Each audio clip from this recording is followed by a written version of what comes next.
As Guy has said before, one of the attempts here is to bring together people that he, as the organizer, feels pretty strongly are serious researchers in ufology and serious researchers in biblical and ancient studies.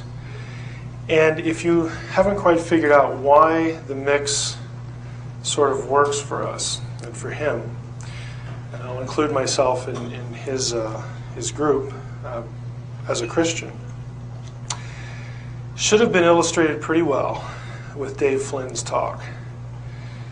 The reason we think that what is happening to people as they bear witness to things that happen in their lives that are very strange, the reason we attach reality to it, specifically view it as a spiritual reality and a spiritual force, which is not a denial of the physical. The reason we are interested and the reason that we think it's real and worth investigating is because, quite frankly, and I'm hoping that you could tell this from Dave's talk, the ancient texts, specifically the Bible, have had this pegged for a really long time. What we think of all this stuff is that the most coherent, cohesive understanding of everything that's going on both now in technological 21st century garb, as it were, and what has happened and is testified to in antiquity, both in texts and in symbols. The only thing that makes all of that cohere together, or the thing that makes it cohere together the best, we think, is the Judeo-Christian worldview. We're very free to go beyond the Bible. You've heard Enoch quoted here a lot, and I'll introduce you to some other texts in this session.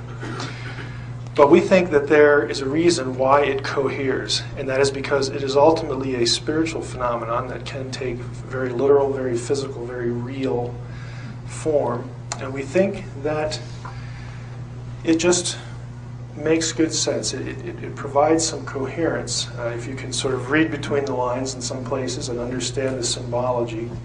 And ultimately, if you believe in something called a non-physical reality. Now, I realize some of you have come here, and you are essentially, in my mind, a conundrum. On the one hand, there are those who come here that are total materialists, total naturalists. You don't believe in a spiritual reality. And yet you're willing to entertain this thing that people refer to as the alien phenomenon. And yet you resist looking at the alien phenomenon through spiritual eyes. You want these beings to be physical, natural, material beings from another planet. And what we're asking you is to entertain the possibility that, yes, the phenomenon is real, but why don't you try on for size the non-physical reality position? And you don't have to commit to any faith. John Keel, Jacques Vallée, they were there long before we did this conference. They have no spiritual commitments at all. And that is where they went to. Two of the pioneers in ufology concluded that the best explanation was a non-physical, at its heart, reality, and not interplanetary in that sense. So we're taking their work as credible ufologists. We're looking at ancient texts and motifs and wedding the two. And we find that it coheres fairly well. Now, what we're going to do today, and I believe I can keep this to an hour, is go through Genesis 6, make a few observations.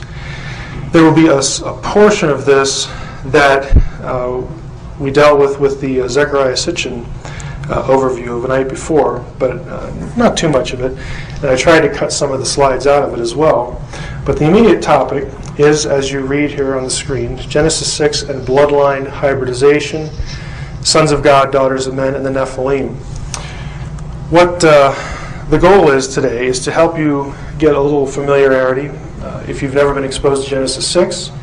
If you have, to start thinking about some of the questions that the passage raises, and there are a lot of them. I looked at this passage a lot, and I still have questions. There are just some things that I wish were clear, and I will be honest with you and tell you what I think I can say with a fair degree of certainty and what I can't. So here's the passage. When humankind, in Hebrew it's Ha-Adam, Adam is the same word for the proper noun, proper name, Adam, and humankind, same word. When humankind began to multiply on the face of the ground or face of the earth, the daughters were born to them. So the human offspring in this passage are referred to as the daughters. The sons of God, B'nai Ha-Elohim, saw that the daughters of humankind, Banot Ha-Adam, were fair, and they took wives for themselves of all that they chose. And the Lord said, my spirit shall not abide in or with, you can translate the preposition either way, humanity, Ba-Adam, forever, for their flesh, and their days shall be 120 years. It's a limitation of lifespan, is what the verse 3 is talking about. The Nephilim were on the earth in those days, and also afterward, when the sons of God, B'nai Ha-Elohim, went into the daughters of humankind, again, the same term, Banot Ha-Adam, who bore children to them. These were the heroes that were of old, the warriors of renown. This is the classic biblical text relating to, again, the union of heaven and earth, as Dave put so well.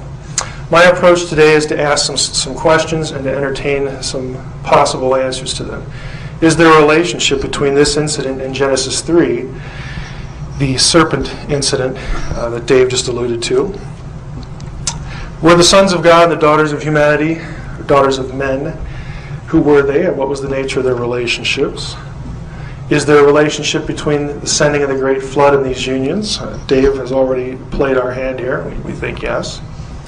Who were the Nephilim, and are they distinct from the sons of God?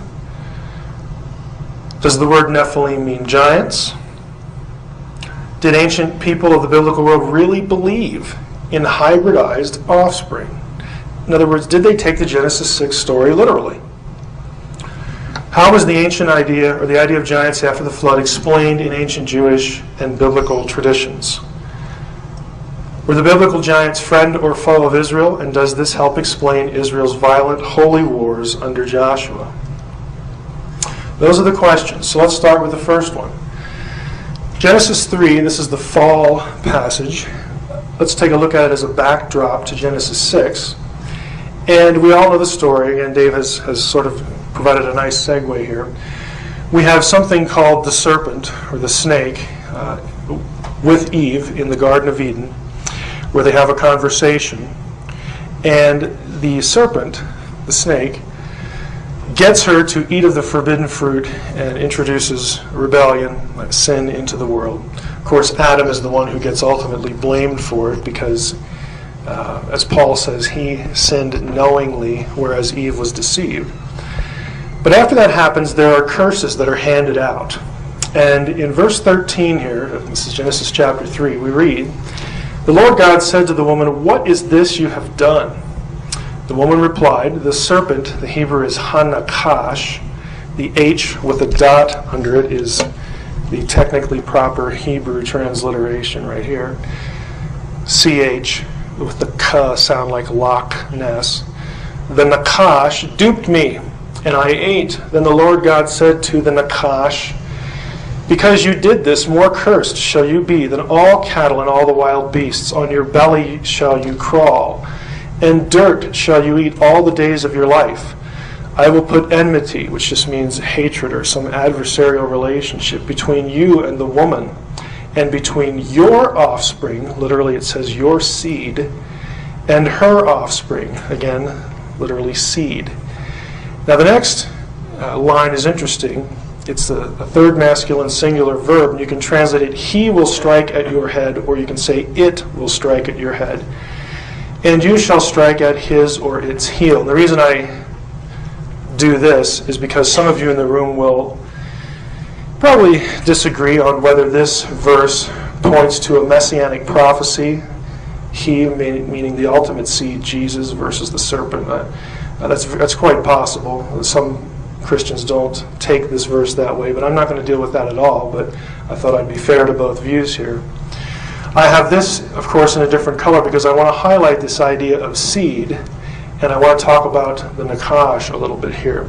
If you come to the session where we talk about watchers and serpentine beings, we'll get into some more details about the nature of the curses and whatnot. But for our purposes, several observations are important. These are my views, and If you want to oppose me on them, great, but be armed, because I'm pretty well convinced here. I do not believe that the Nakash was a snake.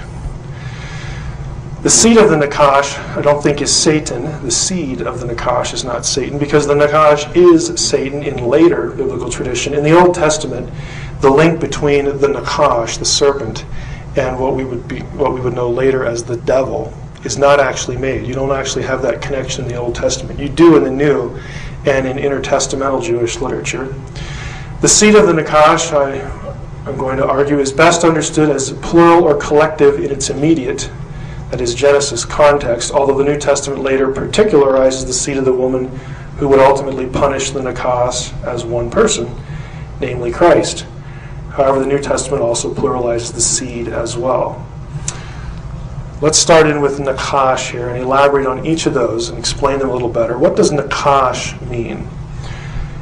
It's a very common root, 3 letters in Hebrew, the N, actually the Nun, the Chet, and the Shin, Nakash, which functions as 3 things: a noun, a verb, or an adjective in the Hebrew Bible. Now the question is here, how should we understand it? Because if it's a noun, it has one meaning. If it's a verb, it has a different meaning. And an adjective is actually a third meaning. So if we're looking here, if we take Nakash in its normal noun meaning, the word would mean serpent. Entirely possible. But I've already told you I don't think that's what it is. If you take it as its verb meaning, the verb Nakash means to deceive or to divine. That means the practice of divination. Don't need to elaborate on that. So if you take it in its verbal sense, you would translate this as the deceiver or the diviner. Yeah, that can work, of course. If you take it as the normal adjective meaning, Nakash is something that shines. It's a shiny thing. And you could translate this term as the shining one. Now that's going to become important later on. I won't elaborate on it in here. But there are 2 other passages, namely Ezekiel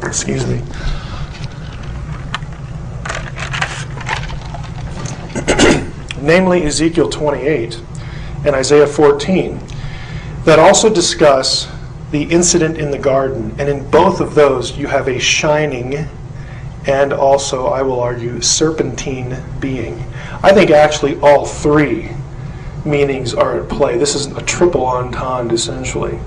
I think that the Nakash is essentially a serpentine, luminous being.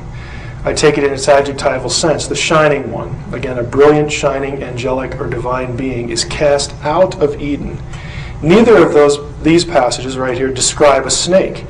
If you go here and here, you're going to talk about a shining being. In fact, we get our word Lucifer from Isaiah 14, where it says the being who is thrown out is actually named. His name in Hebrew is Halel ben Shachar, which simply means the shining one, the son of the dawn.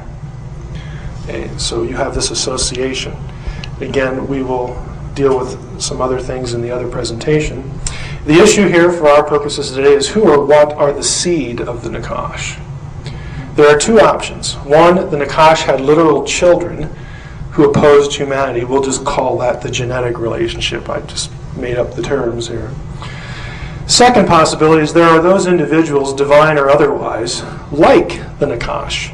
That is, they have evil intent toward the seed of the woman, that is humanity, and ultimately the Messiah. And these beings follow the original Nakash's example and purposes. By way of example, we use the expression the hometown's favorite son, where this phrase means that the individual sort of represents the town. There's nothing literally genetic, but it's a representational relationship. So those are your 2 options. There's no biblical text that actually takes the first view. In other words, there's no text that has the Nakash, what we later think of as Satan, fathering anyone in a literal genetic, reproductive sense. Although his evil kin, in representing his deed and intent, the sons of God of Genesis 6, were thought to have literally fathered offspring. The guys in Genesis 6 do father literal offspring in Jewish theology. The serpent, the Nakash, does not. Now later, in post-biblical, after the biblical Jewish tradition, there were those whose interpreted the Genesis 3 episode as actually having Satan fathering hybrids with Eve. You will read that in rabbinic tradition, which is much later than the biblical. It was actually the rabbinic answer, quote unquote, to the evil line of Cain, who were considered forerunners and progenitors of the daughters of men in Genesis 6. The women were evil, the rabbis taught, and the sons of God were very good. That's a very sexist view. But again, I'm not trying to tread on Orthodox rabbinism here or Orthodox Hasidim. But to be quite honest with you, that's a pretty sexist view. Don't know how else to put it. It was propped up to avoid the literal understanding that you actually had divine-human cohabitation. So the rabbis came up with this idea.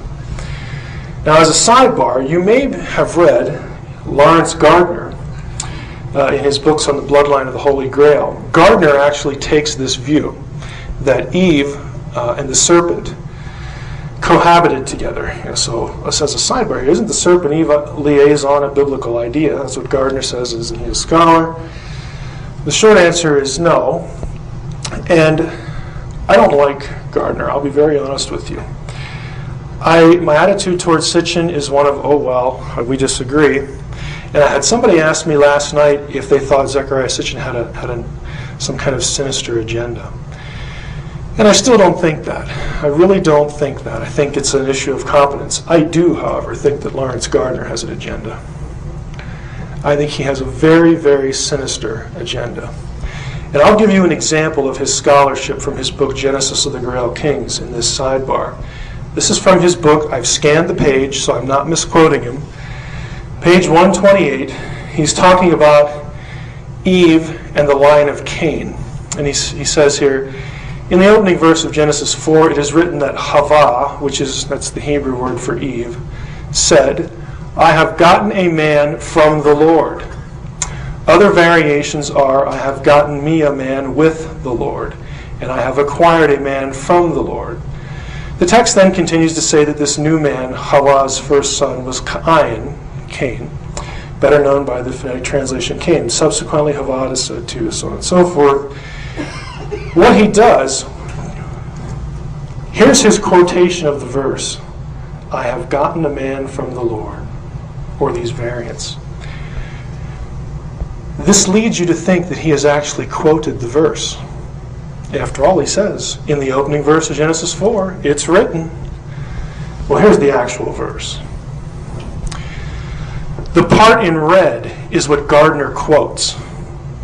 You'll notice there's a whole lot that he leaves out in white. Here's the part that he gives you, the reader, assuming you won't look it up.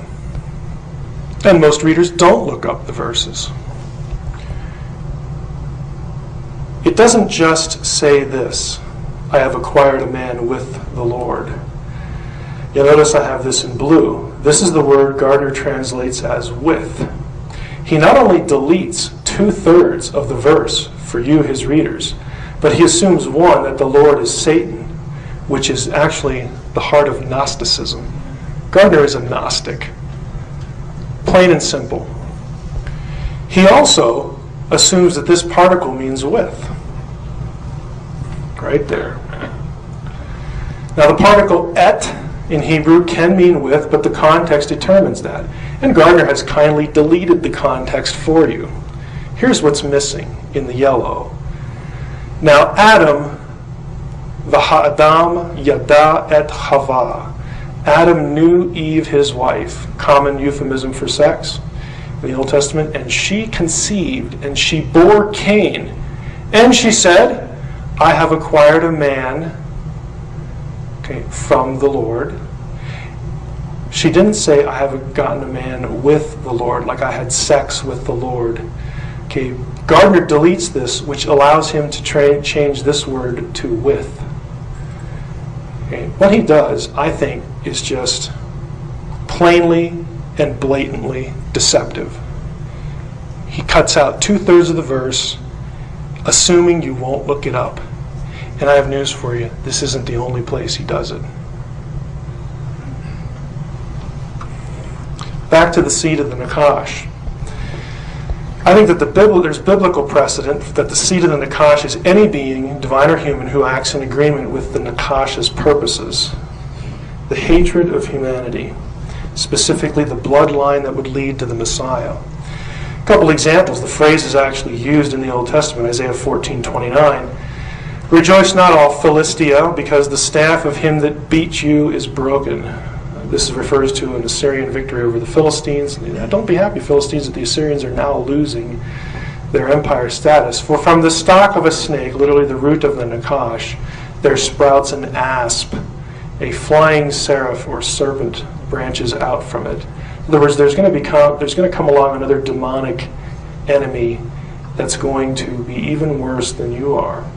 John 8:44, you belong to your father, the devil. Now, Jesus is saying this. The people will use this. It was anti-Semitism in the New Testament. Okay, Jesus was a Jew, and he's not saying all Jews are this. He's targeting the Pharisees, the ones who would later crucify him. This is you got to read it in context. Matthew 3:7. When he saw many of the Pharisees and Sadducees coming to where he was baptizing, he said to them, "You brood of vipers." There's a reason why this language is used. Jesus and whoever uses this kind of language is associating these people with the devil, with the Nakash. Your intent is evil. Your opposition to me is evil. The seed of the Nakash are broadly then evildoers who take measures to oppose Yahweh's plan for his people. Since humanity, Yahweh's ultimate deliverance was through a human seed, the Son, the Messiah, the seed of the Nakash are adversaries to that plan. And that brings us to Genesis 6. So we already talked about this, the relationship between the two chapters. So just who were the sons of God and the daughters of humanity, the daughters of men, and what was the nature of their relationships? Daughters of humankind, it's pretty easy to identify, and practically nobody disagrees with this. They're human beings, banot, daughters, ha-adam. The word Adam is one of the most common words for humanity in the entire Old Testament. It's a word used in the account of the creation of humanity. Let us make humankind Adam in our image.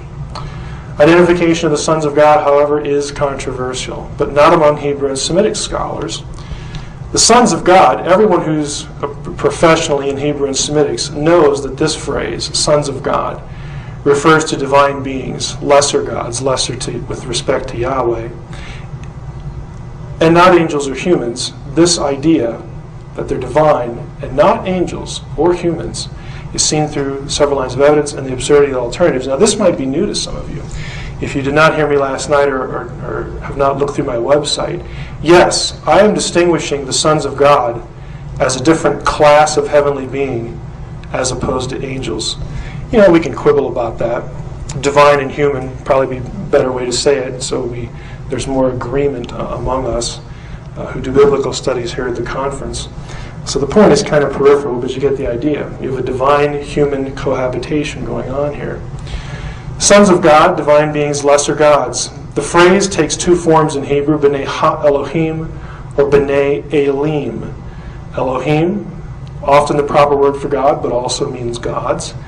Elim is the plural of El, which is the singular word for a god or God. A parallel is B'nai Elyon, sons of the Most High, in Psalm 82.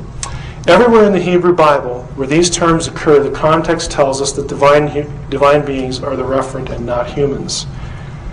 Here they are, and this is all of them. These are the places where the phrase occurs. Job 1:6 and 2:1. One day the sons of God presented themselves before the Lord, and the adversary, in Hebrew it's Hasatan, the Satan. Again, in the Old Testament, Satan was not a proper name. It just denoted the enemy of God. The Satan came along with them. Same phrase here in 2:1. So the sons of God come before the Lord, and Hasatan is along with them. The scene, of course, is in heaven, and they're going to decide the fate of Job. The context, again, dictates that these are divine beings. Job 38, 1-7. The Lord is conversing with Job, actually confronting him about his terrible difficulties, and God is trying to say, hey, look, I'm the one in charge.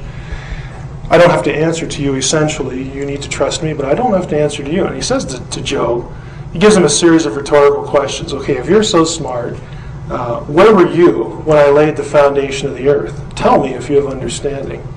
Who determined its measurements? Surely you know. Or who stretched the line upon? A whole series of questions. And then, describing creation, he says this. On what were its bases sunk, or who laid its cornerstone, when the morning stars sang together and all the sons of God shouted for joy? This, of course, implies that the sons of God were in existence prior to the laying of the foundations of the earth in Genesis 1. We aren't told when they were created. We are told that they were created elsewhere, but we don't have a chronology. Psalm 29, Psalm of David. Ascribe to the Lord, O sons of God, O B'nai Elim. Ascribe to the Lord glory and strength. This psalm, if you were to study it, you'd find out it follows a Canaanite hymn in many, many ways. And in that hymn, the sons of El are members of his pantheon. Psalm 89, we've talked about this already. For who in the skies can equal the Lord? Who can compare with the Lord among the sons of God? The B'nai Elim, a God greatly dreaded in the council of the holy ones. Besod Kedoshim. So the context is, again, something heavenly, non-earthly. Our classic verse, God, Elohim, stands in the divine assembly. Among the divine beings, among the Elohim, he pronounces judgment. The second one has to be plural because of the grammar. And then the same chapter, 82, you get down to verse 6, and he says to these Elohim that he's pronouncing judgment on, I had taken you for gods, Elohim, sons of the Most High, all of you, but you're going to die like men do. In other words, I'm going to take away your immortality. And by the way, Dave is correct. Immortality is the fundamental characteristic of a divine being, as opposed to a human. In Jewish texts like Enoch, that were written after the Old Testament but before the New, the sons of God are often called watchers. We're going to hold on to that thought, and we're going to go back to Genesis 6:1-4. We will go back to the watchers, but just so that you know that, and I could have skipped that because of Dave's presentation, but you go back here, and look how many times the writer wants to distinguish humankind and divine. Human, divine, human, divine. I mean, the language is very clear. You have one group breeding with another group. One is human, one is not. Now, I say this because I'm targeting here in this part of the session, I'm targeting those Christians who somehow just don't want to believe that their Bible, which they considered inspired and authoritative, actually has an episode in it where divine beings cohabit with human beings. It just can't, the text just can't mean what it says. Well, yeah, I think it does mean what it says. And you have a whole lot of precedent for it. Canaanite text, Ugaritic, Phoenician, Akkadian, you have the same kind of idea. To argue that the sons of God in the Hebrew Bible are not divine means you must do the following. You have to ignore the use of the phrase everywhere else in the Bible. You have to argue that the sons of the Most High are humans, which is hard to do since verses 6 and 7 call them Elohim and then they get sentenced to death like men. Do you realize you're going to die like men? You human beings, I sentence you to death to die like human beings. I mean, does that make any sense? It doesn't make any sense, but if you're divine, and if your sovereign says to you, you used to be in this realm, immortal, no longer, then it means something. You have to ignore all the comparative Semitic data on the subject. The two other views, most common, there are other variations, are the Sethite view. It says the sons of God are the offspring of Seth, Adam's son. Dominant Christian view since Augustine. And the royal view, sons of God are dynastic rulers. This is what the rabbis usually favored. Now, all the other views ignore the data we've talked about because they just find this idea offensive. But this is how all Christian and Jewish interpreters took the story up until the 3rd century, the late 3rd century AD, just prior to the time of Augustine. In fact, the only one other than before Augustine who takes a non-literal view of Genesis 6 is Julius Africanus. Very almost contemporary. They overlapped a little bit with Augustine, but Augustine was the big guy. Sidebar, the Sethite view again says the sons of God are godly male from the line of Seth. The daughters of women are ungodly. Again, I think this is a little sexist. Aside from neglecting the evidence noted already, you have to cope with this. The Sethites are never identified as sons of God in the entire Old Testament. The view requires giving the Hebrew word Adam in verses 1 and 2 two entirely different meanings. You'd have to read it like this. When humankind, Adam, began to multiply on the face of the ground, daughters were born to them. The sons of God saw that the daughters of Seth, right, were fair, or the daughters of Cain, it should be. But note Adam, you have to translate Adam as something other than humankind. It also forces its adherents to argue this way: that being of a particular lineage gave a person favor with God. Think about that. That's fairly offensive. That the only faithful people at the time were males from this line. The females, of course, weren't going to go to heaven. That the Sethites produced giant offspring. How could a human-human relationship produce giants? Doesn't make any sense. And despite the fact that all the names given in the Canaanite genealogies in Genesis 5 are found in the Sethite genealogy, the same chapter, the lines are different. This is a significant point. The genealogies overlap, so the lines are not different. You have to cope with that. And you also have to say that Peter and Jude, again, if you're a Christian who takes this Sethite view, you also have to believe that two New Testament writers got it wrong. So you have an error in your New Testament. For if God did not spare the angels when they sinned, but cast them into Tartarus. This is what the Greek text says. Tartarus is the place that the watchers, actually in the Greek secular version, it's the Titans, watchers, Jewish, Greek interplay there. This is the place they were sentenced. They were sent to and imprisoned, the Titans were, after they went down to earth and cohabited with human women in the secular Greek text. If he didn't spare the angels when they sinned, but cast them into Tartarus and committed them to chains of deepest darkness to be kept until the judgment, and if he did not spare the ancient world, even though he saved Noah. So this contextualizes this, a herald of righteousness with 7 others, when he brought a flood in the world of the ungodly. If God didn't spare them, then he goes on to say, why do you think you're going to get off the hook? Jude 6. The angels who did not keep their own place but left their proper dwelling, he has kept in eternal chains and deepest darkness. Sounds just like Peter. For the judgment of the great day. Likewise, Sodom and Gomorrah and the surrounding cities, which in the same manner as them indulged in sexual immorality and pursued unnatural lusts, serve as an example by undergoing a punishment of eternal fire. Now here's the question. This word, in the same manner as them, does them refer back to the cities, Sodom and Gomorrah, or does it refer back to the angels? It's an important question, because if it refers back to the angels, he's linking the angelic sin to a sexual sin, and that is Genesis 6. He's taking a very literal view. And guess what the grammar tells us? Grammar tells us the answer is the angels due to the gender and number agreement. If you've ever had a foreign language, you know that pronouns need to agree in gender, number, and case with their antecedent. To tois is a masculine plural, and angels is masculine plural. Cities, Sodom and Gomorrah and the surrounding cities, is a grammatical feminine. They do not agree grammatically. So that tells you. So the rest of the question we're dealing with, what was the nature of their relationship? Well, it's obviously sexual, but there's more to it than that. This phrase, sons of God saw the daughters of humankind and they took wives. The word is lakach in Hebrew. It's not correct to argue that this language refers to forcible rape or relationships. And I'm going to use that truth to go in a certain direction here, so pay attention to this.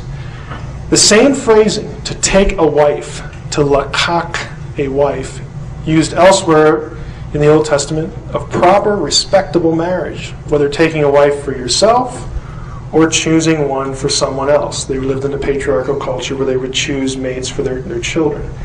It's a respectable relationship. It is not forcible rape. It's consensual. Store that away. It's also likely, beside the consensual aspect, that the text conveys the idea that they were also ongoing before and after the flood. Genesis 6:4 says, the Nephilim were on the earth in those days and also afterward, when the sons of God went into the daughters of humankind who bore children to them.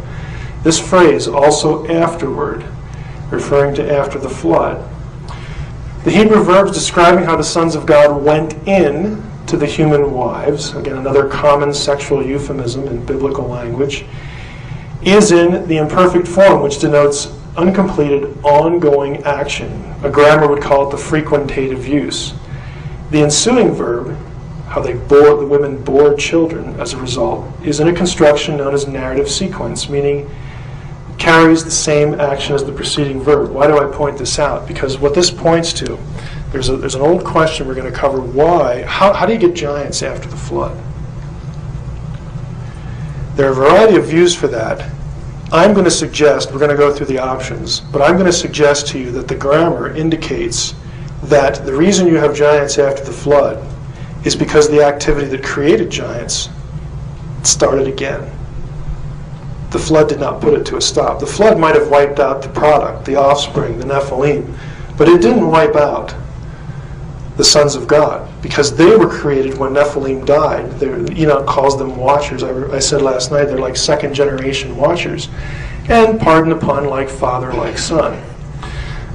You have the possibility of ongoing incidents. So we talked about chapters 3 and 6. We talked about the sons of God, the daughters of men.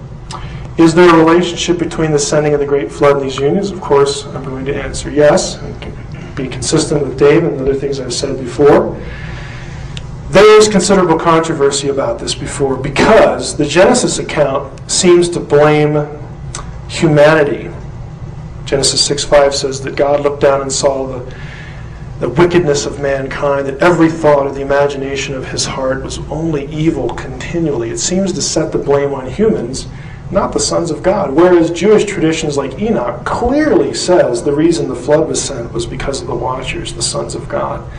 So why do the traditions disagree, or at least appear to disagree? Why does the Old Testament fault humans when the evil was initiated by the sons of God? Here's my suggested answer. I'm still thinking about this, but the sexual transgressions crossing the boundary of heaven and earth in a grasp for divinity, they were voluntary. That means, down here, we'll go back to Jesus' statement here, giving in marriage, if you go back to Genesis 6, this idea of women voluntarily having relationships with divine beings and fathers voluntarily letting their daughters do this, giving them in marriage, is significant. Because if you're doing this voluntarily, if you're transgressing heaven and earth voluntarily, then you share the blame. Now Jesus adds this comment in Matthew 24:38. Matthew 24, by the way, is Jesus' longest sermon in the New Testament, and he's dealing with the end times. What shall be the signs of thy coming? The disciples asked him. He says, well, I'll give you a few. And one of the comments he has here is, for as in those days before the flood, they were eating and drinking, marrying and giving in marriage until the day Noah entered the ark. Now, this phrase is very rare in the Bible. And if you go back to Noah's day and you read all the biblical material about Noah in Genesis, there's only one kind of marriage going on. And it's the sons of God and the daughters of men. Now, Guy hasn't said this to you, but he's thinking about next year having a prophetic theme. And if you were here for Dave's talk, there's probably some merit to considering that. He didn't bring up this verse, but Jesus says, hey, when I come back, it's going to be just like it was in the days of Noah, in the days before the flood. Sort of an ominous comment on his part. Next two outline questions. We've covered these subjects. The next two are, who are the Nephilim, and are they distinct from the sons of God, and does the word mean giants or fallen ones? Now, I do not believe, and you know this from last night, so I'm going to go through this fairly rapidly. I've cut some slides out. I don't believe the word means fallen ones in Hebrew. There's a problem with that, even though dictionaries will say that if you look them up. It's actually impossible for Nephilim in Hebrew to mean fallen ones. The reason is the spelling, the morphology, the shape of the word. To write fallen ones in Hebrew, you need to understand a little bit about the spelling to know why this is so. Here's how Nephilim is spelled in the Bible. Look at the letters. You don't have to be able to read Hebrew, but look at the shapes. This one is the same except for this little yod, this little mark here. When vowels were added later, the scribes who preserved the pronunciation took this form, the first spelling, and put these little dots underneath. That was how they added vowels. And the result was Nephilim. The problem with saying that this word means fallen ones is this. This is how you'd spell fallen ones in Hebrew. Nephilim. You'll notice that this does not correspond to this. This is the biblical word right here for Nephilim. This is the word for fallen ones. They are not the same. The spelling tells you that this word, Nephilim, does not mean fallen ones. If someone were to argue, well, and this is common in the church, to get away from a literal interpretation, and by the way, one of the audience asked me on the first day about a comment I made about the church that I actually mentioned on Coast to Coast. And it's not that I was in a bad mood, I really mean this. I think that the people who you would think on the surface are the most interested, or should be the most interested in the supernatural, seem to be the least, because the church seems to have strip-mined the supernatural out of the Bible. And I don't use the word strip-mine lightly. I think that is the case. It's called demythologizing things. And one of the best ways to do this, if you're interested in demythologizing the Bible, is to say, well, Nephilim means those who fall down or fall upon an enemy like a warrior. That doesn't work either. Because if in Hebrew you wanted to say that, you'd spell it this way. No-phalim. The pointing here, the dots, is different. How do we know, though, that this pointing is correct, that it preserves the original ancient spelling and ancient pronunciation? It's proven by this. This spelling occurs in Numbers 13:33. This little letter here is what the ancient Hebrews, before there were vowels, used to denote the I sound. You know, we still kind of do this today between I and Y, and it does double duty as a consonant and a vowel. This spelling is the ancient way of telling us that this is how you say the word Nephilim, and therefore it cannot mean fallen ones. It proves that it means something else. I think the best possibility, there's one other. What you need is a root word that has the middle I letter as the base of Nephilim. That's the only way you can account for the form. In Aramaic, there is such a word. It was common to bring Aramaic words into the Bible because when the Bible was finalized, put in its final form, the Hebrew scribes were living in Babylon, and that was the language they spoke. They spoke Aramaic. The Hebrew authors even borrowed the way they shaped the letters from Aramaic in Babylon. This word is Nephilah, and it means giant. Just what, frankly, we would expect. Sidebar, can the Nephilim be equated with the biblical sons of God? The answer is no. And that question takes us to the next major issue. Did ancient people of the biblical world really believe this? Did they really take this literally? Prior to the end of the 2nd century, again, all Jewish and Christian texts and commentaries that refer to the passage take it literally, that you have the offspring as giants. They are a hybrid union of divine-human cohabitation. It is all literal. That means that the sons of God are not the Nephilim. They're separate groups. We've seen how the language distinguishes, the context contrasts divine and human. The text very clearly tells us that the Nephilim were not divine. They were called mighty men of renown. This phrase is Gibborim. It's used of regular human men elsewhere in the Old Testament. And if they're not divine beings, if the Nephilim aren't divine, then they are not the sons of God by definition. The wider biblical context shows that the Nephilim were considered to be people, humans. In other words, not gods, referring to the giant Arba, who was from the Anakim, a giant clan who were related to the Nephilim. Arba was the greatest man among the Anakim. Deuteronomy 2:9, the Amim were like the Anakim, the Anakites. They are counted as Rephaim. This is a giant clan in the Old Testament. A people, normal word for people, human beings in the Old Testament. Other ancient texts. We're going to limit this to Enoch for the most part. Enoch distinguishes them. You have the angels, the children of heaven, saw, lusted after the women, chose them wives. Again, they beget us children. They choose the women. The women have children. What kind of children did they have? Well, next chapter in Enoch. The angels from the last chapter, together with human women, took themselves wives.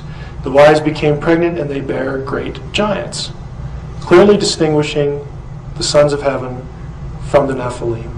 Same thing here. As for the women, they gave birth to giants. I mention all this because, again, it's common. Zecharia Sitchin is the best example. For some reason, again, I know the reason, he wants to merge the groups. He wants to have the Nephilim be the sons of God. Why? Because he wants Nephilim to mean those who came down from heaven, and he wants that because he wants them to be aliens. He wants them to be the Anunnaki aliens. The Book of the Giants, another text, ancient. This is fragmentary text. This is from Qumran. By the way, when you read Dead Sea Scroll stuff, 1Q just means Cave 1 from Qumran, lines 23-24. Cave 4 from Qumran, so on and so forth.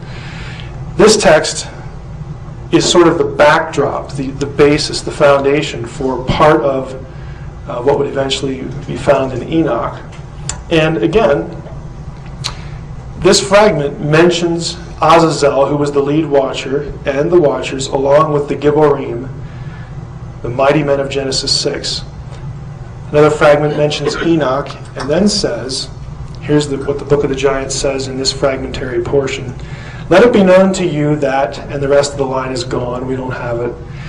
Your deeds and those of your wives, again it's gone, there's a gap here. Those, ellipsis, sons and wives of, gone, mentions fornication on the earth, accusing you regarding the deeds of your sons, the corruption which you have committed on it. Again, the ends of the line, the end of the scroll is lost until the coming of Raphael.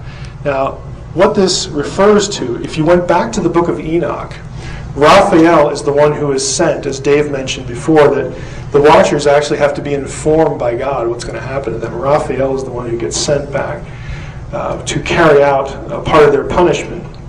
Enoch is told what's going to happen. It tells them what's going to happen to them. Raphael is part of the archangel group that carries the punishment out. So it's a reference again to this episode. Book of Jubilees, this is very clear. You have in the days of the angels of the Lord who were called watchers, came down upon earth in order to teach the sons of men and perform judgment and uprightness on the earth. It makes it sound good. And if you read Jubilees, that's a little different because the watchers come down and, we're just going to help. But they wind up becoming corrupted. In this, verse 22, 7 lines later, the watchers, the ones who sinned with the daughters of men, began to mingle themselves with the daughters of men so that they might be polluted. Okay, so it's viewed as a negative thing. Another Qumran fragment mentions the Gibborim, who are born to the angels, separate groups. Again, another text, Genesis Apocryphon. This is a Dead Sea Scroll text. It's sort of the rest of the story of the first 15 chapters of Genesis. The text reads, Behold, I considered in my heart that this conception was from the watchers and from the holy ones. Now with respect to the Nephilim, and the rest of the line's missing, so we don't know what was going to be said about the Nephilim. But again, they're the offspring. This is actually an interesting text. If you weren't here last night, I'll let you know what this is dealing with. This deals with a conversation between Lamech, who was the father of Noah, and his wife, Bat-Nosh, where he suspects that the child she's carrying, who's going to be Noah, is actually an offspring of the watchers. And he confronts her. He says, I want to know if that's my kid. And she says, well, you better believe it's your kid. It's kind of funny. She asks, don't you remember the other night? And he doesn't buy it. The funny thing is he doesn't buy it. And in the end of the text, I didn't show this last night, she gets frustrated with him. I mean, she's denying it left and right. And she says, okay, go ask Enoch. He knows all about this stuff. like he's going to be able to prove it somehow. But it's kind of an interesting text again. They took it literally. They took the Genesis incident literally. No, yeah, maybe he was clairvoyant. How is the idea of the giants after the flood explained in Jewish and biblical traditions? So we know they took it literally, and that presented sort of a problem with this line in Genesis about there being giants, Nephilim on the earth in those days and after. Those two little words just vexed people a lot. They were the mighty ones, the Gibborim from ancient times, the men of renown. Option 1. Well, you could argue some giants must have just survived. As we'll see shortly, there are a number of references to giants in the Old Testament after the flood, especially during the wars of Joshua. Speculation that this explained it, that you just had giants survive, began, though, with references to this biblical character, Nimrod, in Genesis 10. Cush begot Nimrod, who was the first man of might. He was the first Gibbor on the earth. He was a mighty hunter, Gibbor Tzayid, by the grace of the Lord, hence the saying, like Nimrod, a mighty hunter, by the grace of the Lord. The mainstays of his kingdom were Babylon, Erech, Akkad, and Calneh in the land of Shinar, or of course Sumer. Since Genesis 6:4 links the Nephilim and the Gibborim, and the Nephilim were giants, the text labels the giants Gibborim. So the assumption is that Nimrod, if he's a Gibbor, singular, this is the plural, Nimrod must have been a giant. And in fact, the Septuagint, which is a Greek translation done in the intertestamental period of the Hebrew Old Testament, the people who translated, I guess it's a singular person, whoever did Genesis, translated all three occurrences of Gibbor about Nimrod in that section, that Genesis 10 section. The translator used the word gigos, which means giant.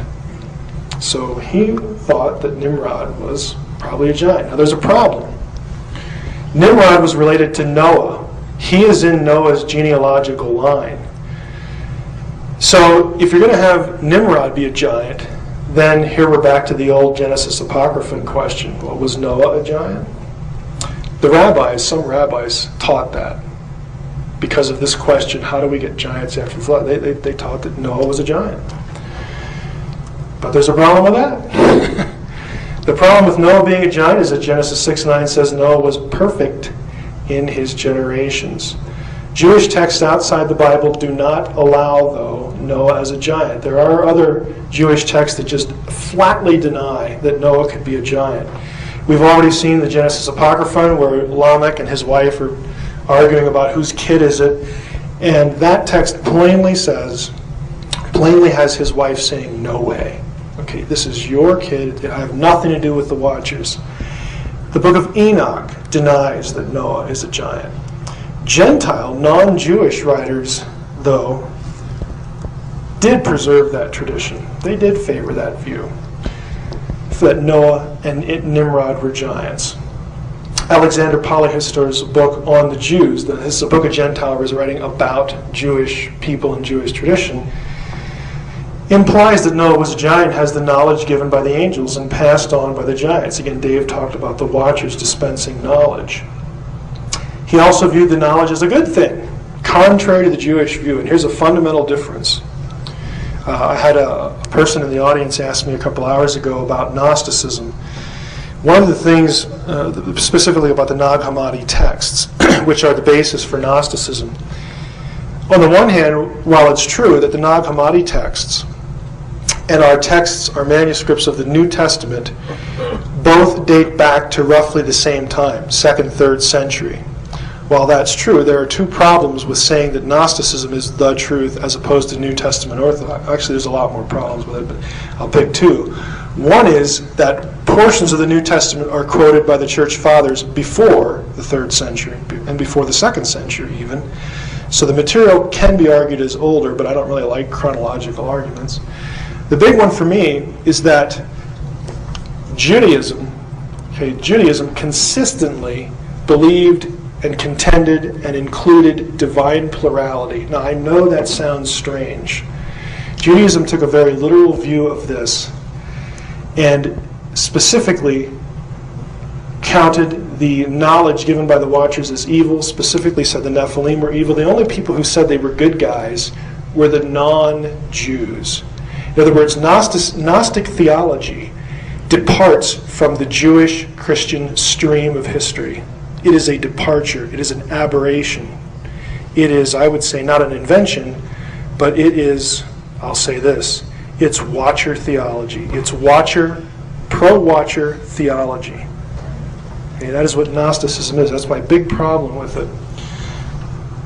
Next reference, Alexander was very anti-Egyptian, and for some reason he might have wanted to connect the knowledge of the Watchers with Babylon. And Alexander and other Jewish writers have Abraham as the recipients of Nimrod's knowledge. So the Gentile sources, and there aren't many of them, view it as a good thing.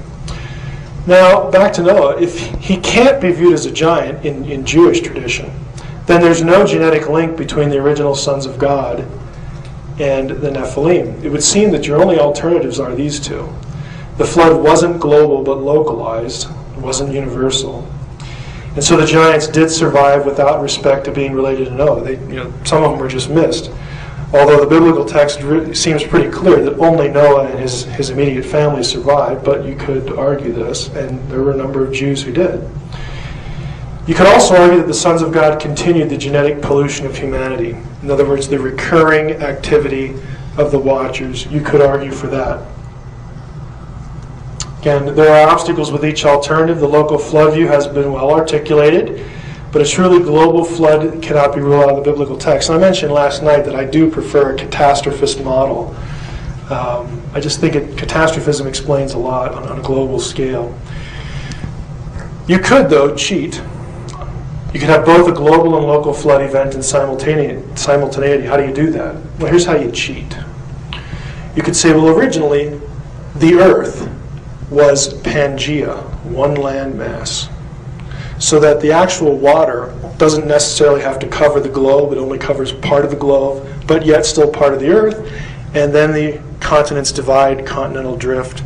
And that's why you have a collective memory of the flood among all civilizations. So you actually have a global, a flood that covers the whole landmass, but not over the entire globe. So you could cheat. I don't know if you want to cheat, but you could. You also have a problem with the repeat transgression. I'll be honest with you. I favor this view, but Numbers 13 might be a problem with it, and this is something I still need to think through. Very plainly says, we saw the Nephilim. Now watch this. Here's one spelling, right here, the middle letter. And here's the other one. We saw the Nephilim, ha-Nephilim there. The Anakites are from the Nephilim. This phrase, from the Nephilim, is min ha-Nephilim. You'll notice there's no yod here. You have the same word spelled two different ways. I think the reason why this is done here is because this is the way it's spelled in Genesis 6. The writer wants to link these Nephilim after the flood with the ones before the flood. And if that's the case, if the Anakim came from, in other words, were related to the Nephilim from before the flood, you don't need continuing activity. You don't need the continual cohabitation. You have a genetic relationship intact, so to speak. Now finally, biblical giants, friend or foe of Israel, were they? Do you see these in the Bible? We've already hinted at, of course, yes you do. And doesn't it help explain Israel's violent holy wars under Joshua? I want to say this. Now in Dave's talk, he, rather obliquely because it wasn't his topic, but I think he made it somewhat clear that in a biblical mindset, and I will expand it and say in a Jewish mindset, not in a Gentile mindset, but in an ancient Jewish mindset, you have two clear lines. You have those who are of the seed of the Nakash. Okay, you have those who are the seed of the sons of God. There could be a genetic relationship there. There is at least a representational relationship there. Those are the evil ones. And then on the other side, you have those who would follow, again, the God of Israel. Out of the God of Israel, out of Israel comes the Messianic line. You have a consistent friction and controversy and enmity and adversarial relationship between the Watcher line and their beliefs and their teachings and their theology and the Israelite equivalent of all those things. With that as a backdrop, look at what some of the things the Old Testament actually says in relation to this issue. Deuteronomy 32 is a really interesting verse. When the Most High, God of Israel, gave the nations their inheritance, their nakal, when he divided up all of mankind, when did that happen? Tower of Babel. Okay? When he divided up all of mankind, he set up boundaries for the peoples according to the number of the sons of God. Now, if you look this up in almost any English Bible ever printed, this phrase will not be there. It will say according to the number of the sons of Israel. But the Septuagint and the Dead Sea Scrolls read the sons of God. What this means is that when God decides, okay, this is after the flood, when thought the flood took care of the problem, after the flood, God commanded, gave them the same command that was pre-flood, said, go out, be fruitful and multiply, have a wonderful time, be my representatives, fill the earth, and what do? They turn around and we say, well, we have a better idea. We're going to build a tower here. We're going to build a city and a tower. We're going to make a name for ourselves. We're going to make ourselves world-renowned. We're going to stay right here and accomplish that end. In fact, we're going to use the high technology that has been at our disposal. And where do we get that? Enoch tells us, the sons of God, the Watchers. We think this is really cool. If someone came up to you, essentially a Watcher, and said, hey, you want to know what makes the universe tick? You want to know how to use the material world to build things and learn things? We know that. We can tell you. And it's only coming at a small price. The small price being what Enoch says they did, second generation Watchers did. They forced the people to sacrifice to them as gods. Worship us, and we will lay the universe at your feet, because then you can be like us. You'll know what we know. Gnosis, knowledge. Gnosticism is nothing more than Watcher theology. Beware of it. But God decides, okay, you want to do that? Fine. You want to worship these flunkies? You want to worship these divine underlings? Go ahead.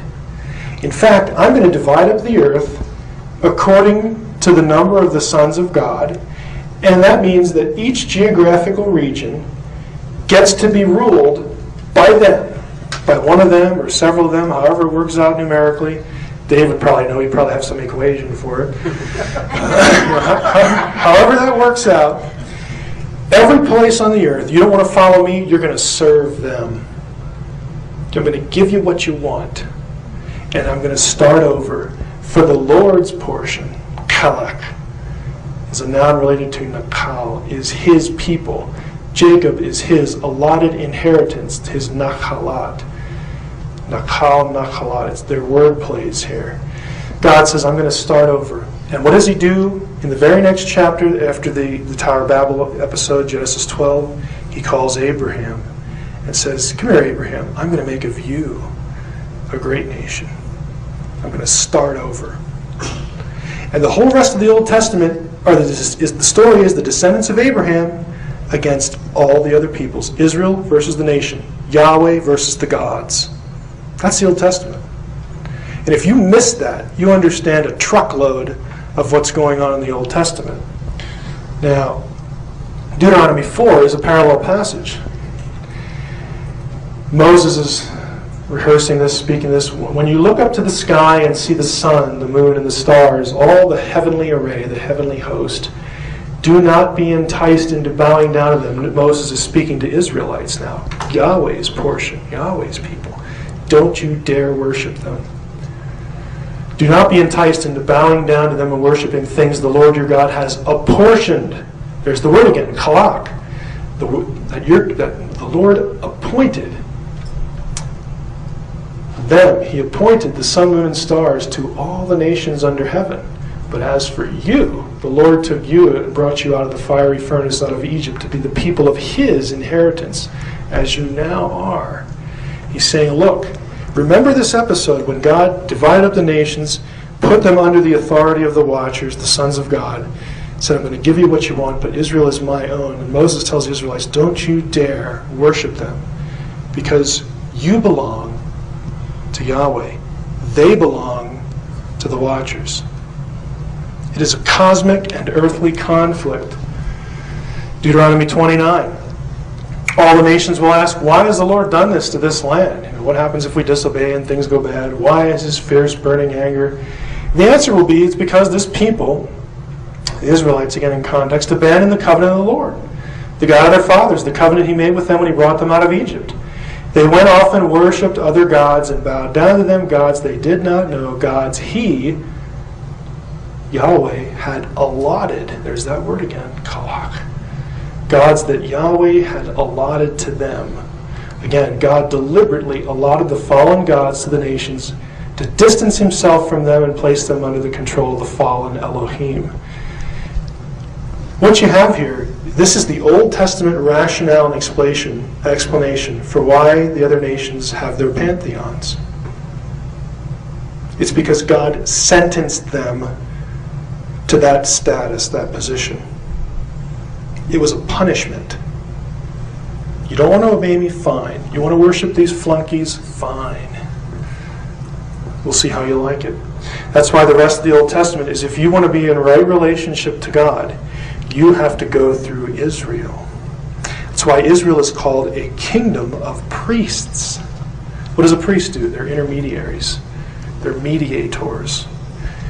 You had to be in the nation. It's also why, just rabbit trailing a little bit here, there are some obscure references in the Old Testament to this idea of divine territoriality, that the nations are under the rule of territorial beings, the fallen gods of Genesis 6. The episode with Naaman and Elisha, you might be familiar with it. If you're not, there was a guy from Syria named Naaman. He had leprosy. He couldn't get healed from it, couldn't get cured. He has a little servant girl who was a slave brought over from the Israelites after some war. And she says, and the little girl walks up to the king, and the little servant says, well, if you got this problem, why don't you just go over to Israel and go talk to Elisha? He'll heal you. And he goes, well, okay, might as well try it. He goes over, and Elisha does heal him, and he wants to pay the prophet out of gratitude. And Elisha won't take anything, and then he asks a question. It's so obscure. But he says, okay, if you won't take anything for payment, is it okay if I take some bags of dirt back with me to my country? Elisha says, okay, that'd be all right. And Naaman says, no, I'm doing this because when I have to go into the temple of my God, Ramon, I want to be able to spread the dirt on the ground, and so it'll be okay with Yahweh. He knows that in my heart I'm not really worshiping that God. I want to worship him. Why would he ask for dirt? Because it's holy ground. He wants to take dirt from Israel back to his country. This was their mentality. It's a turf war. The whole rest of the Old Testament. Abraham runs into giants. He runs into the Rephaim, the Zuzim, the Amim, the Horites. You'll find out later in verses. These are all giant clans. What's really interesting about this list, some of the terms, when God makes a covenant with Abraham, again, this is God's portion. He makes a covenant in Genesis 15, and he says, I'm going to give you, Israel, the descendants of Abraham, the Israelites, I'm going to give you the land that's now currently owned by these people, Kenites, Kenizzites, Cadmonites, all the ites of the Old Testament. And then there's this phrase, this word, Rephaim. What's really odd about this, you'll notice, again, you don't have to read Hebrew, but watch this. You see this little letter here, and this one, the ones in yellow? You notice how all the words end with that little yod? It's called in grammar the gentilic ending. These are people group names. This one does not end with that.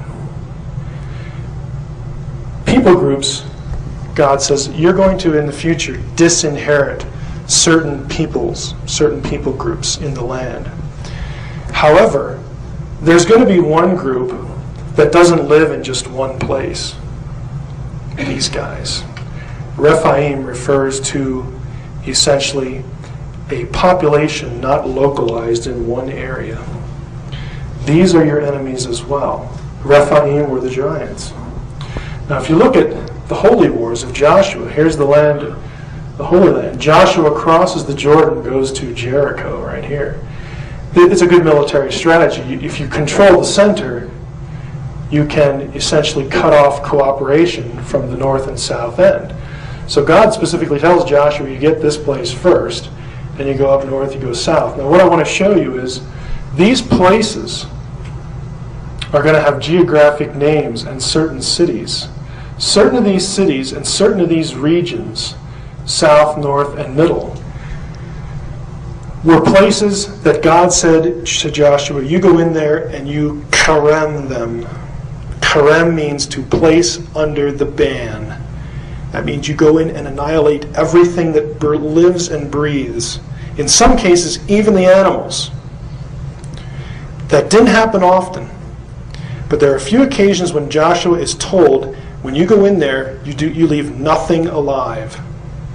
And what I'm suggesting, if you actually observe the places where that happens, where he's told to do that, the places happen to overlap with places that were populated by, you guessed it, giants. Bashan is going to be an important place to the north of the Sea of Galilee. If you look at Deuteronomy 2, he says, don't go in there and harass the Moabites or provoke them to war, because I won't give you any of their land as a possession. I have assigned Ar as a possession of the descendants of Lot, who was Abraham's relative. It was formerly inhabited by the Amim, a people great and numerous and as tall as the Anakites. And these were the Anakim of Numbers 13, the giants. Like the Anakites, they are counted as Rephaim, but the Moabites called them Amim. No, in Hebrew, Amim means frightful ones, scary ones. This passage identifies the Anakim and Amim as giants. And if we keep reading, you come across a group called the Zamzumim, which are related. Another reference, the Horim, the Horites, who dwelt in Seir. We're going to see on the map where these places are in a minute. Okay, we're going to give you this land as a possession. It says the children of Esau. In fact, they've already done the deed. He goes in Deuteronomy 2, continuing on, he says, you will then be close to the Ammonites, don't harass them or start a fight with them, for I will not give any part of the land of the Ammonites to you as a possession. That goes to Lot. It too is counted as Rephaim country. It was formerly inhabited by Rephaim, whom the Ammonites call the Zamzumim. So this is a giant clan. And again, linking them to the Anakim, the Anakites. The Lord wiped them out so that the Ammonites dispossessed them and settled in their place, as he did for the descendants of Esau who lived in Seir. Also to the Avim. This is really interesting. It only shows up one time. Avim in Hebrew means serpents. It could be serpent worshippers or serpentine something, but they're a clan. Possibly descendants of the serpent, descendants of the Nakash. There could be a linkage. Gaza is a Philistine city. Remember Goliath? Okay, he was a Philistine. The Caphtorim, oh, here we go with Dave's presentation again. The Caphtorim come from Crete. Continue on with Deuteronomy 2. Sihon, the Amorite, the king of Heshbon, is specifically targeted. They send messengers in, solicit for peace, and God's already told them it's not going to happen. You go in and wipe them out. The king of Heshbon refused to let us pass through because the Lord had stiffened his will and hardened his heart. God says, get up, begin the occupation, take possession of the land. Now, who were these people? Sihon and Og were kings over the same people, over the Amorites.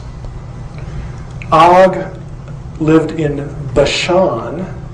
Bashan is the larger geographical region for this place, Ashtaroth. We made our way up the road toward Bashan. The king and King Og of Bashan with all his men took the field against us at Edrei.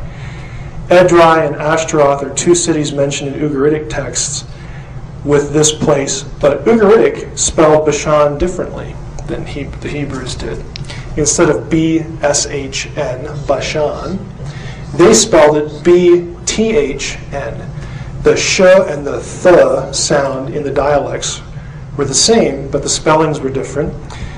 It's a dialectical difference. Guess what Bathan means in Ugaritic? Serpent. This is the place of the serpent.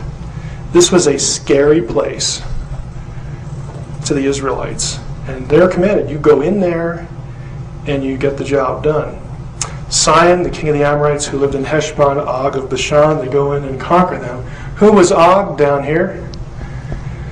Only King Og of Bashan was left of the remaining Rephaim. His bedstead, an iron bedstead, is now in Rabbah of the Ammonites. It is 9 cubits long and 4 cubits wide by the standard cubit.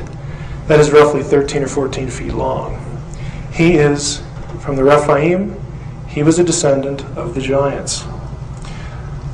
Other places put to the Kerem, Joshua 10, where you have different people groups mentioned. The Perizzites, they go into the territory of the Perizzites and the Rephaim, which is located in the hill country of the Rephaim.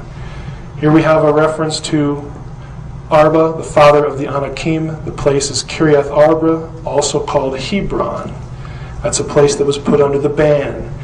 They went up to the Negev and came to Hebron, where there lived Ahiman, Sheshai, and Talmai, the Anakim. Okay. The Anakim, part of the Nephilim.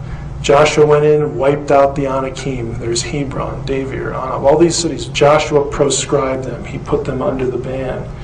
One more example, David defeating the Philistines. The Philistines, at the famous David and Goliath confrontation, the Philistines came and spread out over the valley of the Rephaim. That was where they set their camp. That was their turf. Joshua 15:8. Then the boundary, what's this valley? What's the valley of the Rephaim? The boundary ascended into the valley, which is the Hebrew word Geh, of Beth Hinnom, the Geh of Beth Hinnom, along the southern flank of the Jebusites, that is Jerusalem. So it's very close to Jerusalem.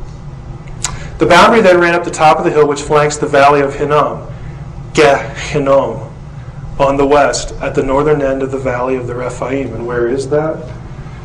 The Hinnom Valley is a deep, narrow ravine located in Jerusalem, running south from the Jaffa Gate, so on and so forth. The term comes from son of Hinnom, the Hinnom Valley. In Hebrew, it is the Geh Hinnom. When translated into Greek, it is Gehenna, from which the word and concept of hell originated.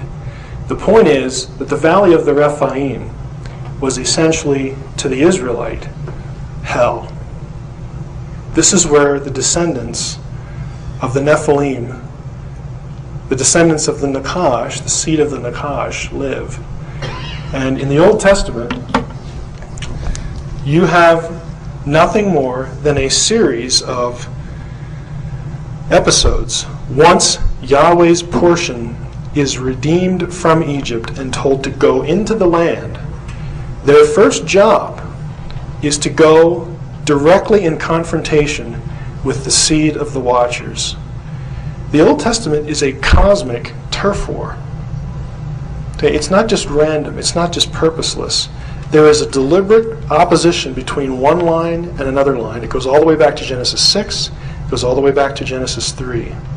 And again, hopefully you heard Dave's presentation, because all of these areas, again, are related to giantism, and there are connections with the area of Tyre, the Philistine strongholds, Crete, all these things. Now, when we get to the serpentine presentation, you'll see what the Tyre connection is, because that's Ezekiel 28, where a divine being, again, is expelled from the garden. Same story, but there's a connection with Tyre, or as Dave would say, Sidon, okay, Sidonia. That's what we have for now, and I'm all done. Guy wants to hold the questions. Okay. As we get this started here, as Guy said, I'm more capable than he is of wasting my time. The focus of this session is, as he said, to ask the question, could Christianity accept a genuine extraterrestrial reality? And just by way of prepping this, by way of sort of setting this up, You, if you're at all familiar with me or if you heard one of the other sessions, you know that I really have two sort of operating paradigms for this kind of question. And in my book, The Facade, I actually cover both of them. One is that what we see as the extraterrestrial phenomenon, and I do take it seriously. I do take people, take their experiences as credible reports. You know, there are always some that are making something up or just need attention. But I think the vast majority of people who, let's say, experience some sort of abduction experience, that I don't think everybody's lying. I do think there are credible researchers in this area that have produced a lot of good work to suggest that these people should be taken seriously. But one possibility for all that is that what we're dealing with here, especially in view of the correlations with the abduction scenario, what you read in the literature from abductee testimony, what we could be dealing with here is some sort of mimicry of a Genesis 6 type event where you have some sinister operation here, where the sons of God or some sort of entity, some sort of divine entity, fallen entity in biblical theology and later Jewish theology, where you have this activity sort of repeated, that it's sinister, it's evil. These entities aren't really extraterrestrials, defined as beings who actually live on another planet, who have determinate lifespans, who need to eat, who reproduce, who hate their jobs and all that kind of stuff. Just have a mundane existence. They could be actual entities masquerading as extraterrestrial gods. So that's one possibility. The other possibility, to set this up again, is that let's just set all that aside that I just said, the Genesis 6 stuff, the demonic stuff, and let's just assume, for the sake of the session, that E.T. lands on the White House lawn like everybody wants to happen to prove this, or some other proof is put forth that there actually is an intelligent, I'm not talking microscopic particles here, but that there's an intelligent extraterrestrial reality, and this is actually proven scientifically beyond any reasonable doubt. If that's the case, and if it can indeed be divorced from all this demonic stuff, then what would the impact be on the Judeo-Christian worldview? And those are the presuppositions we're going to take into this and the question we're going to ask. Now, there is a problem as implied in the title. The title suggests that there are many in the Judeo-Christian camp who would be troubled. Hence, if not, why ask the question? This all goes back to, by way of introduction, to something called the Brookings Report, as far as the attitude today that if there was an extraterrestrial, Jews who take the Scriptures seriously, Christians who take the Scriptures seriously, just could not handle this. That approach, that idea, that assumption really goes back to Brookings as far as people in the know. And I'm not going to read this whole thing to you, but the Brookings Report was done roughly in round numbers in 1960. Congressional report for NASA, and part of it dealt with the implications of the discovery of extraterrestrial life. And this paragraph more or less just says, the first line here, anthropological files contain many examples of societies, speaking here of human societies, sure of their place in the universe, which have disintegrated when they had to associate with previously unfamiliar societies, espousing different ideas of different life ways. Now what that means is that anthropologists, people who study people, and cultures, I sort of pointed out the obvious. When one culture encounters another culture, and that encounter sort of displaces what they thought about themselves, it can be a disturbing experience. Well, we all know that, but the Brookings Report went even further. It actually, this is a direct quote from a footnote on page 225. It actually says that fundamentalist and anti-science sects are growing apace around the world. For them, the discovery of other life, rather than any other space product, would be electrifying. And if you go down to the last line, if superintelligence is discovered, the results become quite unpredictable. To summarize this quotation, what they're saying is, look, people who are really, in these conservative religious groups, if you actually found intelligent life out there in the universe, this would be a really disturbing prospect for them, to the point where the results become quite unpredictable. We don't know what would happen. And this stance on the part of NASA, on the part of the government, has sort of carried the day as far as disclosure questions. You always hear this when the subject of why doesn't the government just be more honest? Why don't they act more forthrightly? If you saw Richard Dolan's presentation and John Greenwald, you'll know that the government specializes in obfuscation when it comes to getting any information about what it actually knows. And part of the reason that they would give, and have given in print, is that the social, religious fabric of not only our country but around the world would just be too dramatically affected. Now, to be a little more precise, though, the people we're talking about here and the people I'm talking to in this tape are theological conservatives. And what that means is people who, again, in the Judeo-Christian camp, who would take the Bible at face value, would believe that it's inspired and authoritative and that it contains an accurate, but perhaps not necessarily complete, record of creation events. These are the people that the Brookings Report were afraid would just not be able to handle this, as opposed to theological liberals. And what is a theological liberal? Well, this is someone who doesn't really view the Bible as the only authority or infallible. It is quite open to negative criticism. And the reason I point this out is that nearly everything that you'll read, if you actually went to do some research on this, what about Christianity and extraterrestrial life, almost everything that's been produced has been produced by or for the theological liberal camp. In other words, those whose view of the Bible is, I'll say it this way, is low enough that, we really don't care. If an ET would come along and that sort of produces the assumption, or in our minds, the fact that the Bible is wrong, we would expect the Bible to be wrong anyway, so who cares?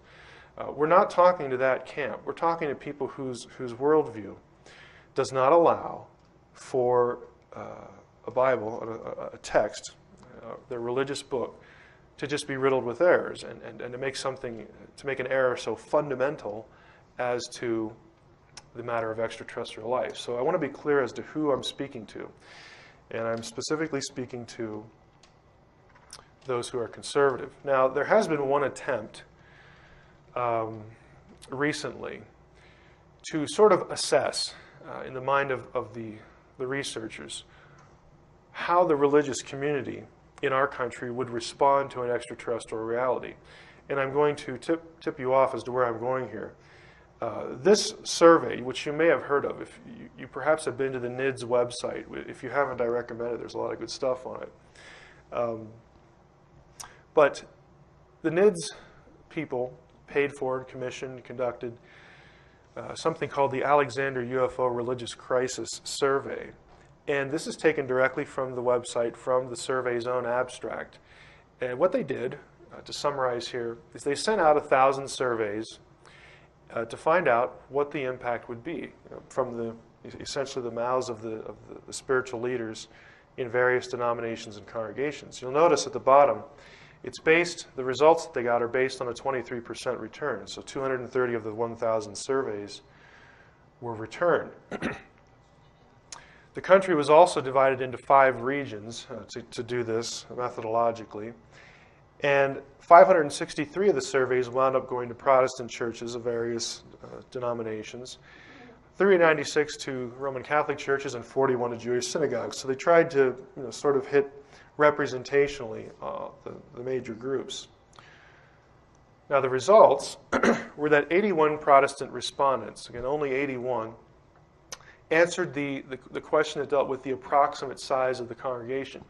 The researchers wanted to know, well, how many people does your church, and hence your view as the pastor or the rabbi or the priest, how many people does your church represent? And so you get these figures in the survey data about total families that the respondents represent. Protestant, you have a little over 35,000. Roman Catholic, a little over 56. And the 6 Jewish respondents would amount to 1,445 families. Now, that's a total of 132 congregations and 93,477 families. Based on a U.S. population of 280 million, go down to the red. These four religious bodies represent 51% of the U.S. population. Again, this is drawn from survey data. What that means, though, and this is me speaking, less than 1/4 of the surveys were returned, and there's no way to tell how theologically conservative the individual minister, priest, or rabbi was who answered the survey, because the researchers didn't ask that question. They didn't ask any questions, in fact, to assess, well, what's your view of the Bible? What's your view of this? To try to get a feel for how conservative they were. The more conservative the respondent, however, the more likely they would be to feel troubled by certain questions. And it's my guess, and it's only a guess, based on people in the ministry that I know of.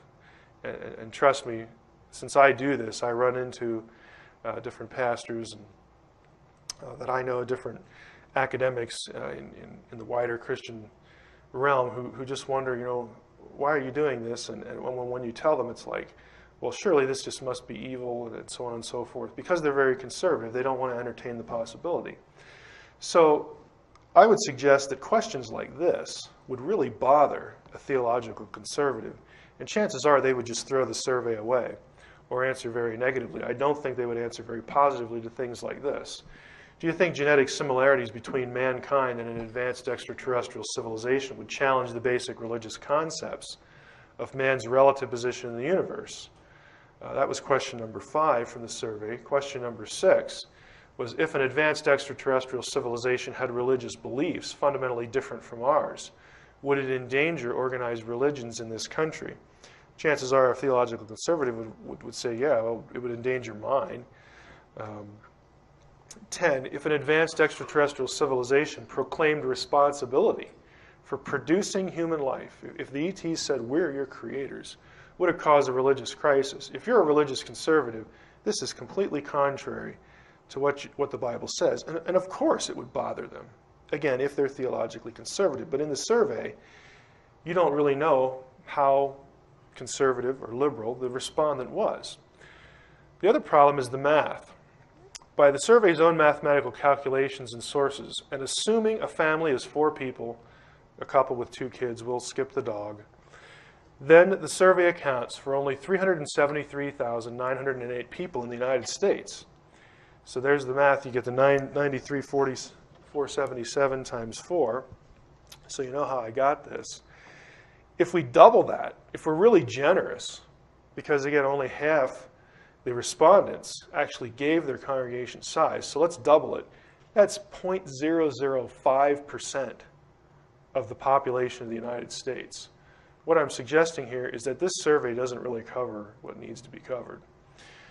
By way of illustration, I put this in a bar graph, and yes, there is a bar down here for the percent, again, of the population, but it's so small it doesn't even register on the bar graph to graphically illustrate it. So what I want to do, having sort of set this up, so you know who I'm targeting, and you know that I'm thinking that a lot of the efforts to date just haven't done a whole lot, is I want to demonstrate that the issue is important. I'm speaking again for those who are perhaps in the room who are, again, their background is a conservative Christian background, or you know people who have that background, or if you're listening on the DVD, if those categories apply to you.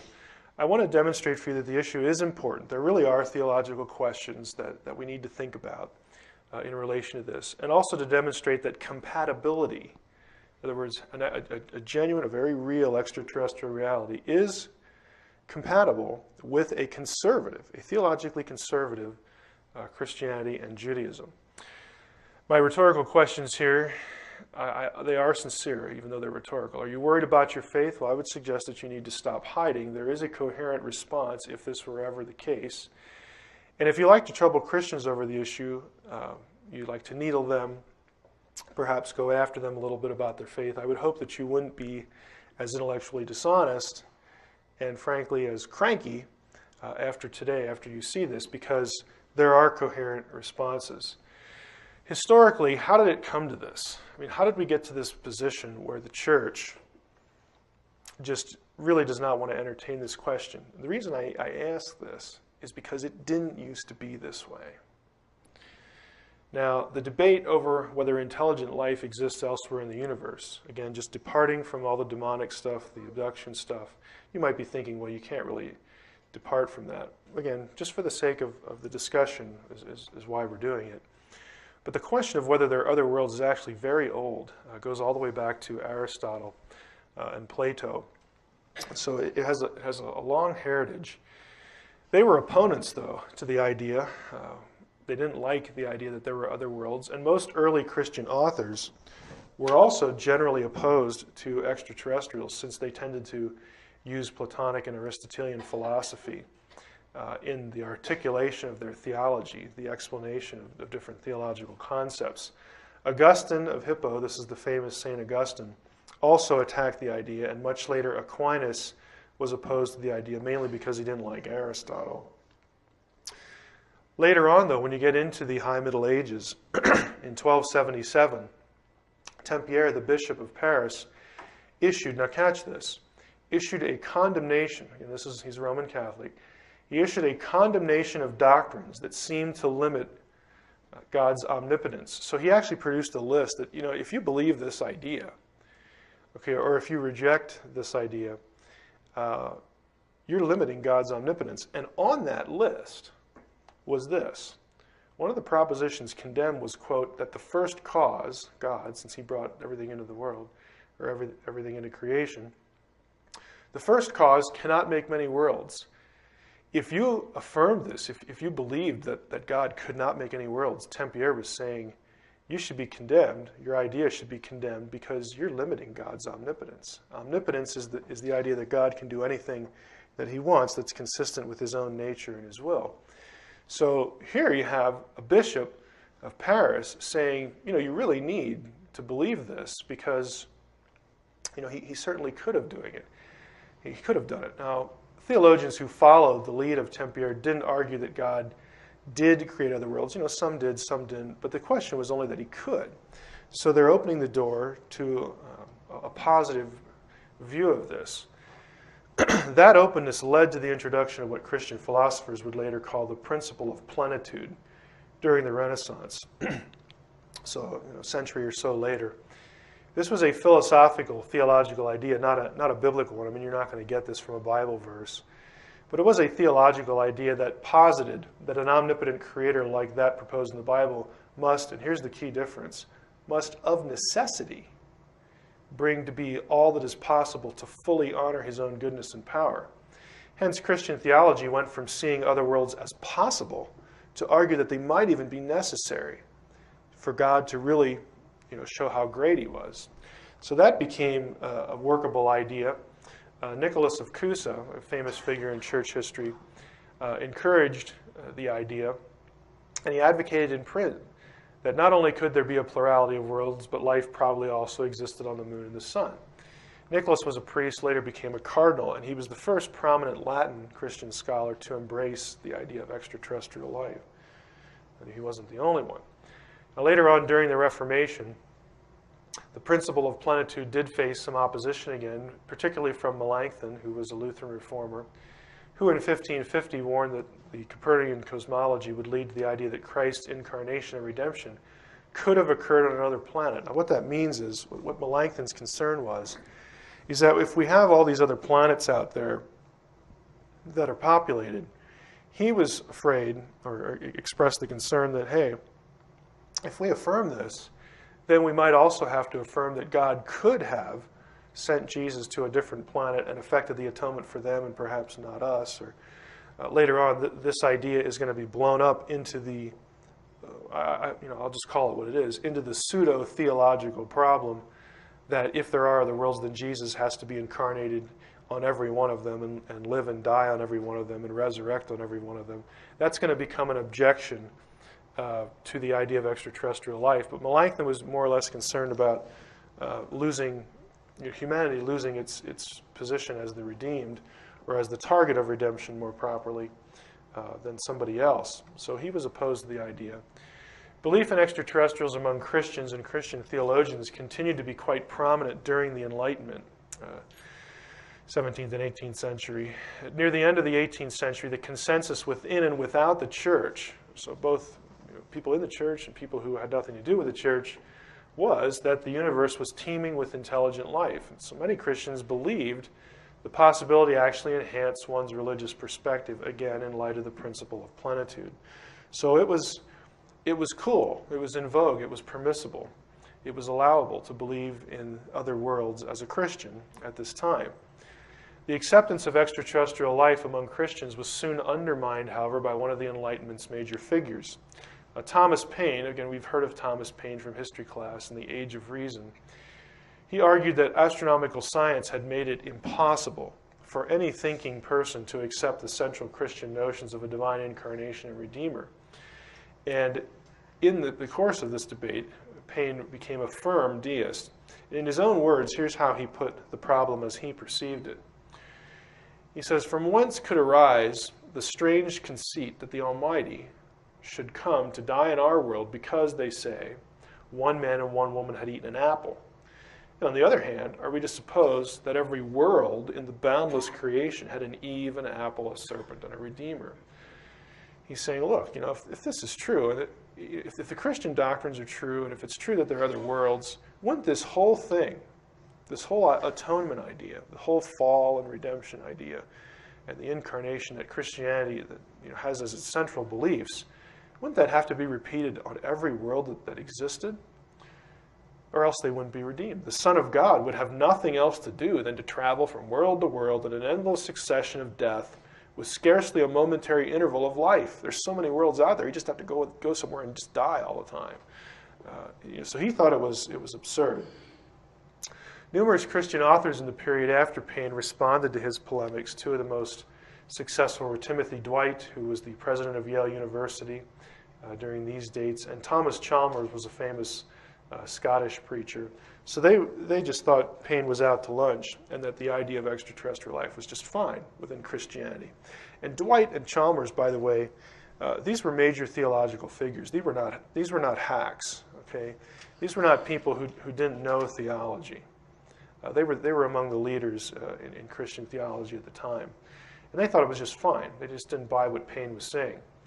Support for the idea of extraterrestrial life continued through the late 19th and early 20th centuries in the church, but it soon became the threat that many Christians see to it today, and that was really because of Darwinism. With the advent of Darwinism, Christians who took the Bible's claim of a divine creator seriously began to view scientists as the enemy. Okay, that was one of the key intellectual movements or changes that has led to the situation as it is now. Once Darwinists, and here was a big, and it still is a very big issue, once Darwinists came to the conclusion that the discovery of extraterrestrial life would amount to added support for naturalistic evolution against the idea of a creator, the church became increasingly hostile toward the idea. So the fact that non-Christian secular scientists linked the idea of, hey, if we discover extraterrestrial life out there somewhere, then that supports evolution, because life would have had to evolve somewhere else. That linkage, which I'm going to tell you right now is not logically necessary at all, but that linkage really troubled a lot of people in the church. So they were just immediately, they began to be predisposed against the idea of extraterrestrial life. Now, some observations. Historically speaking, the church was often quite supportive of the idea of extraterrestrial life. That's just a point-blank historical fact. The idea of extraterrestrial life did raise important theological questions, but these questions were not viewed as threats to the faith by many. Two things, I believe, drove the church away from the extraterrestrial question, and here's the important part, neither of which arose from the Bible itself. And they were manufactured pseudo-theological problems from enemies like Paine, and the logically unnecessary linkage of naturalistic random evolutionary theory to the question itself. Now, the former of these, Paine's argument about Jesus having to die and resurrect on every world, made Christians wonder if the extraterrestrial life was a problem, and the latter forced Christians, the whole question of evolution, forced many Christians in their minds to distance themselves from the idea by default, thinking that if we accept this, then somewhere down the road, someone's going to argue that we must accept evolution as well. Now, getting a little more modern here with the situation as it is today, we're still dealing with the same categories. And I'm going to start with the second of the two back here. Here are the two categories, pseudo-theological problems and this logically unnecessary linkage. I'm going to start with the second one to jump into how I would respond, how I think the church can quite easily respond to the issues and affirm the possibility that their worldview is compatible with an extraterrestrial reality. Now, the notion of intelligent alien life that it proves, or at least supports, the theories of naturalistic evolution is, again, the modern version of today's unnecessary link. Panspermia, if you're not familiar with this term, is the idea that life was seeded from space. Usually this takes the form of what scientists would call undirected panspermia. It's accidental. Life particles, are floating around out there in space, and they land on Earth and create life. There are those, though, who would favor directed panspermia, that extraterrestrials actually brought life here or came here and started life. The first major figure in science to say this was Francis Crick, okay, who you might remember, Crick and Watson, co-discoverer of DNA.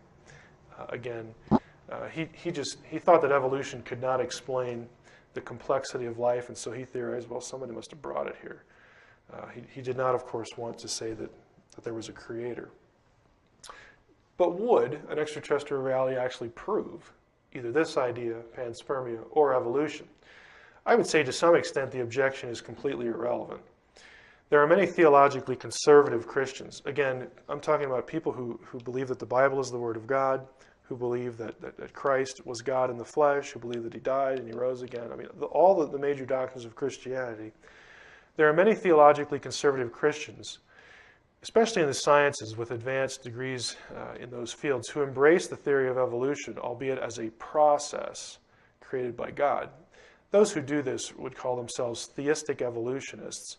God created the evolutionary process and lets it run.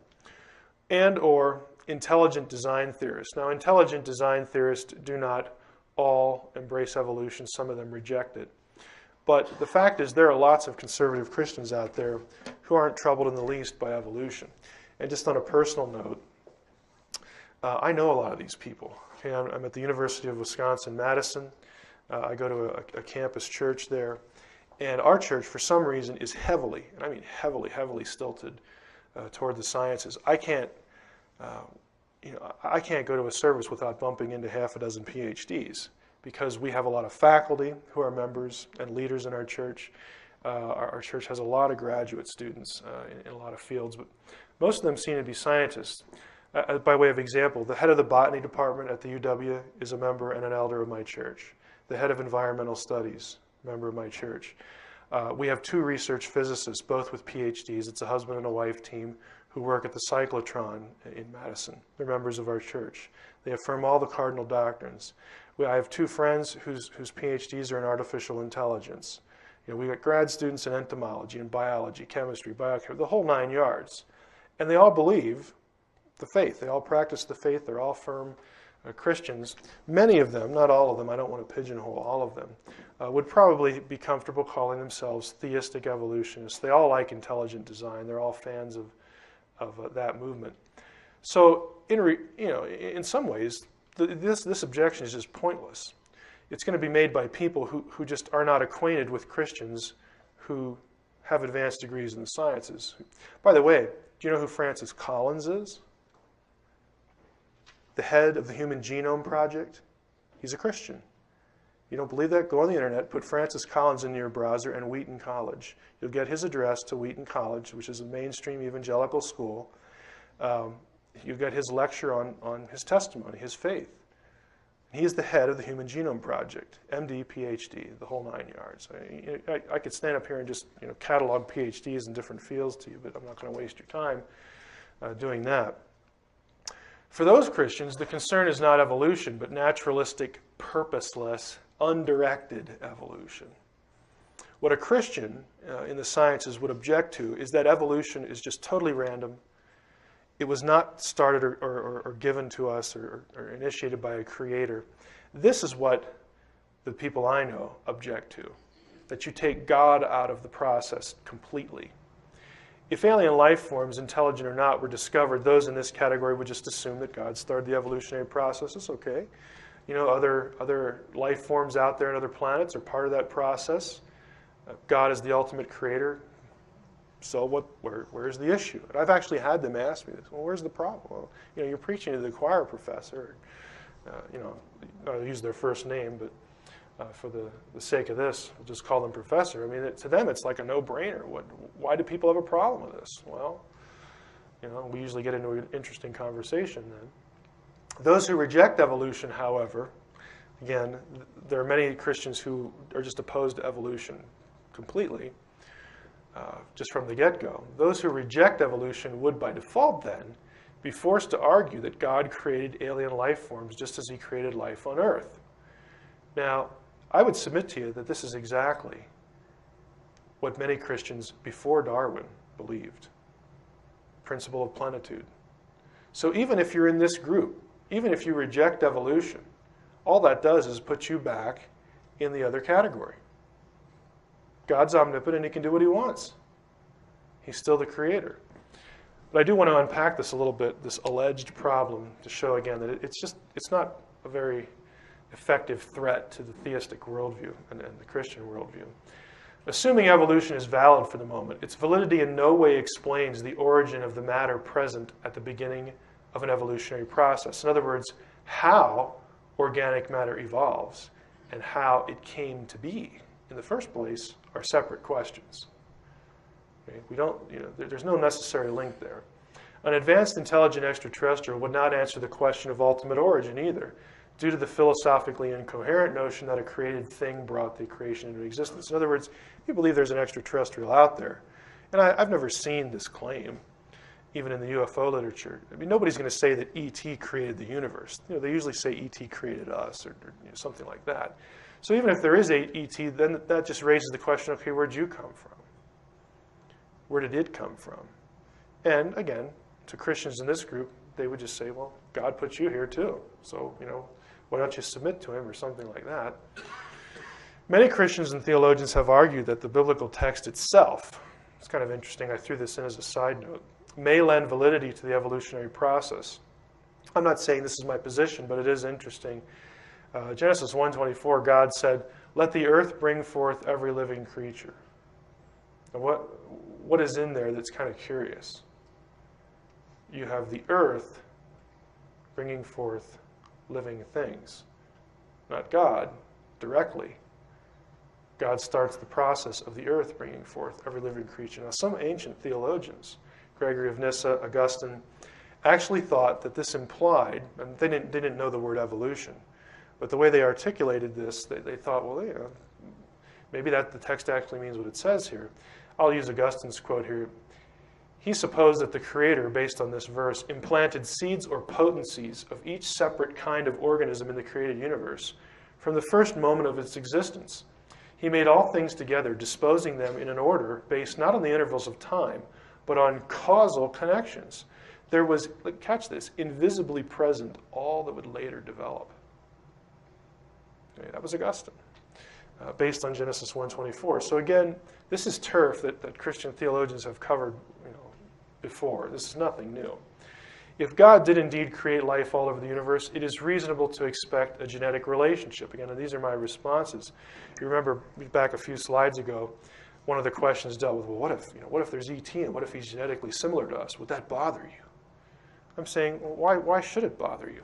It's reasonable to expect a genetic relationship between that life and Earth life on the basis of genetic relationships between life forms on Earth. If they all have the common creator, why would this be a shock? If the Human Genome Project has taught the lay public anything, it is that we are genetically similar to more life forms on Earth than we previously thought. Does this prove we made those life forms? No, of course not. It doesn't prove they made us either. Using ET life of any kind as a proof of a cause and effect relationship is not logically coherent. It is not sufficient on this point to assume a cause-effect relationship because we presume they're technologically superior to us either. For example, we're technologically superior to apes, but we're not their creators. Again, the logic fails. There is no necessary conclusion to draw here. Now, we've covered the logically unnecessary link. Let's move to the second category, what I will call today's modern manufactured theological pseudo-problems or objections. Now, here are the four that we'll cover. Some would say, well, if there is ET, then that undermines the inerrancy of the Bible. Inerrancy refers to the idea that the Bible does not contain errors in anything it affirms, that it actually affirms. Some would say an extraterrestrial reality would overturn the doctrines of redemption and incarnation. This is sort of Thomas Paine's category, objection still around. The third one is, if there are ETs, then this overturns the doctrine of the image of God. In other words, if they're here, if they're real, and they're more intelligent than we are, then that means that we're not the apex of creation, and we're not unique to God, and somehow or another, they have like more of the image than we do. That there's a problem here. We're going to discuss what the image is and why this just doesn't work either as an objection. And the fourth is, if there are ETs, people would argue that they must be angels. So some people are afraid that if we admit that there are extraterrestrials, or if that fact is actually proven, then there are going to be people out there who say, well, those were the angels of the Bible. They were really aliens. Should that bother us? Is that a theological problem? So those are the four. Let's take the first one. The denial of inerrancy issue. This objection proceeds on the naive assumption that if something is not taught in the Bible, it can't be true. And naive is the operative word there. This objection is so transparently incoherent that it is difficult to avoid the conclusion that it's used only to avoid the discussion. And I really mean that. When I get this, why are you involved in this? And if extraterrestrials are out there, then the Bible's wrong. I think that people just want to try to say that to me to shock me, back into the inerrancy camp. And I never left it in this discussion. But they're saying, if you believe this, then you think the Bible's wrong. It has an error. And I'm saying, no, this is it's ridiculous.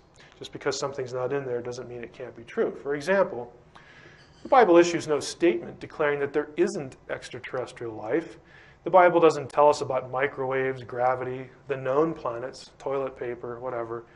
That doesn't mean they aren't real, especially things like the known planets and gravity. I mean, the planets aren't listed in the Bible. Because it's not in the Bible, then should we say that the Bible affirms that there aren't 9 planets? I mean, the logic here is it's incoherent, and it's just very naive. Hence, a genuine extraterrestrial reality doesn't amount to overturning any biblical statement. It just doesn't. And my question is, why is it the burden of the Genesis narrative or the Bible as a whole to mention everything that's real? I mean, why does it need to do that? I also think that inerrancy is a wrong-headed objection, because inerrancy itself is subject to interpretation. For instance, you have to determine what's an error. You also have to determine what is cultural, what's metaphorical, what's just literary. I mean, it just opens a whole spectrum of sub-issues that you have to deal with. So the term is so elastic that a genuine extraterrestrial reality is really no threat to the doctrine. What about incarnation and redemption, though, the second one? Back to Thomas Paine's objection. I think this objection is kind of odd, because on the one hand, some have used it to require the notion that an intelligent ET would have to be viewed as God incarnate. In other words, replacing Christ. What I mean here is when Paine first came up with this idea that Jesus has to go live and die and resurrect on every planet, some said, well, maybe God has a Jesus or a Messiah on every planet in that indigenous population. So that was one sort of response that came up. And again, there's nothing biblically that requires this at all, so it is a non sequitur. The matter of redemption, though, I think has received more attention in Paine's traditional articulation. And I still think the objection lacks force because because of several problems here. It just doesn't cohere. So I'm going to focus on redemption here. It is related to the incarnation, obviously. You can't have redemption without the incarnation. But let's just camp here for the sake of this section of the lecture. To re-explain it, if there are intelligent ETs, then the objection goes, Christ would have had to die for them. The logic here is because Romans 8 and Revelation 21 and 22 tell us that the atonement of Christ ultimately extends the entire universe, that it will be recreated in an Edenic way. Now that's true. Those passages do affirm and tell us that because of the death and resurrection of Christ, that all of creation will be redeemed, will be regenerated. And so let's store that in the back of our minds, that much is true. But to use that to say that Jesus would have to die for everything in, every other intelligent being in the creation is, again, a separate issue. But the argument goes, if they're intelligent aliens, they'd have to be included in this. And yet the Bible doesn't say anything. Maybe this is a little clearer. C.S. Lewis, a very famous author, Christian apologist, who did not himself object to the idea of intelligent extraterrestrial life. He actually wrote a trilogy, his space trilogy, with this as its core. Perhaps some of you have read that. But he put the argument this way. If the universe is teeming with life, this, we are told, reduces to absurdity the Christian claim that to only this one planet, God came down and was incarnate for us and our salvation. So that's the way he put the objection. A little more modern, Nancy Murphy, who teaches at Fuller Theological Seminary, which is an evangelical school, put it this way. She says that the problem is put forth that it would be inconsistent to assume the existence of other life forms capable of responding to the overtures of God, and yet deny the possibility of any event on other planets that's comparable to God's action in Jesus. So again, these are just people who have written on this. Now, I've included Paul Davies' 2 cents on this. Paul Davies is a name you might be familiar with. He is in the field of physics, does a lot of writing on extraterrestrial life. He is not a Christian. I don't know what he is. He's either an atheist or an agnostic. Frankly, when atheists or agnostics do theology, it isn't pretty. It's the same thing here. But I'll read his quotation because I'm going to interact with it. Of all the world's major religions, Christianity is the most species-specific. Jesus Christ was humanity's Savior and Redeemer. He didn't die for the dolphins or the gorillas, and certainly not for the proverbial little green men. And then Davies asked, but what of the deeply spiritual aliens? Are they not to be saved? Can we contemplate a universe that contains perhaps 1 trillion worlds of saintly beings? He's equating saintly beings with this deeply spiritual thing. Like, because I'm deeply spiritual, then God has to save me. But in which the only beings eligible for salvation inhabit a planet where murder, rape, and other evils remain rife. So what he's doing here is he's saying that the reason God offers salvation is if you're good, which is a complete misunderstanding of the gospel. But continuing with Davies, those few Christian theologians who have addressed this thorny issue divide into 2 camps. Some posit multiple incarnations and even multiple crucifixions, God taking on little green flesh to save little green men, as a prominent Anglican minister once told me. But most are appalled by this idea or find it ludicrous. After all, in the Christian view of the world, Jesus was God's only Son. Would God have the same person born, killed, and resurrected in endless succession on planet after planet? So he's in the Thomas Paine camp pretty clearly here. Now, the way I would respond to this is, it's true that the New Testament teaches all creation is redeemed. But it is an assumption, and I think perhaps flawed, that the cosmos needs to be redeemed in a moral guilt sense. Now, what I mean here, and I'll return to this in a moment, is the reason in Christian theology that Christ became incarnate and died on the cross was that mankind, because he was morally guilty before God, had to be redeemed. Okay, that was the whole rationale for it.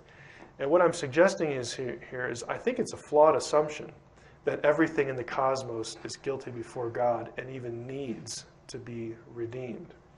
But we'll come back to that. Christianity does not teach we're morally guilty before God because we're intelligent or spiritual. We are in that state because God applies Adam's guilt to all humans. All right? That's what the Bible actually says. The other problem with what Davies says is salvation cannot be earned and is never deserved in biblical theology, but is granted to all those who put their faith in what Jesus did. As such, Davies' comments in particular show a fundamental misunderstanding of the gospel to begin with. If God did not apply moral guilt to aliens, and of course there's no biblical indication he did, presuming they exist, then the objection is moot. They don't need to be redeemed in a moral sense, because they're not guilty before God. The effect of Adam's sin does not pass to them. Hence, E.T. may be of no concern when it comes to the plan of redemption. E.T. would need no savior, wouldn't go to heaven or hell. I don't like to put it this way, but E.T. could be on, in terms of heaven or hell, the level of an animal that is not guilty before God, and hence he's not going to suffer forever if he doesn't believe in Jesus. There are other human beings, in fact, I would say, again, this is my own view of Romans 5:12, who do not incur guilt before God, but the effect of what Adam did to them is somehow different. And again, I'm not terribly committed to this view, but I think it's possible that when Romans 5:12, if you're not familiar with it, Paul says, "For whereas by one man sin entered into the world," that's Adam, "and death by sin, so that death passed upon all men, for that all have sinned." This is usually taken to mean that when Adam sinned, his guilt was transferred to every human being, and so every human being needs to be redeemed. They need to believe in Jesus, or else they're going to go to hell. Well, if you actually take the verse pretty literally, the only thing that passes upon men is death. And you can easily translate it with the result that all men sin. In other words, what Adam did might only result in mortality, and the fact that now that we're born, every human being will inevitably sin and become guilty before God, but is not necessarily guilty before they sin. Again, it's possible. It's a fairly common theological view when discussing the atonement. But I put in this category babies, abortion victims, people who are severely retarded, people who can't believe. And I'm just suggesting that, hey, there could be another category where human beings are taken care of by the atonement, but not in a moral guilt way. There are other non-human beings who are excluded from the category. Animals don't need a savior in the moral sense, yet they are part of the new heaven and new earth. Perhaps aliens, if they exist, are in that category. So, they're subsumed in the recreation, the regeneration of the cosmos because of what Jesus did. But they're not in danger of going to hell. Fallen gods or fallen angels are another category who have no chance of salvation. Perhaps those beings who portray themselves as aliens are in this category, and a lot of Christians think they are. If that's the case, then the atonement is a non-issue again. Is this a real threat to the doctrine of redemption? In Hebrews 2:9, we do see that this idea of the atonement, its broad effect, Paul or the writer of Hebrews, whoever you think that is, says, "We do see Jesus, who for a little while was made lower than the angels, now crowned with glory and honor because of the suffering of death, so that by the grace of God he might taste death for everyone. It was fitting that God, for whom and through whom all things exist, in bringing many children to glory," and so on and so forth. I'll skip to the next line. "For this reason, God is not ashamed to call them brothers and sisters, saying, I will proclaim your name to my brothers and sisters. In the midst of the congregation, I will praise you. Since," continuing, "therefore the children share flesh and blood, he himself likewise share the same things, so that through death he might destroy the one who has the power of death, that is the devil, and free those who are held in slavery." Here's the important line. "For it is clear that he did not come to help angels, but the descendants of Abraham." It's very clear that the angels, especially the fallen angels, are not included in the redemption, in the atonement. So again, there's precedent for a category of intelligent beings not being included in the atonement. The fact that they're intelligent has nothing to do with whether Jesus needs to die for them. What about the idea that all created things will be redeemed, though, going back to that theme? Romans 8, you go down here to verse 22, or verse 21 here. "The creation itself will be set free from its bondage to decay and will obtain the freedom of the glory of the children of God. We know that the whole creation has been groaning in labor pains until now." Up here, the creation is waiting and eagerly longing for the revealing of the children of God. This is an eschatological and end times kind of thing, that when Christ returns, creation will be ultimately renewed sometime after his return. Colossians 1, you have the context here is we're discussing, Paul's discussing the Father, God the Father, and Jesus. God uses Jesus to rescue us from the power of darkness and transfer us into the kingdom of his beloved Son, in whom we have redemption, the forgiveness of sins. Going on, Jesus is the image of the invisible God, the firstborn of creation, so on and so forth. And you get down here to the red. Through him, through Jesus, God was pleased to reconcile to himself all things, whether on earth or in heaven, by making peace through the blood of his cross. So this idea is biblical, but the point of the redemption of all creation is not to undo moral guilt. The earth isn't guilty, animals aren't guilty. It's to make it what it once was, to give it new life, to set it in right relationship to him as it was in Eden. So again, to summarize this, just because there's an intelligent extraterrestrial does not mean that that intelligent extraterrestrial is guilty before God. And if that's the case, Jesus doesn't need to go to every planet and die. Okay? ET might benefit with the rest of the cosmos from the atonement, but there's no need for God to look down at planet whatever and say, oh boy, there's a population down there, I better go send a Messiah there. The whole point of the Messiahship to specific individuals was that they're morally guilty and they need a means of forgiveness. And there's no biblical warrant to say that ET needs that. Third one, if there are ETs, then this overturns the doctrine of the image of God. This objection requires a little explanation.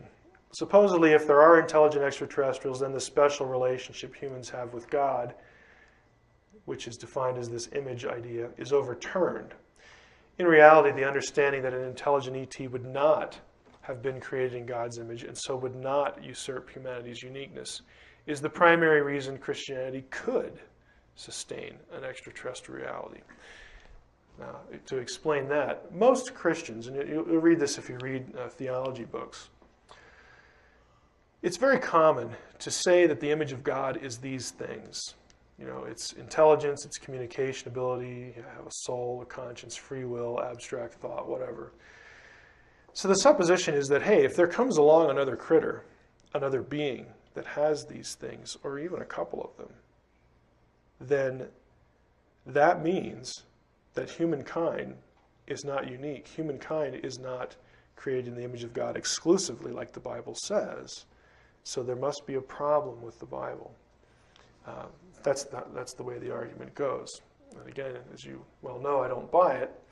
The reason that the image is not any of those things, and that's the key, the image is not an ability or some capacity. The reason that's not the case is because of several reasons, and I'll try to follow this here. The image is, true, what makes mankind distinguishably and certifiably unique in relation to any other created thing in the universe. The image must be something possessed in its entirety, equally and fully by every human being. In Genesis 1:26, when God says, "Let us make humankind in our image," the whole point is that I'm going to create humanity in such a way that he is distinct from everything else I've created. And since we're created in his image, male and female, and every male and female has it, it's not something you get in stages. Okay, you either have it or you don't. Now these conditions are again mandated by this passage, Genesis 1, okay, the famous image passage, let us make humankind in our image and in our likeness. Genesis 5, we have the phrase again, God creates humankind in the likeness of God. Genesis 9, a very famous verse dealing with capital punishment. Whoever sheds blood of humankind, by humankind shall his blood be shed, for in the image of God has God made humankind. My own position, as you're going to see in the next couple slides, is that the image is not a thing, an ability we have. It's not something put in us. It's something we are. It is a status that we have. We are God's representatives on earth. We are God's imagers, which explains this command. God was offended at murder. If you kill a human being, it is as though you killed God in effigy, because humans are his representatives, his stand-ins, so to speak, on the planet. And that was offensive. Now some observations. All men and women are image bearers, according to that Genesis passage. The image, of course, makes us distinct. There's something about the image that makes humankind like God. And the image is not incremental or partial. What I think it is, and I've already tipped my hand here, and this is based on a point of Hebrew grammar, is the image is something we are, not something we have. This is the phrase in Hebrew, bet salem is how you would say this, in the image. This little letter is a preposition in Hebrew. They're attached to the front of words. Now think about the way we use the word in. Okay, we use the word in a lot of different ways. If I say, put the dishes in the sink, in that sentence denotes location. Okay? If I say, write this letter in pencil, what I mean there is that the pencil is the instrument that you use for writing. If I say, I work in education, I work in the medical field, what I mean is this. I work as a teacher. I work as a doctor. I work as a nurse. In other words, that is my function. I work in the capacity of education or medicine. And I'm suggesting we take this meaning of the word in and put it back in Genesis 1:26. We are created as God's image. We are created to function in the capacity of his image. We're created to be him as though he were here. We're created to be his representatives, his imagers. Think of it verbally. It's a function, not a thing. And all human beings have an ordained destiny to carry out or reject as his imagers. Now, how does this relate? E.T. has not been put in charge of earth, as Genesis 1:26 and 27 says humans are. Hence, he is not an imager of God. Humanity would therefore remain unique. It would retain a special relationship between humans and God.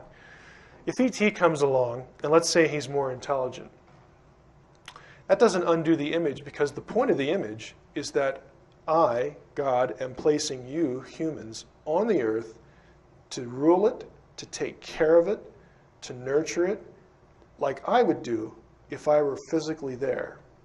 I'm putting you in charge. You're my representatives. It doesn't matter if E.T.'s out here somewhere doing his thing on another planet, because God is in a unique, special relationship to humans on this planet, on Earth. Okay? Frankly, it doesn't mean a thing if E.T. is out there. His place is not God's imager on Earth. Maybe God's doing something else with him over there. But the categories, the distinction between the categories can easily be retained. I have here a little rabbit trail. What about the plurals in Genesis, our image? Because everybody asks about this. And to get a full answer to this, you're going to have to get some of the other tapes from the sessions. But it's true that the members of the divine council, God's heavenly host, are also God's imagers in some sense. They do rule. They do exercise authority. That is true. Humankind is still unique, though, since humans alone are God's representatives on earth. In fact, in Jewish tradition, and I would say in biblical theology as well, the whole point of the initial rebellion of the Nachash, Lucifer, the serpent, whatever term you want to use there, was because he, as a superior being to Adam and Eve, did not want to submit to the idea that God was putting them in charge. Okay? We're more capable, we're better looking, we're smarter, whatever. Why should we bow the knee to these two, things that you've just created? The fact that heavenly beings can also serve God does not undo the fact that humans alone are his representatives on earth. God put humanity in charge, not some other being. And again, the whole Jewish tradition about Satan thinking this was ludicrous falls into that category. Now, finally, the fourth argument, well, if there are ETs, then people are going to go running around saying that they're the angels of the Bible, and then we're going to have aliens in the Bible, and that's a problem, so on and so forth. Well, I would suggest you look at it this way. To be honest, if there are ETs, and if you're thinking this, that, I just can't wait to have ETs in the Bible sort of, running the show or whatever, I would suggest to you need to think twice about that. I don't think you'd really want to do this if you're not a Christian, especially. Here's why. There are 4 problems with identifying angels with extraterrestrials. And again, I'm defining extraterrestrial as a being who has a determinate lifespan, who lives on another planet, who has to eat, who has to procreate to sustain his own race, who has to survive. In other words, he's not an immortal. Okay, he's not an entity, an immortal entity. But that is exactly the way that Jewish and Christian texts describe angels. They're described as immortal. They do not have determined lifespans. For instance, some verses here. Mark 12:25. For when they, in the context it's referring to people, when they rise from the dead, they neither marry nor are given in marriage, but are like angels in heaven. Okay, they don't need to reproduce. They will live indefinitely like angels in heaven. Jude 1:6, the angels who did not keep their own position, but left their proper dwelling, he has kept in eternal chains. I would suggest to you that if the sentence is eternal, then the victim of the sentence is also viewed as eternal. Wouldn't make any sense. What's the point of having an eternal punishment if the being is not going to be around for it? Second problem, or second issue, is angels, Hebrew the malachim, are always depicted in human form. In other words, you never have a malach, that's the singular, an angel, ever depicted in non-human form. You have other categories. You have cherubim and seraphim and whatnot.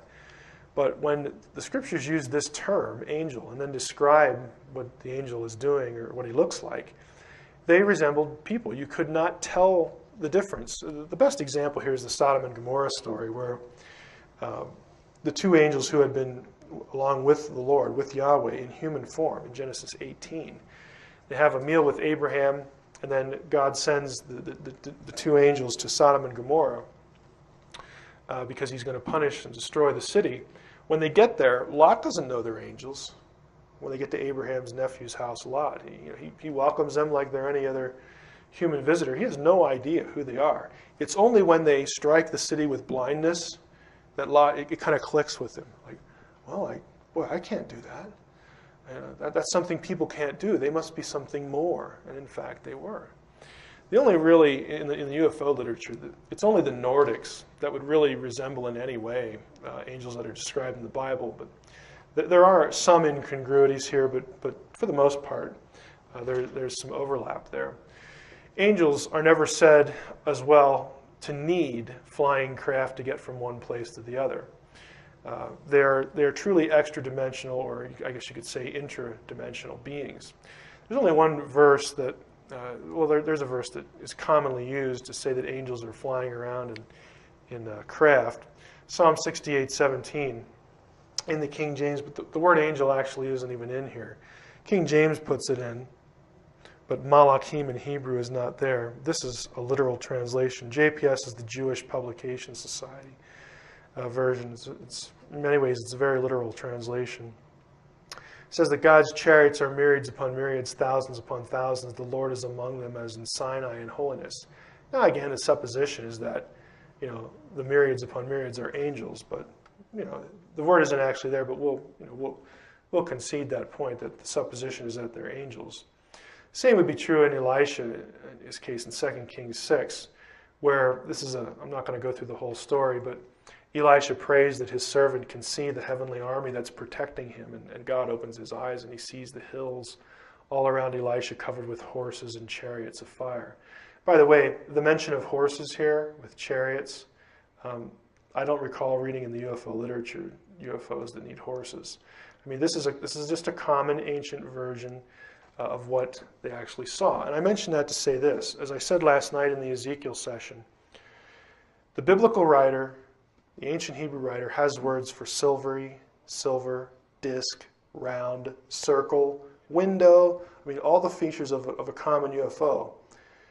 These are just simple words across the board in every Semitic language, but they don't use them to describe the chariots. They just use the word for chariot, drawn by horses.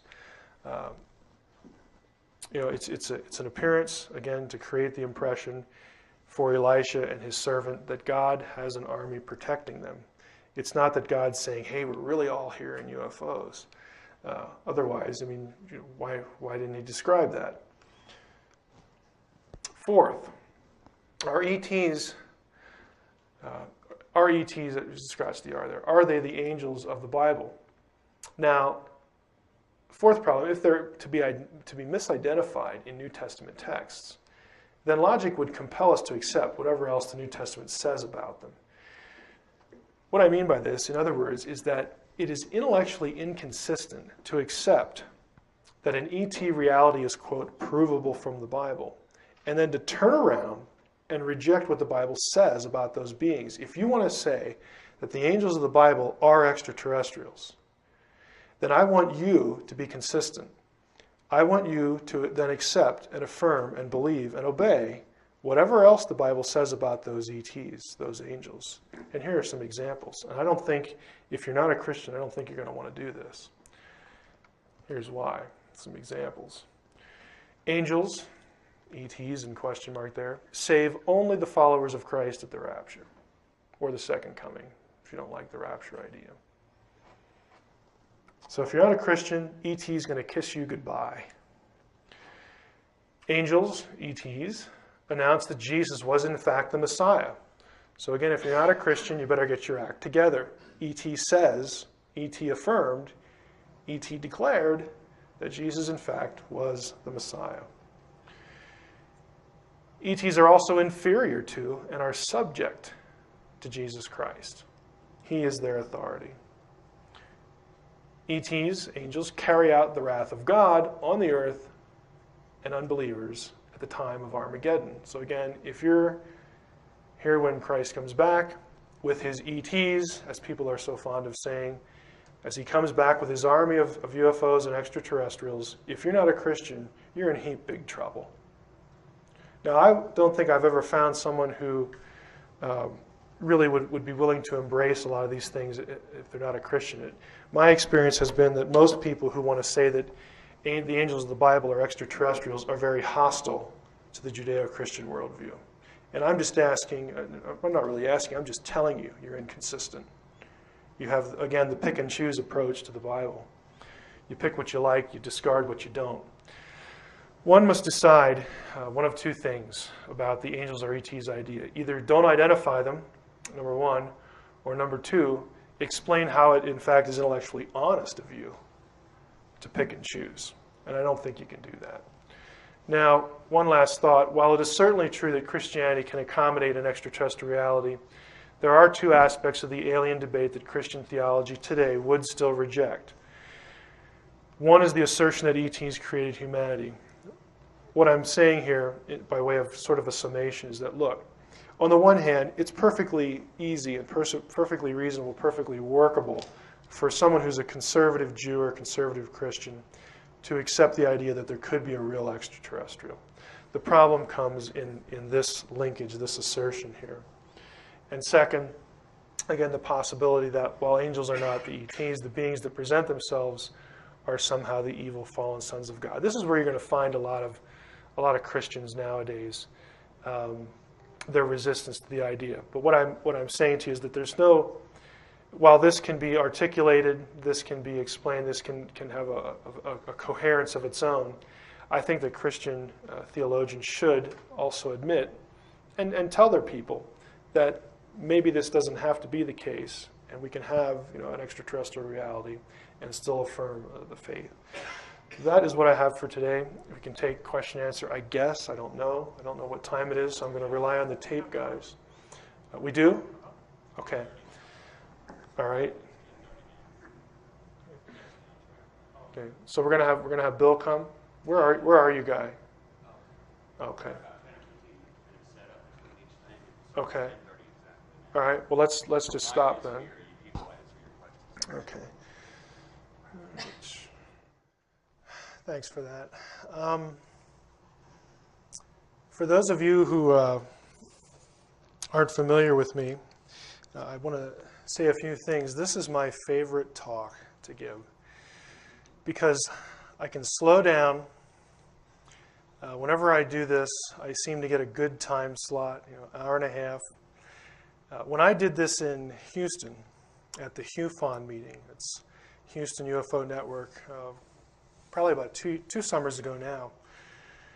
After I was done with this, we went for 4 hours in question and answer. No, I'm not suggesting anything. But that's okay. I've checked with Guy. I told my wife not to expect me back at any reasonable hour. I'm just telling you, by past experience, this generates a lot of questions. I don't mind answering them. I'll stay as long as you want to stay. This is also something I enjoy doing because I like the give and take with an audience. It is really right up my alley because of my background. I do want to say, though, that this is also the material that gets me in the most trouble because of the, well, you know, it's fairly confrontational. With Zecharia Sitchin, I don't know Zecharia Sitchin. I've not met him. When I wrote the first draft of The Facade, which is sort of a novelization of my views on a whole range of things related to UFOs and abductions and all that sort of thing.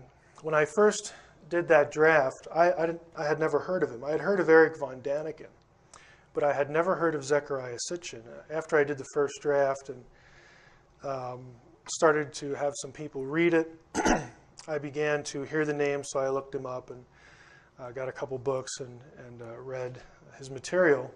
And at first I thought, hey, this is really cool. You know, I found somebody, because all I had read was the back cover.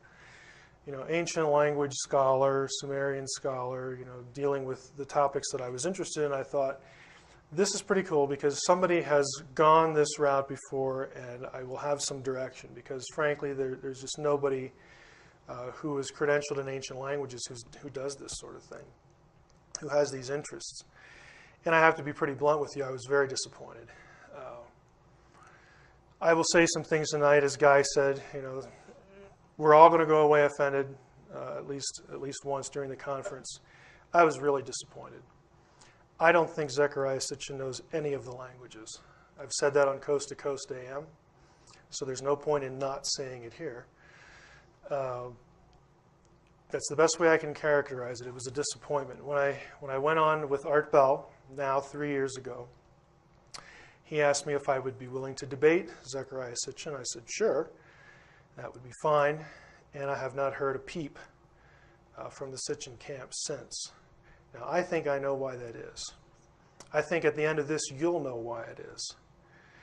I say all that to say this. My gripe with Sitchin is purely academic.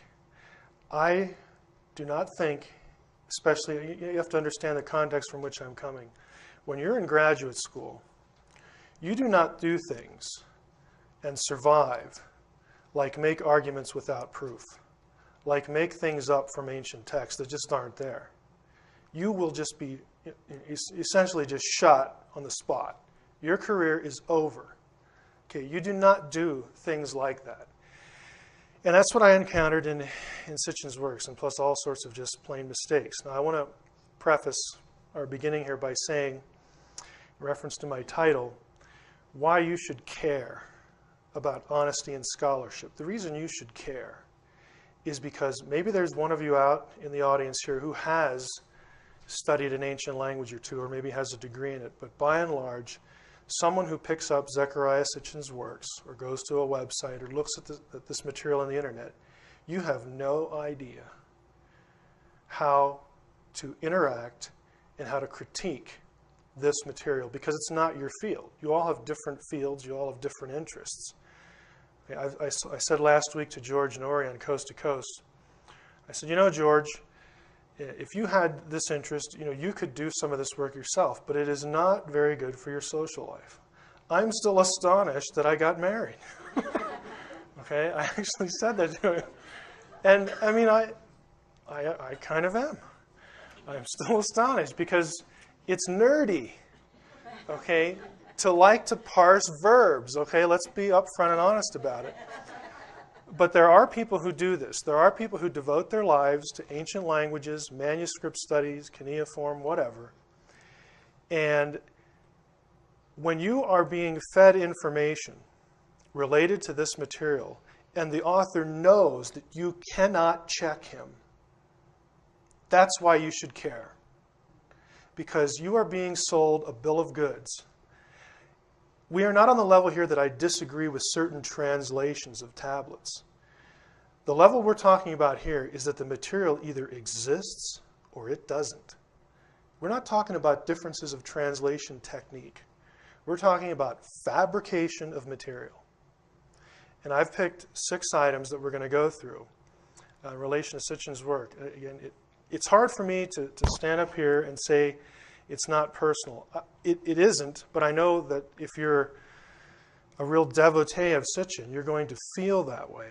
I don't know the guy. He seems like a nice guy. I mean, I've never heard anything from him. I've heard him on Coast to Coast once or twice that would make me think he's evil and bad. I have had hosts tell me, people you would know, names you would know, that he is that. I have no idea. I don't think that. I have no basis for saying that. What I can stand up here and tell you tonight is that his scholarship is really bad. Okay, that I can say. Now, with that as sort of a segue of an intro here, what makes, I should add this. This was illustrative with what happened last week. Did anybody catch the Coast to Coast show last week? Okay, let me tell you how these things run. You talk to the producer, you set a date, and then she asks you, Lisa Lyons, okay, write up 20 questions for George. Okay, it's a normal procedure. So I deliberately said, you know what, I'm not going to mention Zecharia Sitchin in these 20 questions because I know George really likes him, and I like George. I don't want to offend George. If you were listening to the show, we're not 30 seconds into the show, and he's asking about Sitchin. The board op, when they call you about 5 or 6 minutes before the show, make sure you went to the bathroom. And they said, well, now George really wants to talk about angels. He doesn't really want to talk about, Jewish texts. Fine, whatever George wants to do. And I'm telling you, 30 seconds in, there it is. And he kept bringing it up. Okay, so I wanted to tell you, I didn't initiate that. It just happens. And so I'm willing to take the heat for it, and I'm also willing to do it because it needs to be done. Why, you might ask, do you think, Mike, it's important to speak out about what somebody else teaches? Is it any of my business? Isn't it mean? Are you just bored? I do get bored. I could have put here, don't you just want to make money off Zecharia Sitchin? I've been accused of that publicly by William Henry. And what I did for William was I posted my income tax returns on the internet for the last 3 years. Now, I blacked out the names and the social security numbers, and I said, here you go, William. Do you think you or Zecharia Sitchin will do the same? William removed his rant against me off his website. Okay? I am not in this for money. You don't believe me? Ask my wife. Okay? She wishes I was. What if I was a lawyer and your friend, and I knew that the lawyer you had hired to represent you wasn't very competent in an area of the law critical to your interests? Should I say nothing? Should I let you get taken? Is that what you'd want? What if I was a doctor and a friend of yours and I suspected that your doctor was unaware of or hesitant to tell you about an experimental treatment that might save your life? Should I just shut up? Would you want me to say something? What if I was a financial advisor and I knew that an associate in my office who was managing your account was not getting you the return that you could be getting?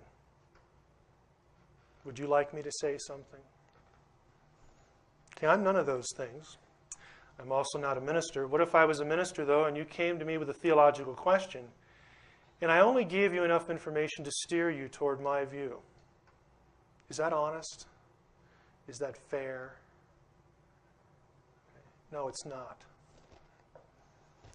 So my dilemma and my task is, on the one hand, I do acknowledge that a knowledge filter exists in academia and that you do have some cause to be suspicious of academics. I'm an academic. I understand that. Academics don't want to touch this stuff with a 10-foot pole. As Richard Dolan told me today, I finally got to meet him. He said, we are in an academic ghetto. Okay, and there's a lot of truth to that. But there are those of us who think that the subject matter is important enough to just step outside of our own little world and quit pretending these things don't happen to people. I acknowledge that people's experiences are real. Okay, I am not a debunker. Okay, I know that what happens to people in this area, this is real stuff.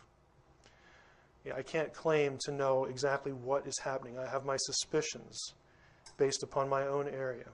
When it comes to my own area, I can tell you what is up to snuff, and I can tell you where you're getting just hoodwinked and flim-flammed, okay, in this area.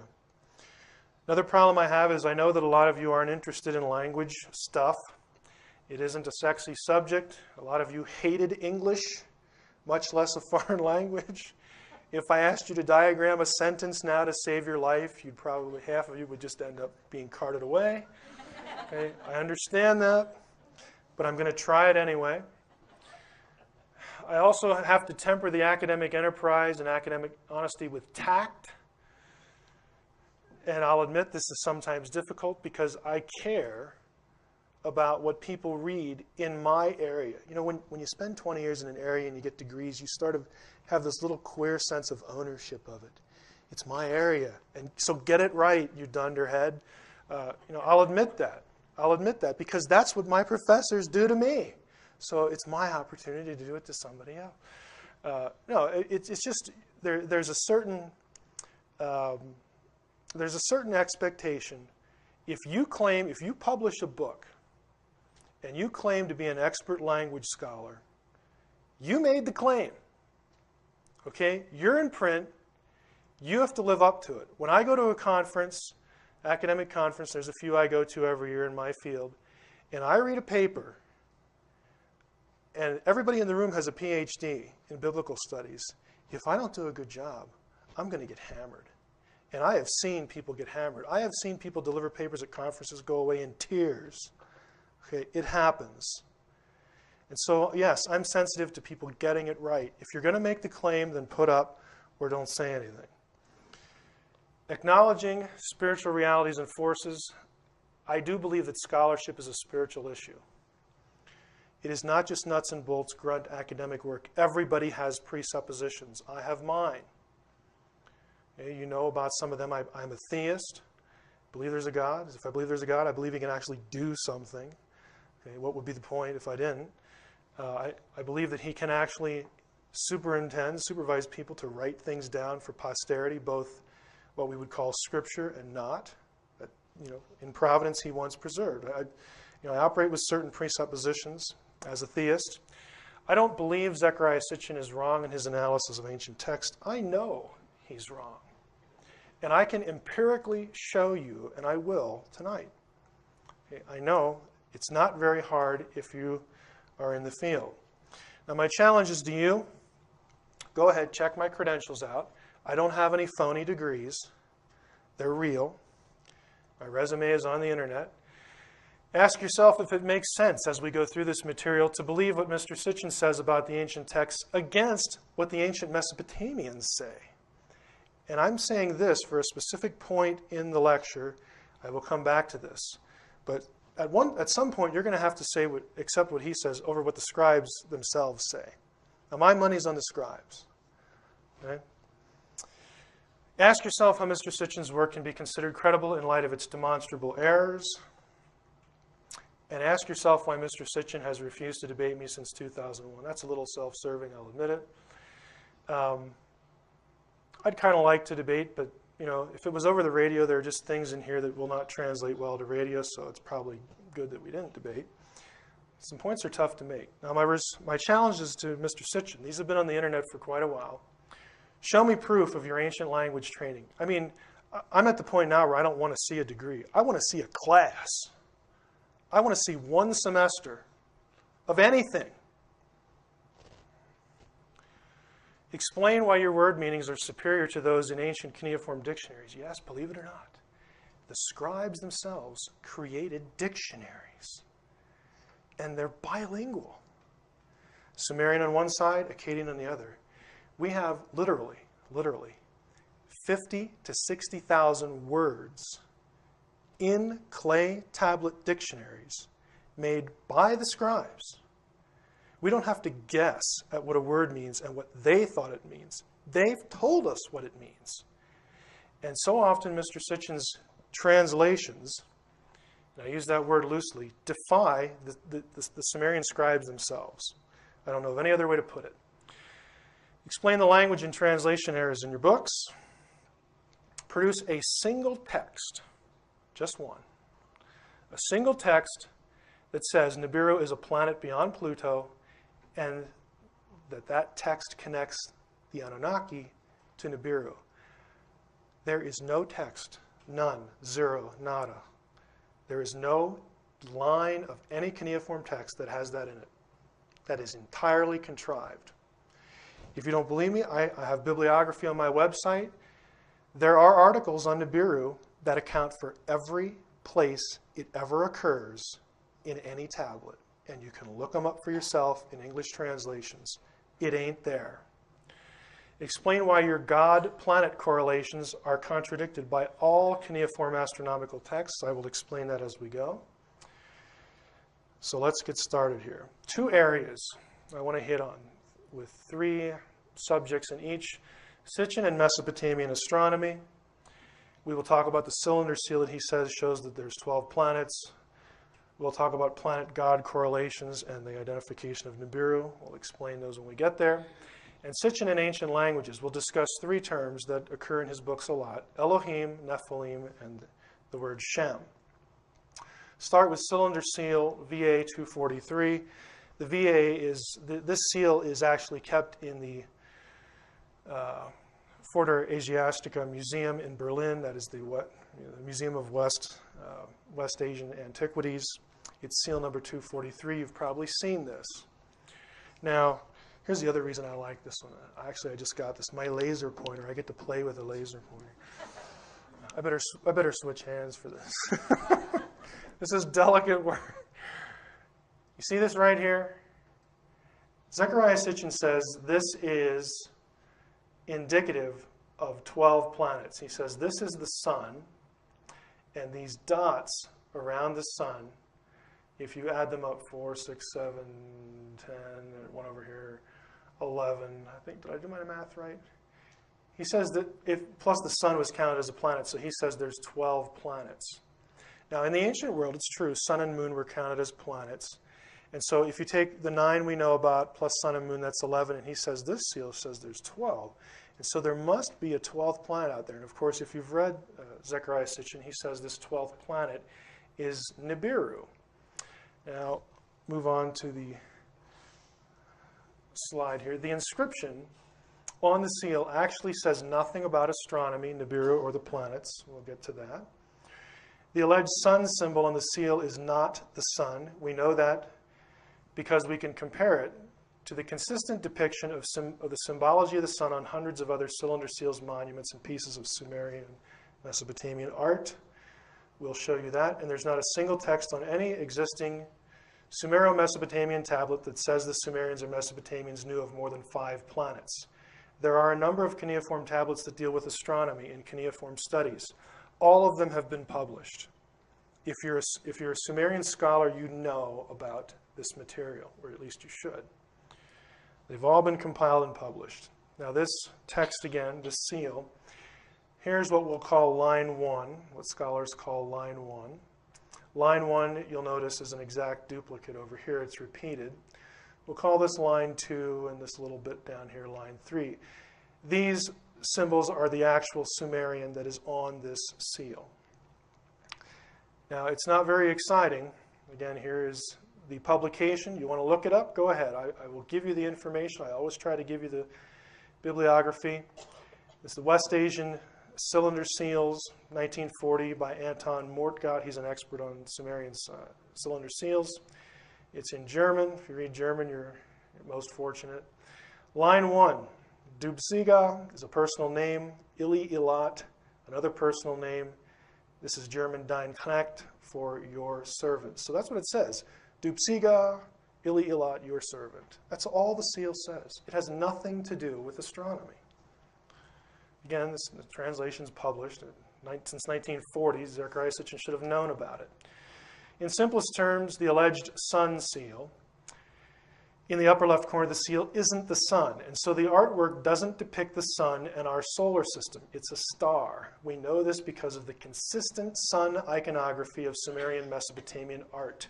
In case you're thinking, well, the sun's a star, the Sumerians and Mesopotamians distinguished these bodies in their artwork. This is your typical sun symbol. You'll notice there's usually a central circle, and of course you have points, which the symbol on the seal that Zecharia Sitchin has, VA243, has. But the key here is that sun iconography consistently has these wavy lines, the rays of the sun.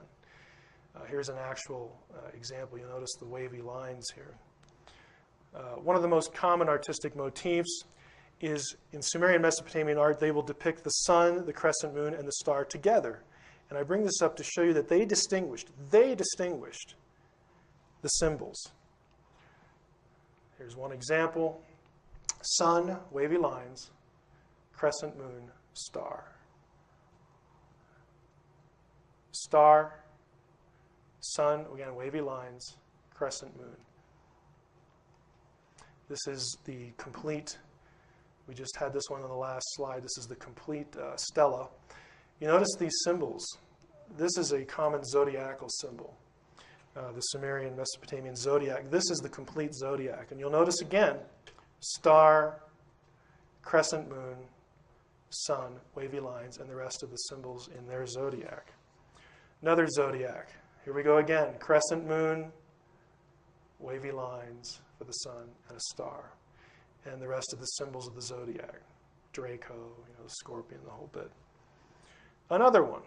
Crescent moon, the rays of the sun, star, and this 7 grouping here will interest you. This group of 7 is going to become important in this talk, and I'll come back to it. This is the Pleiades, because the Pleiades to the naked eye is a group of 7 stars. Again, these are actually called Kaduru stones. They're zodiacal stones. Here's a blow-up of that last stone. Crescent moon, wavy lines, star. Now, stars. There are several styles in Sumerian art. This is the one from VA243, the Sitchin seal. You'll notice they have different numbers of spokes or points. Here's 6, here is 7, here is 8. The Sitchin thing has 6. And we'll get to the dots later.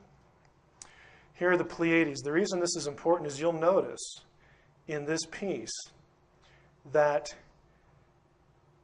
they aren't always consistent in the way they are done. You have a certain number with points. This one didn't really, maybe 1 point you can get out of that. Some of the others, you can't discern a point on them. Here you have, again, the Pleiades, pointed stars with the crescent moon up here as well. This is well-known iconography. Here is our familiar grouping of 7. They're balls. Take note of that. They're just little balls. Here, more star iconography. Now the reason that that's important, I should go back here. You say, well, how can that be a star, Heiser? What are the things around it? They're also stars. What this is a certain constellation. I don't know enough astronomy to tell you what it is, because the seal doesn't have any inscription on it that tells you. But just because they're balls does not mean they're not stars, as noted by the familiar Pleiades constellation. By the way, the Pleiades constellation shows up a lot in Sumerian art. So we've talked about cylinder seal VA243. Let's talk about planet-god correlations. There are a number of cuneiform tablets whose contents concern astronomical observations and planetary theory. In fact, you can buy a very exciting dissertation called Babylon. Somebody out there's laughing. Okay, I was a little facetious. Called Babylonian, or actually Sumerian and Babylonian planetary theory. It's all been published. Okay, there's nothing secret. No men in black came and stole the tablets. And okay, it's all been published for years. There are a number that deal with this. These texts, again, are accessible if you know the material. Here is the bibliography. I'm not going to bore you by reading the bibliography. If you want it, you can get the disc in the back. Some technical works. These are all the major works. Theory of the planets. It's all published. Now, the reason this is critical to understand and get into is that Sitchin places a highly literal interpretation on the Epic of Creation. That's the title of a Sumerian Babylonian epic. Sitchin's reconstruction of Earth's creation and our solar system requires the names of gods to be substituted for those of the planets as he has them. Here's what I mean by that, said in a little better way. Sitchin knows, or knew when he wrote, I guess, I have to make this presumption, that it was very common in Sumerian Mesopotamian mythology and epic literature, just as it is for the Greeks and whoever, that the celestial bodies, to them, corresponded to divine beings. Okay, so they would name them. Well, that star over there is Marduk. That star over there is Ea. That star over there is Anki. And they would create correlations in their astronomical texts. They would associate stars with divine beings. And so when the Sumerians did their rather boring work of astronomy, and they literally did the math. They could tell you when the lunar eclipse was going to happen. They knew 5 planets plus sun and moon. There are always only 5 in every astronomical cuneiform text, only 5 planets that they knew about, plus sun and moon. But they could trace their movements. They understood constellations and things like this. And they associated them with different deities in their pantheon. Okay, Sitchin knows that. So what he does is he goes back to Enuma Elish, the Epic of Creation, or Atrahasis, and he says, well, these gods in these stories must correspond to the planets in our solar system. And he creates these correlations and then rewrites, essentially, what these epic tales are telling us. And he has created an entire counter-mythology, an entire counter-literary work that has a 12th planet coming into our solar system in ancient times, essentially colliding with a planetary body, some cataclysmic event that out of which comes Earth and Mars, and then this Nibiru planet goes away for a while, and it comes back in every 3,600 years. And he says that the Sumerian literature is actually describing these events, that when Nibiru came through, that the Anunnaki left their planet or their ship that looks like a planet, came down here and genetically engineered us. Okay, the way his entire theory depends on his matching certain planets with certain gods. Well, guess what?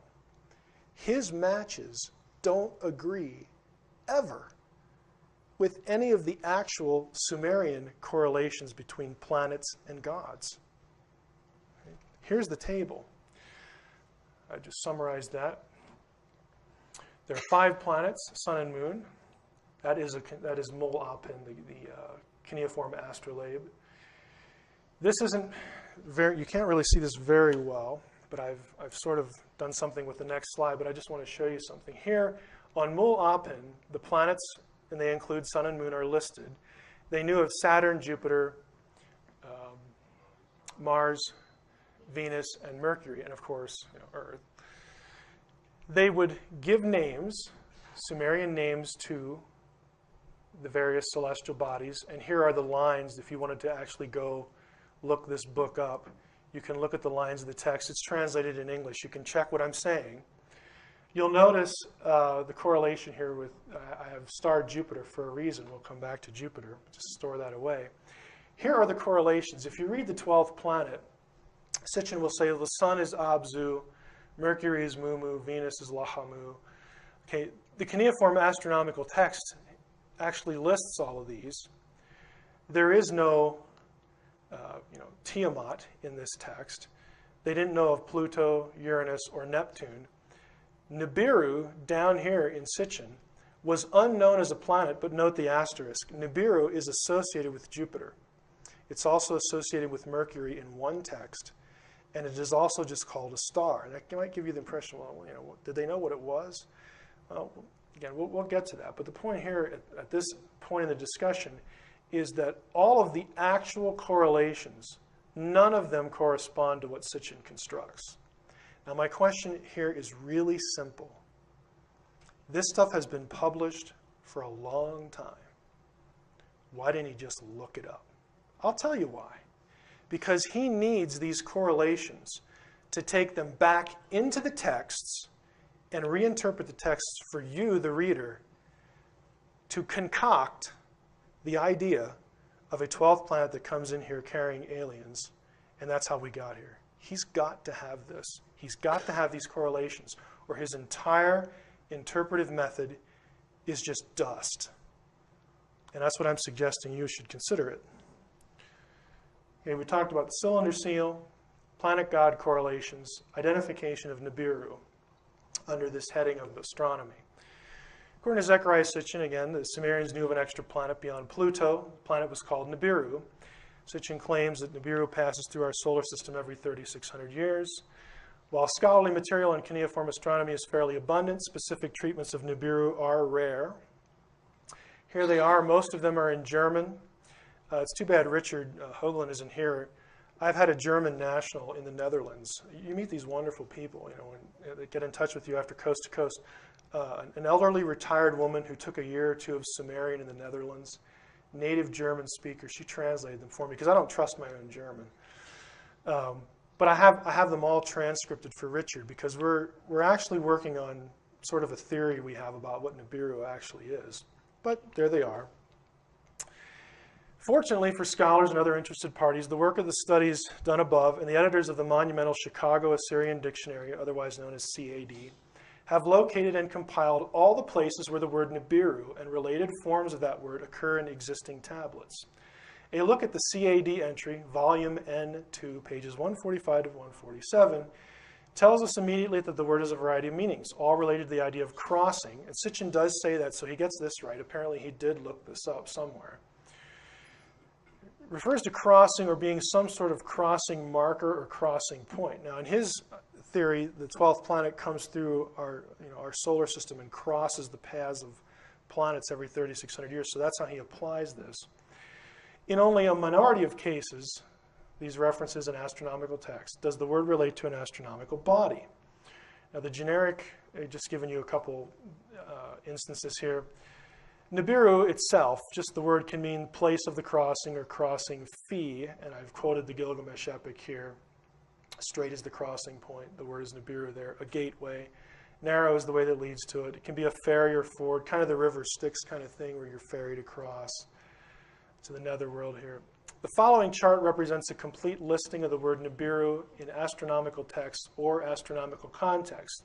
If one wants to know what Nibiru as an astronomical body is, according to the Mesopotamians anyway, one is dependent on these texts. Let me rephrase that. If you want to know what Nibiru is, and you want to actually take the scribes' view of what Nibiru is, you got to go with these texts. It's the only place they discuss it. If you want to go with Zecharia Sitchin and come up with something else, you're free to do that. It's a free country, but you will be against the Sumerians themselves. One either lets the text tell you what it is or you don't. Now, superscripted D is a sign for God. Superscripted mole is the sign for star. I realize this isn't going to come out very well. I've mentioned what it's associated with. If you get my discs back there, this will show up better. What I've done, and this is on my website where you can view it more closely and enlarge it, so you wouldn't even have to get the disc. Here are the references to Nibiru. This is the Sumerian and Akkadian transliteration. Here's the translation, and it's not my translation that I've made up. Here are the references that you can go look yourself. Okay? I'm not insisting that you take my word for it. Take somebody who does Sumerian for a living, and that should suffice. Now, I've already said it's associated with Jupiter, Mercury, and a star. And you might wonder, well, maybe they didn't know exactly what it was. And that's debate, and something Richard and I have sort of talked about, and I have mentioned something to Dave Flynn as well about this, because I think it has something to do with precession. And I don't understand astronomy or precessional cycles well enough to really know that. But now that I have the, what I consider reliable German translations of the German articles, I can go back and ditch my own and go back and look. And we were hoping to do that, but maybe some other time. One thing is certain, though, from the text. Nibiru is never, ever, ever, okay, never identified as a planet beyond Pluto, ever. In fact, in Mol Apin, if you actually plot out what Mol Apin says about the calendar months and the association of certain stars with those months, here is Nibiru. It is associated with Marduk in this month. Now, in the Babylonian calendar, the appearance of Nibiru was associated with the beginning of the new year. That means that Nibiru, whatever it is, was spotted. It could be visually spotted every year. Not every 3,600 years. Every year. Again, I'm not claiming to know what it was. I do think it has something to do with constellations and precession. But this is the verdict of the texts themselves. Bankruptcy of what he's saying in the 12th planet. VA 243 does not prove the Sumerians knew of 12 planets. It runs counter to Sumerian iconography. There isn't a single cuneiform text for Sitchin's planet god correlations. There isn't a single cuneiform text that has Nibiru as a planet beyond Pluto. It shows up every 3,600 years, but there are texts that specifically contradict that. There isn't a single cuneiform text that links Nibiru with the Anunnaki. Let's move on to the ancient languages part. Sitchin's misunderstanding of the Hebrew word Elohim. Again, this is very common in the discussion. When I go on shows, we discuss this. We'll talk about Elohim, we'll talk about Nephilim, and Sitchin's fabricated meanings for Sumerian Shumu, Akkadian Shamu, and Hebrew Shem. If you don't get what those are now, just hang on, we'll get to them, and I'll slow down and go through them. Let's talk about Elohim first. Now, Sitchin claims the following about the meaning of the word Elohim. He says Elohim is a plural in the Hebrew language. That's true. He says Elohim always means gods, plural. That is false. In fact, most of the time, Elohim occurs a little under 2,300 times, and the plural usage it's quite unusual. Elohim refers to like foreign gods in the Hebrew Bible. Then there it's plural. But when speaking of something to do with Israel's religion, the plural is extremely rare. It's very, it's so rare, in fact, that dictionaries actually list them. It's so rare. Again, you can just go look it up. Elohim is morphologically plural. Morphology refers to the shape, our word morph, or construction of a word, its form, how it's spelled, how it's written. While Elohim is plural in form, the question is it plural in meaning? Elohim can be either singular or plural in meaning, depending on three things. Grammatical indications elsewhere in the text that help you to determine if the singular or plural is meant. Grammatical rules in Hebrew that are true in the language as a whole. And historical or logical context. By itself, Elohim is ambiguous. You need context to tell you what it means. We have words like these in English.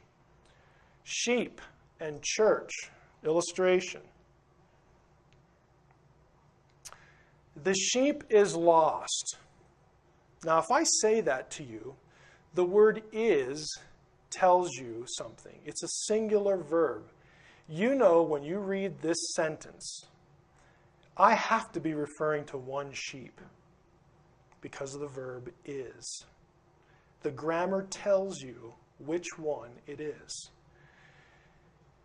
I wouldn't say, I are lost, unless I was a dunderhead. You would use a verb that goes with a singular subject. I am lost. So the verb, the grammar, tells you which one it is. Hence, if I say the sheep are lost, the word are is a plural verb. It tells you immediately what sheep means, singular or plural. We're going to church this morning. Emperor Diocletian made it his mission to persecute the church. This one, intuitively you know that we're going to a singular church. We're not going to go visit a dozen.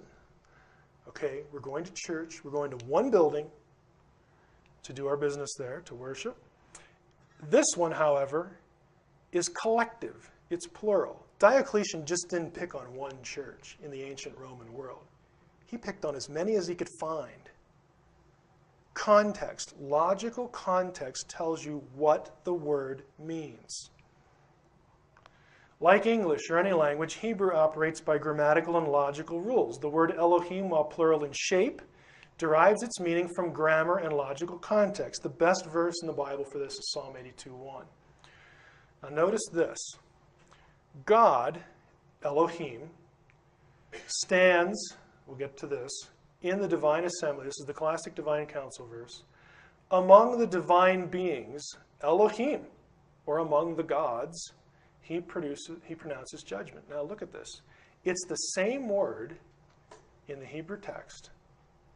This one has got to be singular. Why? Because this is a singular verb. Specifically, it's the PL stem, third masculine singular.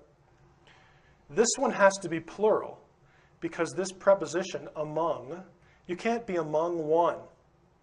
You got to be among at least two. Technically, grammatically, more. So you have the same word. The grammar tells you this one's singular, this one's plural. You have the same shape, same morphology, same word, but different meaning. Most of the time in the Hebrew Bible, roughly, again, 2,300 times, the word Elohim is singular in meaning. And I'm not saying that because that's what I like to say. That's what the grammar says. It's the exact opposite of what Sitchin says. This is because Elohim is so commonly used. It kind of bloats the statistic. It's so commonly used as the proper name for Israel's God. Now this gibberish, this illustrates the extent that I try to go for an audience or people on the website.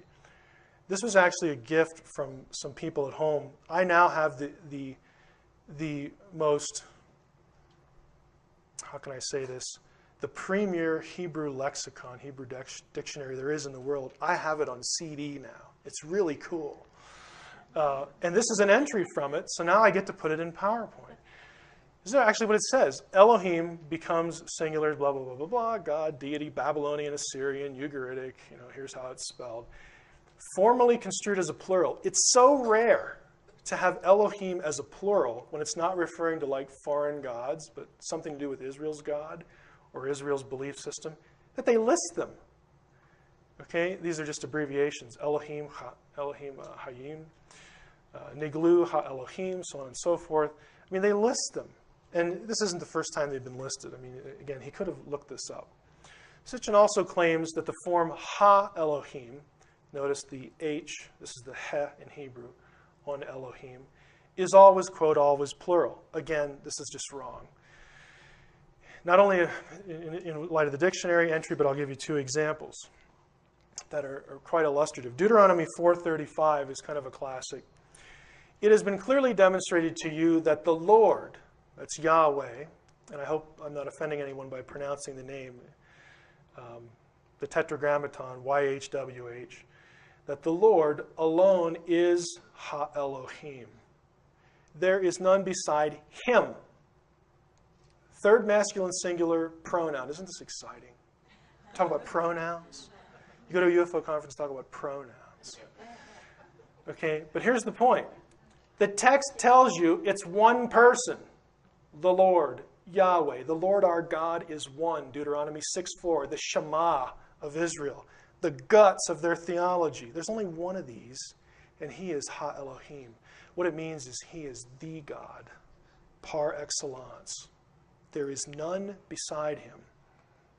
Another example, Genesis 26, this is Yahweh again speaking to Pharaoh.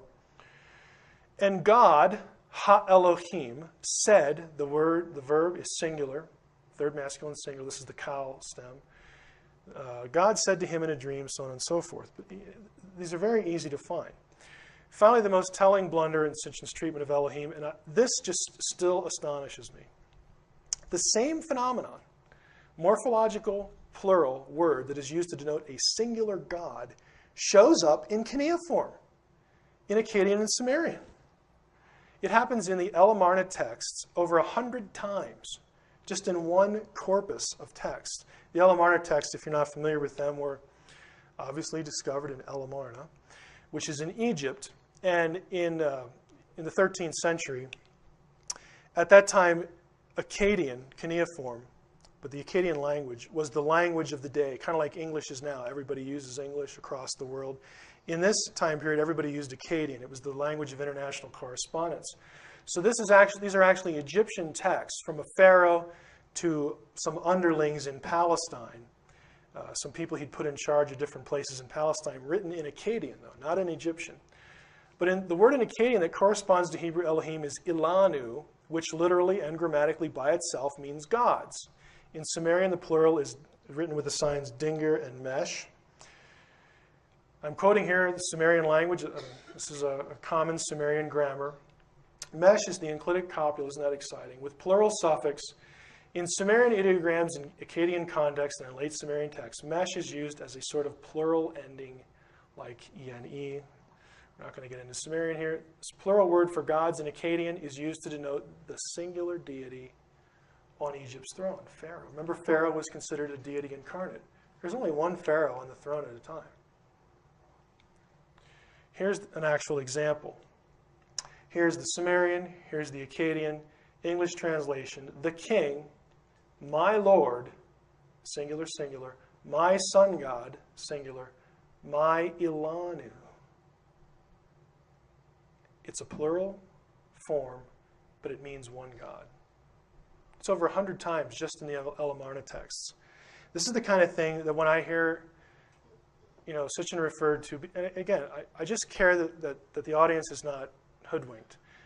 When I hear someone refer to Zecharia Sitchin as an ancient languages scholar, I just want to, I don't become apoplectic, all right? But it just bugs me, because this is the kind of thing that if you've taken, a semester in the languages, or if you even know what the tools are, you can go find in 10 minutes. Okay? It's just not that difficult. We talked about Elohim, let's go to Nephilim. Zecharia Sitchin proposes that the word Nephilim means fallen ones at its base, and then extrapolates this to mean those who came down from above, those who were cast down, which he ultimately says people of the fiery rockets. Now that has no linguistic basis at all. But if they're fallen from heaven, they must have come down or been cast down. He wants you to think that the word Nephilim refers to aliens who came here in rocket ships. Okay. Now, they're important to Sitchin since they allow this assertion. But does Nephilim mean fallen from heaven or anywhere else? The answer is no. The word Nephilim does not mean fallen ones. And to Sitchin's credit, he may be drawing on Hebrew dictionaries here. Most will, in fact, say the term does mean fallen ones. However, scholars of historical Hebrew grammar have recognized that this explanation is problematic because, I'm going to skip this. Let's go. Nephilim in Hebrew, for this word to mean fallen ones in Hebrew, is actually impossible because of the morphology, the shape of the word is disallowed by it. Now, this is a little complicated what we're going to go through here, and I'm just so glad I have my little pointer here to try to illustrate this. What we're saying here is that this word doesn't mean fallen ones, and I'm saying it can't if the word is Hebrew. You say, well, it's the Hebrew Bible. What else would it be? We'll get to that. Nephilim is spelled two ways in the Hebrew Bible. You don't have to know Hebrew, but you just count. Okay, there's the N, the P, the L, the I or the Y, and the M. That's one way. Here's another way. You'll notice there's an extra letter here. Isn't that neat? My little effect there. Right here, this letter is different than this one. Both of them are Nephilim, but it's spelled two ways. You say, oh, who cares? Well, it's actually important. The first option, without the little red mark, little red letter in there, first option seems to suggest that the word Nephilim might come from the root naphal, N-P-A-L, which means to fall, since the word looks like it's N-P-L plus the im ending. So it might mean fallen ones. However, naphal is a verb, to fall. The meaning fallen ones is passive. A person is said to be fallen when something happens to them, as opposed to doing the action of their own will. Hebrew verbs that function as nouns are pronounced or vocalized in a specific way that tells the reader a passive is meant. If the Hebrew scribe wanted to say, wanted to describe someone who was fallen, like he cast out of heaven or came down from heaven or fell from heaven in some object, he would spell it differently than what actually occurs. Here is how Nephilim looks in the Bible we have right now. Notice the consonants. When the vowels were added, they're these little dots. However, if you wanted to write fallen ones, you would spell it this way, Nephilim. You'd put this letter in the middle. This is how a Hebrew scribe would spell fallen ones. This is not this. This is Nephilim in the Bible as we have it. This is not. Even if Sitchin or someone else were to argue that the word means those who fall down like upon an enemy. This is very common in Christian circles, by the way, to get away from the idea of giants actually being in the Bible. Even if you want to say that, then those who fall upon an enemy like a warrior, which is an active idea, not passive. That spelling doesn't work either, because if you have one semester of Hebrew, you know that it's spelled this way, Nephilim. This is the plural participle. This, notice, with the dot here, is not this. Now you say, no, wait a minute, Mike. Okay, it doesn't have this, Nephilim, or Nephilim. Doesn't have either of those. It has this, Nephilim, with the I in the middle. That's the way it's spelled. How do you know, since Hebrew had no vowels initially, how do you know that we need this I here? How do you know that this is the correct spelling and not any of the other ones? Because of the second spelling. This little letter proves, it tells us that this is the correct spelling because Hebrew did not have vowels initially. So what they did, they started to use consonants to do double duty, to function as vowels. Like we use the letter Y, either as a vowel or a consonant. They did the same thing. And since this spelling shows up, it requires that you have the middle I.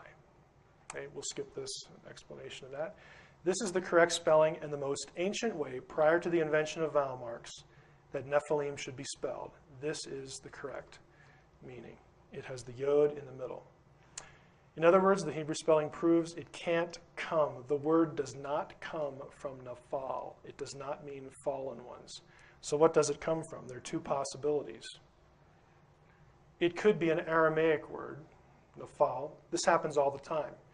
Aramaic was brought into the Hebrew Bible, many Aramaic words, because when the Bible was finalized in its final form, that was done during the Babylonian exile. The Jews were living in Babylon, and they spoke Aramaic. So that could be a possible explanation.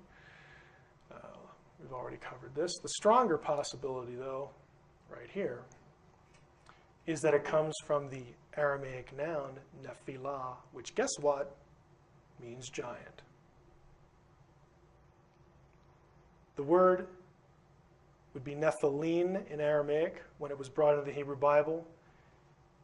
The final ending was changed for proper Hebrew, and it means giant. This is why every ancient, and I mean every one, every ancient Jewish text in or out of the Bible that discusses Nephilim says that they're giants. Every one.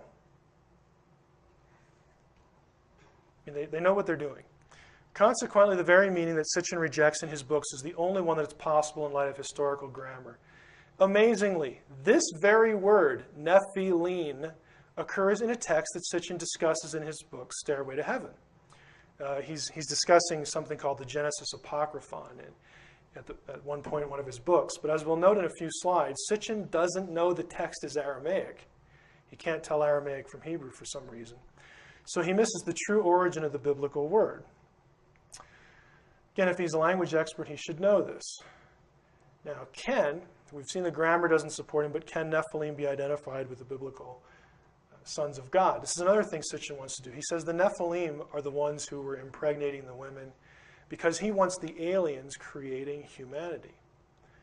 But the biblical text distinguishes the sons of God from the Nephilim. They are not the same.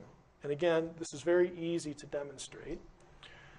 When men began to increase in number on the earth and daughters were born to them, the sons of God, B'nai Ha-Elohim, saw the daughters of men were beautiful, so on and so forth. The Nephilim were on the earth in those days and also afterward, when the sons of God went into the daughters of men and had children by them. They were the heroes of old, the men of renown. The key question is, when the text says they were the heroes of old, the men of renown, is that phrase speaking of the sons of God or the Nephilim? Sitchin argues that all the phrases in Genesis 6, including this one, refer to the same beings and equates the two. Reasons why that's not so. The text very clearly contrasts sons of God, daughters of men, divine, human. The text very clearly tells us that the Nephilim were not divine. They were mighty men of renown. They're not divine beings, so they're not the sons of God. Comparing, wider context. These references are to giants elsewhere outside of Genesis in the biblical text. And notice something when in Israel's later history, when they encountered giants, how the descriptions were. We saw the Nephilim there. The Anakites, or the Anakim, come from the Nephilim. This is when they go into the land. Joshua and Caleb said, hey, let's go get the land. The spies that Moses sends in said, forget it. We're going to get squashed like bugs because they're really big. And they chicken out. Later, we have in Joshua 14, the name of Hebron was formerly Kiriath Arba. Arba was the greatest man among the Anakites. They're not gods. They are hybrid humans they have a divine human heritage, but they are not gods. They are hybrids. They are less than gods. The Lord said to me, do not harass the Moabites. This is Deuteronomy. This is Moses speaking. Don't pick on the Moabites. They're nice. Blah, blah, blah, blah. I'm going to give their land to Lot. It was formerly inhabited by the Amim, a people. Is the Hebrew word, a people, great and numerous and as tall as the Anakites. Like the Anakites, they're counted as Rephaim, but the Moabites call them Amim. Again, this is the generic word for a human population. Deuteronomy 3.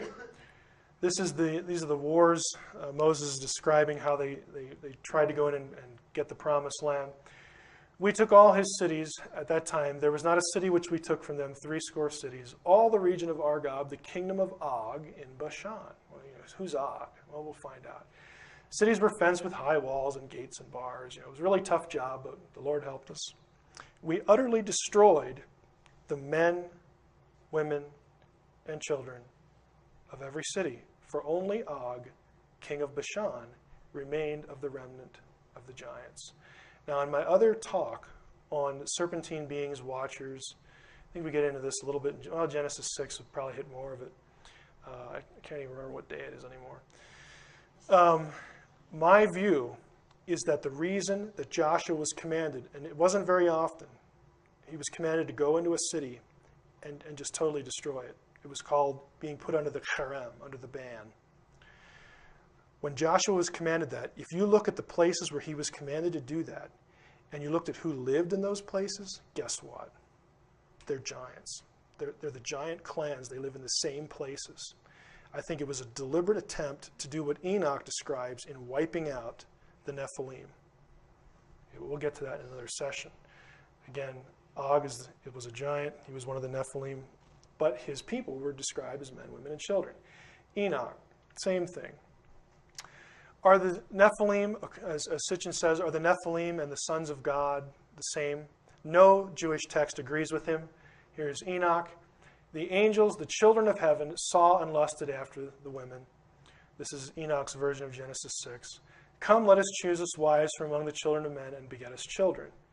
And Semyaza, also spelled this way, who was their leader, said to them, by the way, and this is not, I didn't come up with this. A friend of mine, Lynn Marzulli, came up with this. Anybody recognize this term? Yeah. Billy Meyer's acquaintance, according to the Jewish text, was the leader of the Watchers. 1 Enoch 7, all the other angels took to themselves wives. They became pregnant, and they bare great giants. The giants didn't make them pregnant. The angels did. Sons of God. I know I'm belaboring this, but for some, I don't understand why. I do understand why, but I'm speaking rhetorically here. I don't know why Sitchin wants to equate the Nephilim with the sons of God and hence the Anunnaki, because every Jewish text distinguishes them. And again, it's not like I'm coming up with something new here. Enoch's been published for quite a long time. First Enoch 15, which we'll talk about a little bit more in my serpentine beings talk, evil spirits coming out of their bodies, because from the day that they were created from the holy ones, they were watchers. Okay? Now this sounds, again, a little bit like it merges the two. But let's continue here. We'll get to the text again that in Enoch that explains First Enoch 15. The giants in Enoch were half watcher, half human.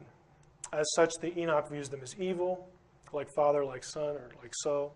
They're evil like the watchers. They were so from birth. God punished the giants with the flood, according to both Enoch and Genesis.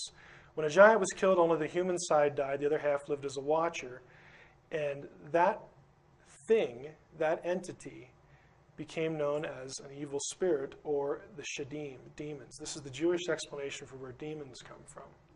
A demon is a disembodied watcher, a disembodied remnant of a dead Nephilim, which is why the Nephilim are always associated with Sheol, the underworld.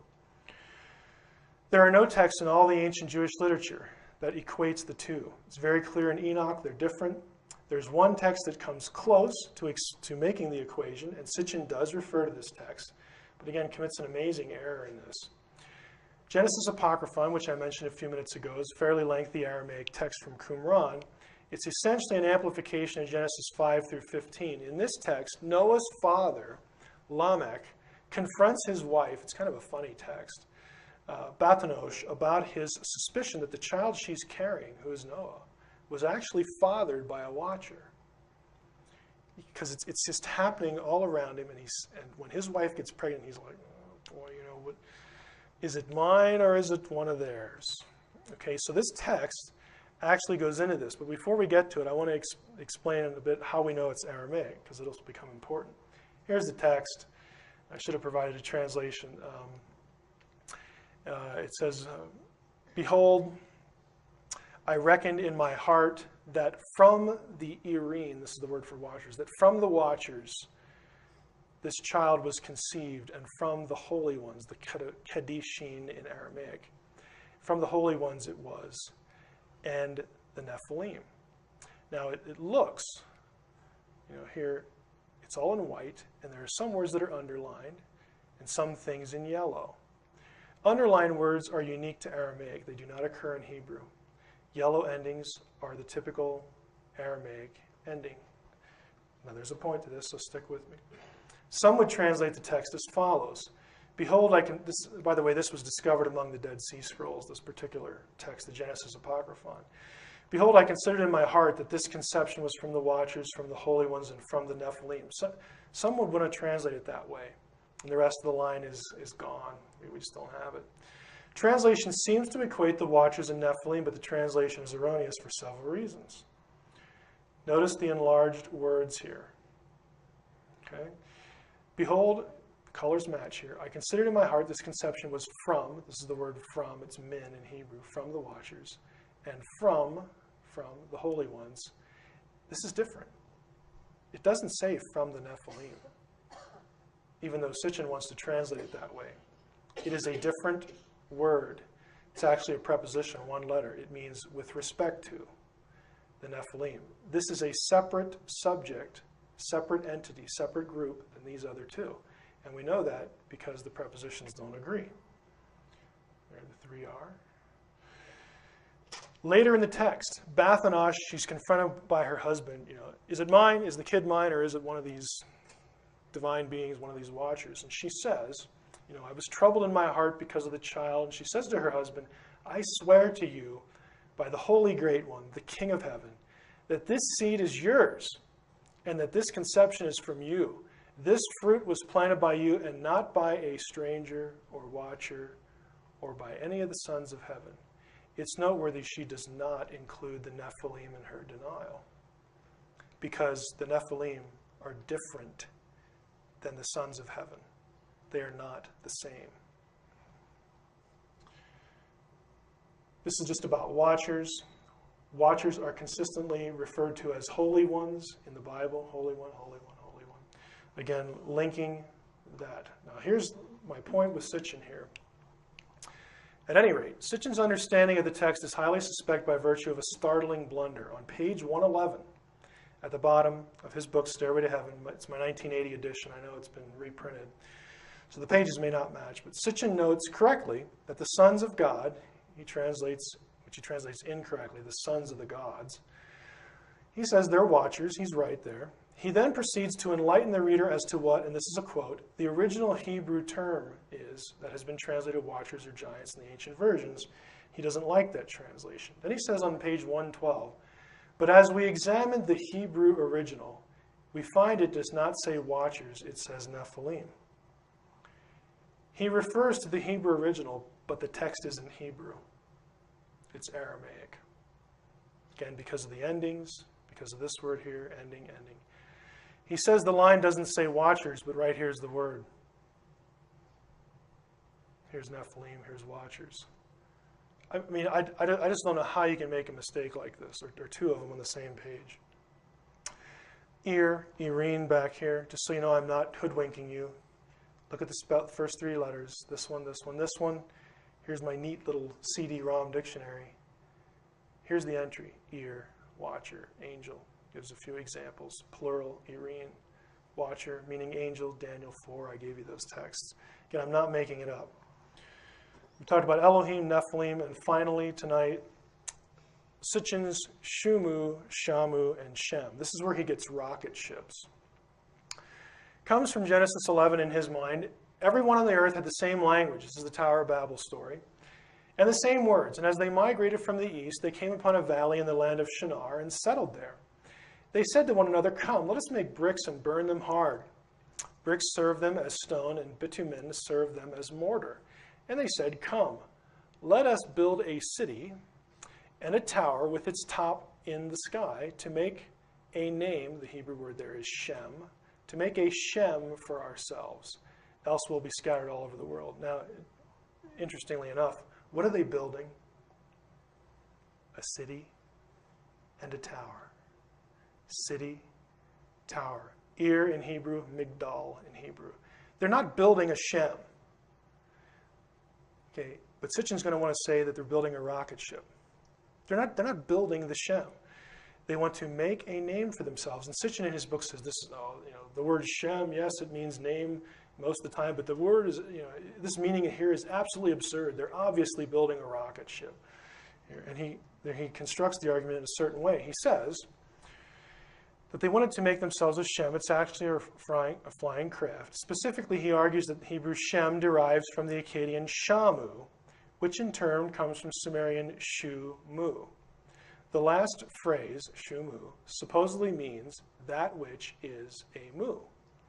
And a mu is, according to Sitchin, a rocket ship. There's the page in the 12th planet. So he's saying this word Shu means that which is a mu. That which is a mu. One does not need to be able to read Sumerian, Akkadian, and Hebrew to see how misguided the view is, but it helps. Again, they're building the city and the tower. But what about that word Shem? Little segue, or not a segue, little rabbit trail here on lexical lists. What really destroys this view is the existence of cuneiform dictionaries.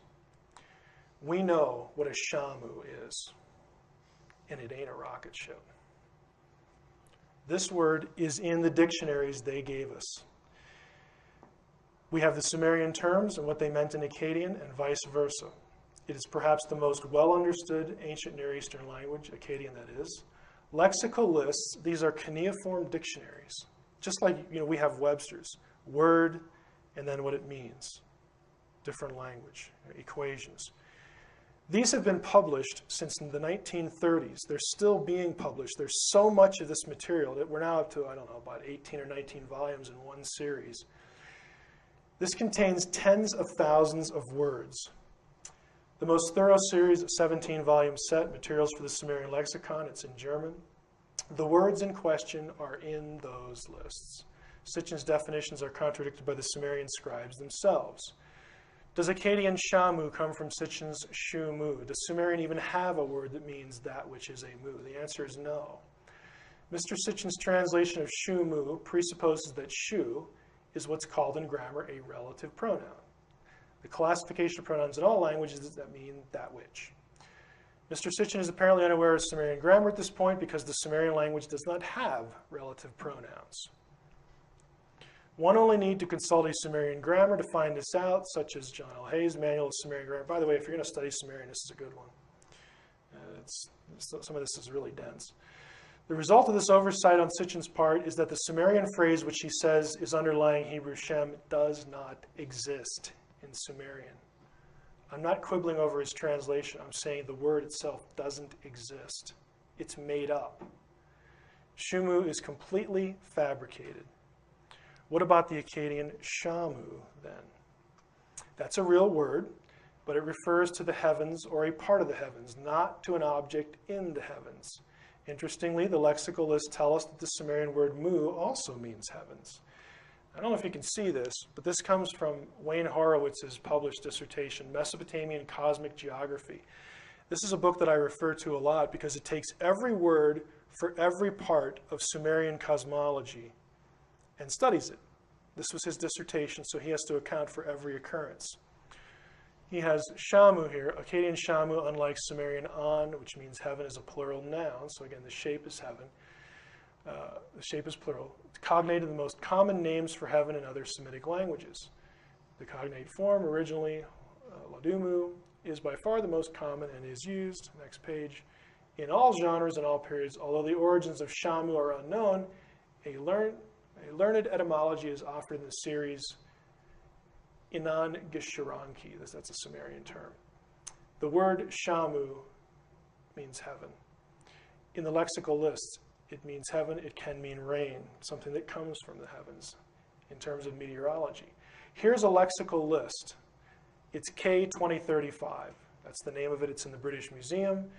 Here's the word mu on one hand, left hand. You'll notice, I know it's hard to read, Shamu. Mu and Shamu mean the same thing. They mean heaven or part of the heavens. Here's the word mu again. Here's the text. Again, you can look all these up and go consult English translations. It does not mean a rocket ship.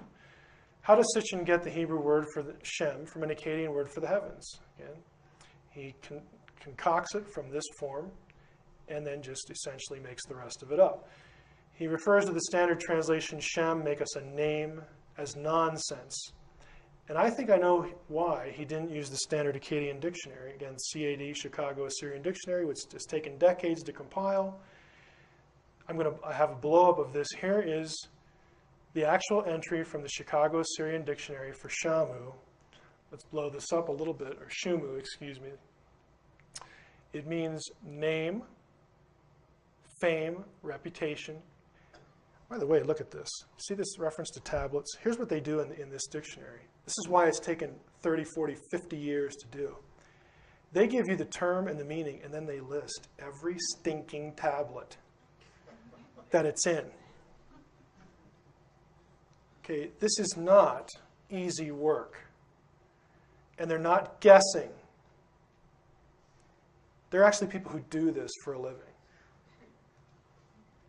This dictionary, by the way, I don't own the set, but it's almost 30 volumes now.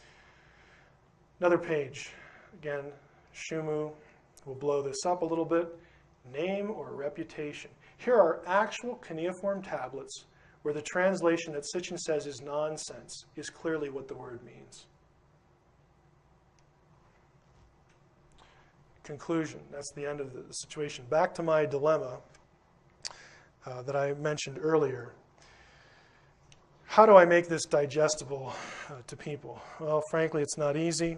You've been brave to sit through it. It doesn't make for very good radio, as you might imagine. It's tough. I want to, on one hand, again, acknowledge that there's a knowledge filter. Acknowledge for you that, yes, you do have the right to be suspicious of academics, like myself, in certain regards, because the group of us tends to be very skeptical is not the right word. There are just people who just think this is an utter waste of time, and who just think that anyone who believes in this, anyone who's experienced anything outside of the material, natural world is just an idiot. They are totally naturalistic. There's no such thing as a non-physical reality. And for you to take any text seriously, that you actually believe what's in the biblical text, it's just a total waste of time. I just try to be fair with the material. Yes, I realize that there's some confrontation here, but I think you should care that a lot of what is being put forth, and not just in Zecharia Sitchin's book, so he's the name that keeps coming up, so that's the name I talk about, but there are a lot of other figures who parrot what he says and come out with aliens coming on this 12th planet world, coming through our solar system, making you and me, genetically manipulating it and creating us, and peddle that as the truth, and that's what the ancient languages and the ancient texts really say. No, it isn't. I mean, it just isn't. I'm not claiming to have all the answers, but I can tell you this, it ain't that. Okay. Well, today we're going to go through a short presentation on Ezekiel's heavenly chariot throne vision. And I should say, by virtue of the title, you may not have thought of it or heard it characterized in such a way. What Ezekiel saw is actually something that was known in his day and quite a bit before. Something actually pretty common in literature of the ancient world, including the Bible, and also the iconography of the ancient world and the Bible. What I mean by iconography, you will hear me use that term throughout the session, is essentially, in simplest terms, the artwork.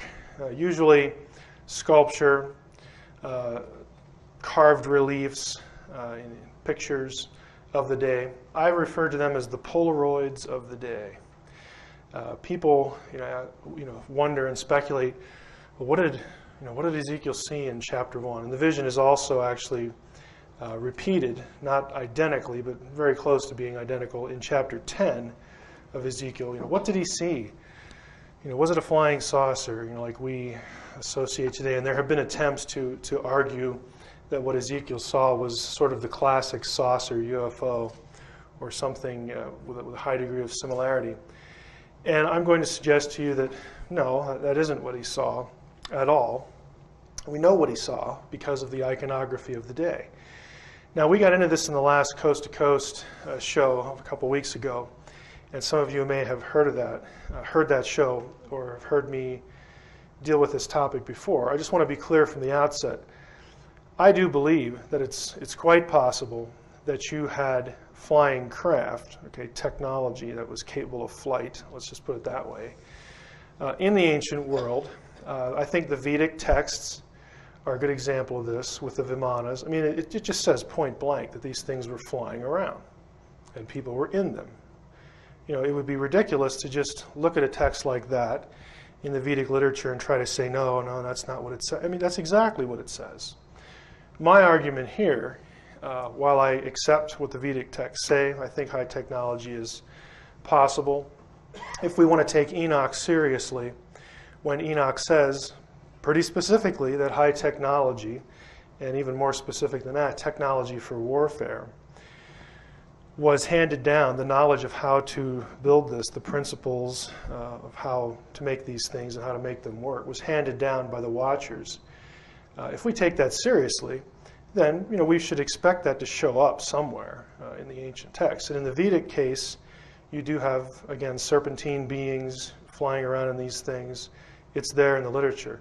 My position here is this is not what Ezekiel's describing, because the descriptions just don't match, one, and two, we know what he saw because of the iconography. So I'm not excluding completely this idea from ancient literature, but in this chapter I'm just not buying it for a variety of reasons. Now, what follows here is a very brief verse-by-verse commentary. I'm just going to comment on a few things as we go through Ezekiel in regard to try to discern what he saw, whether it was some extraterrestrial craft, as some like to argue, or something else.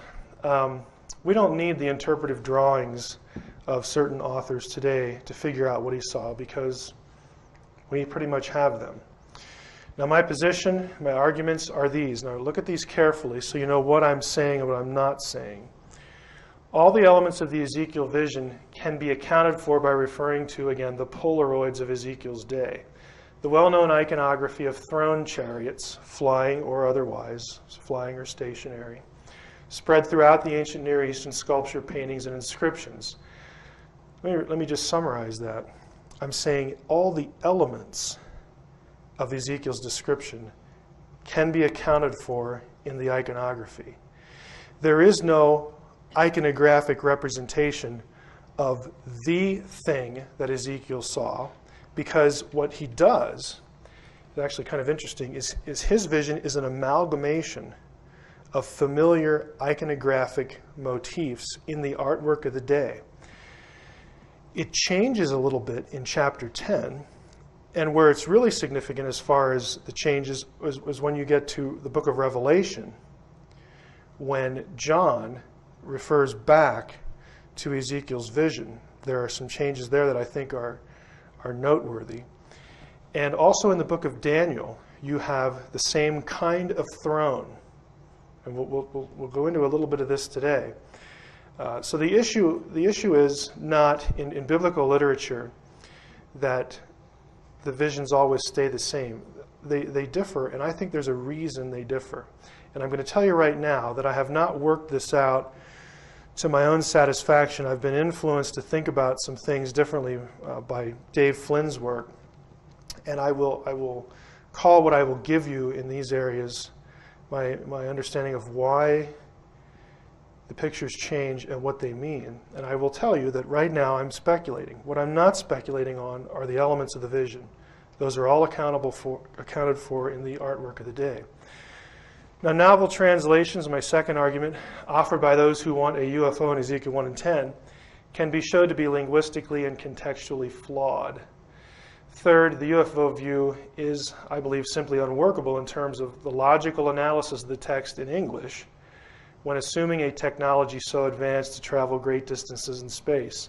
I'm not going to elaborate on that at the moment. When we get there, you will be able to discern what I mean more readily.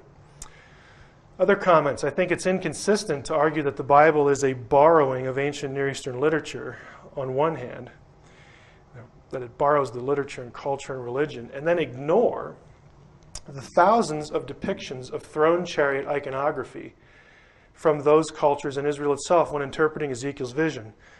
What I mean by this is, on the one hand, you have people who, again, go to conferences like this and speak at conferences like this, and researchers who write books on the Bible and UFOs and Ezekiel's vision. And one of the arguments that they'll use is that there's a consistency, or at least a correlation, between the biblical description, the biblical text, the biblical stories, the biblical content, the biblical religion, and Mesopotamia and Egypt and so on and so forth. Everybody in the field knows that.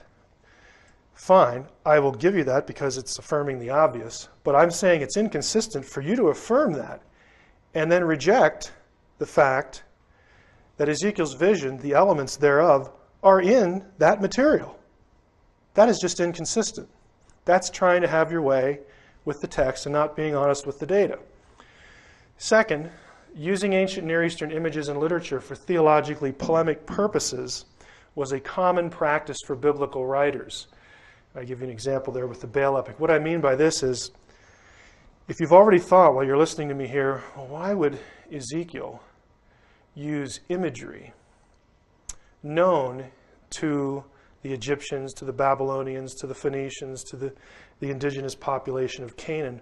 Why would a biblical prophet bring this material into the Hebrew Bible and use it in some message? It's actually quite common. In some cases, the Bible does this word for word with ancient Near Eastern material.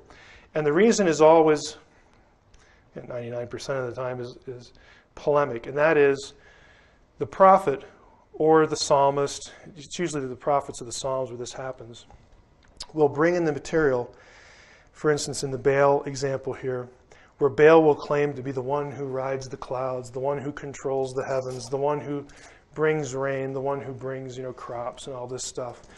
And the biblical author will bring this material in from Canaanite literature, in the Baal case, into the Bible, put it actually into what he's writing, and then tweak it. He'll change the name from Baal to Yahweh. And the purpose is this. No, you dunderheads. It's not Baal who controls the heavens. It's the God of Israel. He's using material they know to make his theological point. We often do this in modern discourse as by way of illustration. So in Ezekiel 1:1, I'm not going to go through the whole vision. The introductory verses are setting the vision in the precise time of the exile. If you go down to verse 4, the only thing I want to note in verse 3 is he's by the Kavar Canal, the river Kavar in some translations. So we'll come back to that a bit.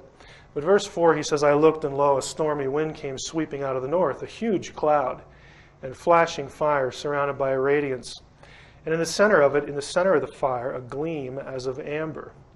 Now note, we have to assume at this early point that Ezekiel saw a cloud glowing within, since Hebrew has a word for cloud, and it's used here, just a generic word for cloud. He could have said silver disk or silver circle, but he doesn't. Hebrew has words for silver, for disk, for round, for window, okay, even for little people in window. I mean, all of these things, a Hebrew writer in the 6th century could have just said it. They have the words. All you got to do is buy a Hebrew grammar and look at the index, and the words are there.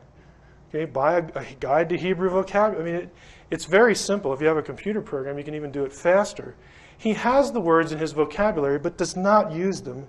Doesn't use any of them, in fact, in the entire chapter. So people who want to put these elements into the vision are just doing that, exactly that. They're putting them in for Ezekiel. In the center of it, that is the cloud, were also the figures of 4 creatures.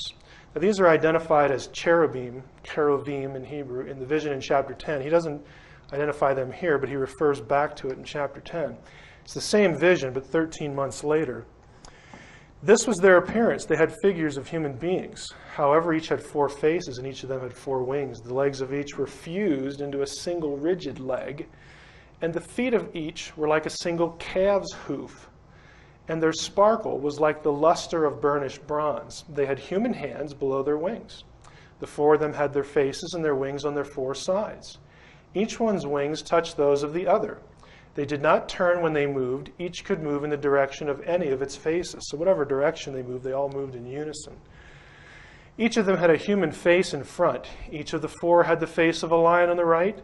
Each of the 4 had the face of an ox on the left. And each of the 4 had the face of an eagle on the back.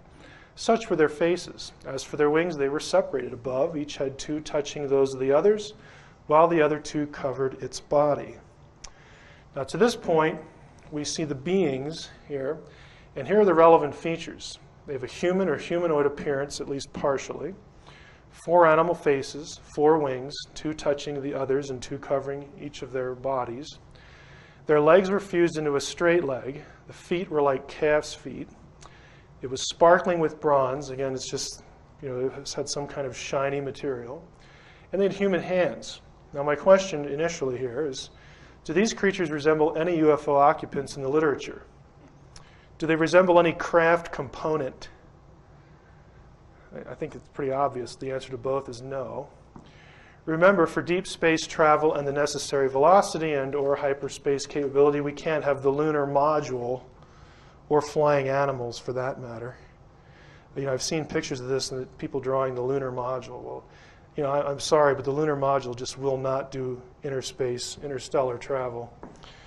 Note, while Ezekiel does not use the word like, or does use the word like a lot, and he could therefore be searching for ways to describe what he sees, he does not say the creatures look like animals. He clearly identifies each animal face. So the old argument that, well, Ezekiel's just so overwhelmed with this alien, he can't, how do I describe this guy? Well, he's like this, he's like that. That's not what he does. He clearly says it was a cherubim. There were 4 of them. He knows what cherubim are. Why? Because practically everywhere you go in the ancient world, you run into them in the artwork. They're cherubim, and here's the kind of faces they had. He clearly identifies each face. Okay, he's not struggling for words here. Each creature moved straight ahead. Wherever the Spirit would go, they went, without turning as they went. As for the form of the living creatures, their appearance was like burning coals of fire, like the appearance of torches. Torches here, this is just a side note, likely refers to divine beings. Now, some commentators aren't going to agree with me there. I have a verse quoted below for precedent there. Since one, it is a common description of angelic beings, angels or lesser gods in ancient Near Eastern religion, fiery beings. And two, verse 14 has creatures shooting back and forth like lightning. This really can't refer to the first four creatures, since earlier it was said that their positions were fixed and coordinate with each other, and that their wings touched. So these things flitting back and forth, these fiery torches or whatever, I think it's possible that they could be other angelic beings, but again, that's just a possibility. Psalm 104:4 below here, he, God in context, fashions his angels as winds, his servants as fiery flames. It is a biblical idea, and it's a broad ancient Near Eastern idea as well. It, the fire, darted to and fro between the creatures like a flash of lightning, and the fiery creatures shot back and forth like sparks. As I looked at the living creatures, I saw a wheel on the earth beside the living creatures, one for each of the four of them. So there's four wheels here. As for the appearance of the wheels and their construction, their appearance was like the gleaming of beryl, and the four had the same form, their construction being something like a wheel within a wheel. And that's likely concentric. Again, there are other possibilities, but it seems to be, and the consensus seems to be in scholarship, that he's probably describing something concentric. When they moved in any of the four directions without veering as they moved. Their rims were tall and awesome, for the rims of all four were full of eyes all around. Now, again, think of you have four chariots, four cherubim. They're positioned actually in a square because their wings have to touch. So they themselves are in a square formation, and beside each one of them is a wheel. So you have a four-wheeled kind of thing, and the rims of the wheels are covered with eyes. Again, it defies the classic UFO description, and I think when we get to the actual pictures, you'll see what he's thinking of pretty clearly. Note here, it is the rims of the wheels that are full of eyes. But when Ezekiel sees the same vision 13 months later, he adds this. The cherubs moved in the direction in which one of the heads faced without turning as they moved. Their entire bodies, backs, hands, wings, and the wheels of the four of them were covered all over with eyes. Now this is going to be significant for a specific reason later. So in chapter 10, it's not just the wheels, it's everything. All the creatures are covered with eyes. It was these wheels that I had heard called the wheelwork. Hebrew there is Gilgal.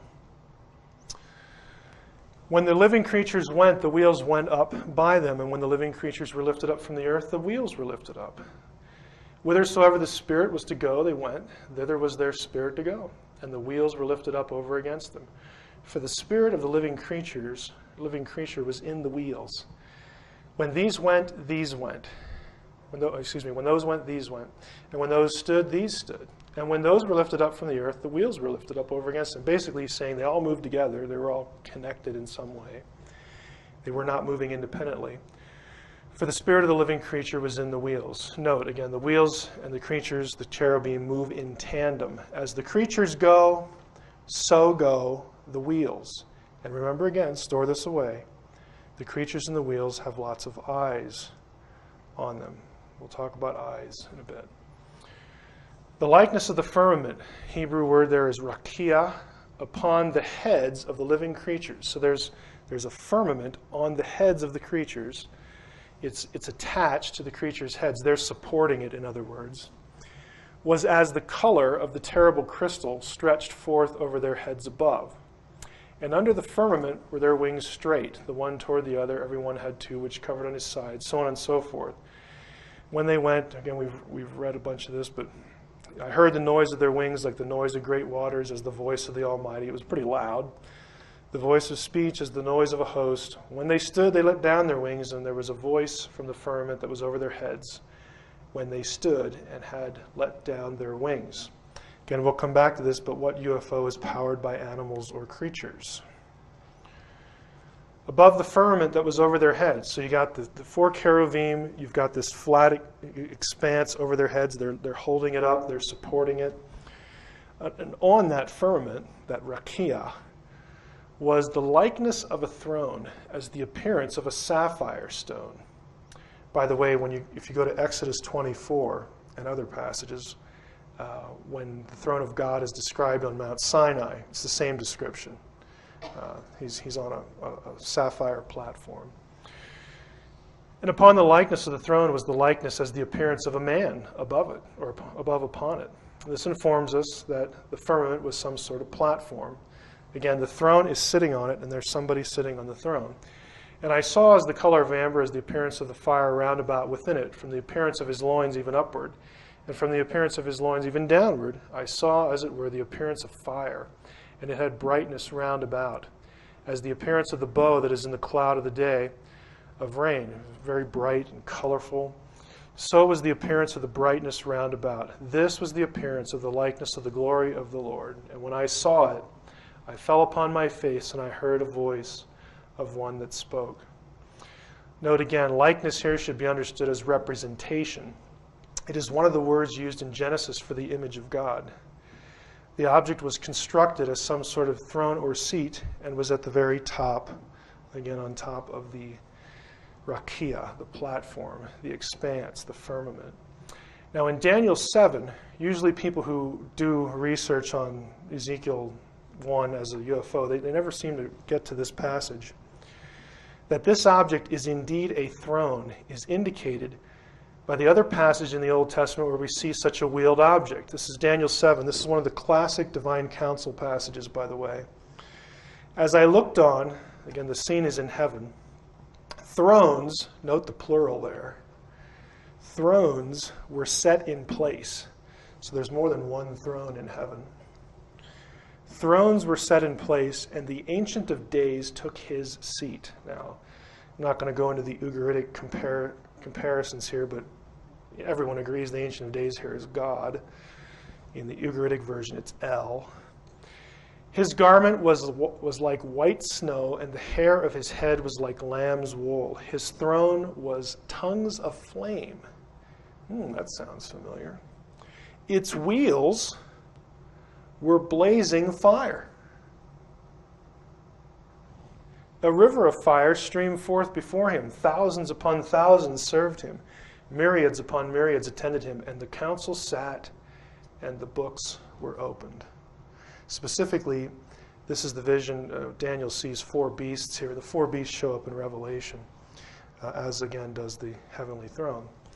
Summation so far. Human or humanoid appearance of creatures. The creatures have, again, these features that we saw before. There's a platform supported by the four creatures, and there's a deity atop the platform. Now, examining all those features against the iconography. Again, as I try to do, I want you to know that I'm not making it up. I'm not just going to stand here and tell you that people have studied iconography and can account for the features. You want to confirm it, you want to check me out. Hope you can read German. These are the major works. Now there are smaller works, and some of Othmar Kiel, he's probably the world's expert on ancient Near Eastern iconography, at least as it relates to Syria, Palestine. He's still alive and still writing, and a number of his works have been translated into English. Unfortunately, this one has not. But here is the title in English. I've translated that much for you. But he has lots of nice plates and pictures and hand drawings of original sculptures in it. He's hundreds and hundreds of them. The other one, Martin Metzger, none of his work, as far as I know, is translated into English. But the title here is Royal Thrones, King's Thrones, and Divine Thrones. throne forms and throne portrayals in Egypt and the West Orient in the 13th and 12th, millennium, 1200s before Christ, and their meaning for the understanding of the Aussagen is sort of portrayal or description concerning the throne in the Old Testament. So this is a book that deals with the very subject we're talking about, a complete scholarly monograph devoted to the subject. So my argument again is that all the elements are well known in Ezekiel's day and are part of the political and religious context, and that this fact, coupled with the absence of exegetical arguments and the logic, the illogic, in favor of a UFO answers the question of what Ezekiel saw. I'm just going to take you through a few examples, and again, there's no one image that is Ezekiel. But again, the motifs are very common, and I literally could have put hundreds of these on here, but my laptop does not have much space, and frankly, we don't have that much time. So here is a four-faced deity. Obviously, you can't see the face on the other side. These are actually Mesopotamian cherubim, but if you look at the legs, the hooves, the sets of wings, okay? We'll come back to these guys in another presentation. This is part of a throne. Again, here you can see what's remains of the throne picture.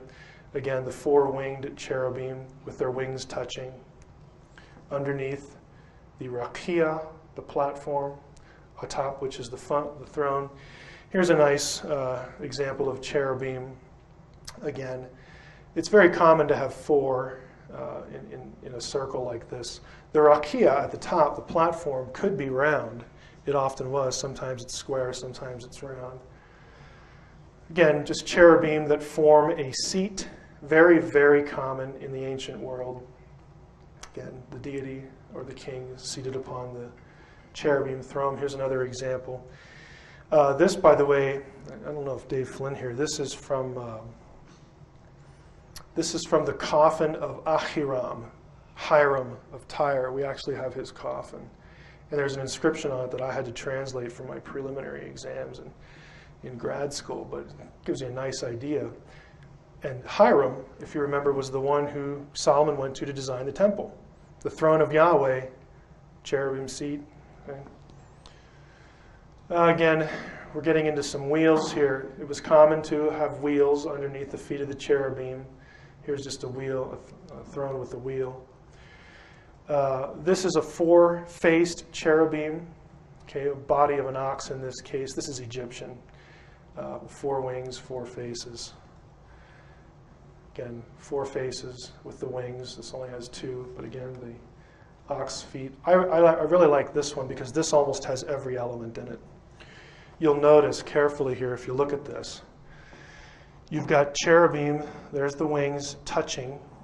They have faces and multiple faces pointing in different directions. The legs are fused into one. They're actually hooves of a calf with wheels.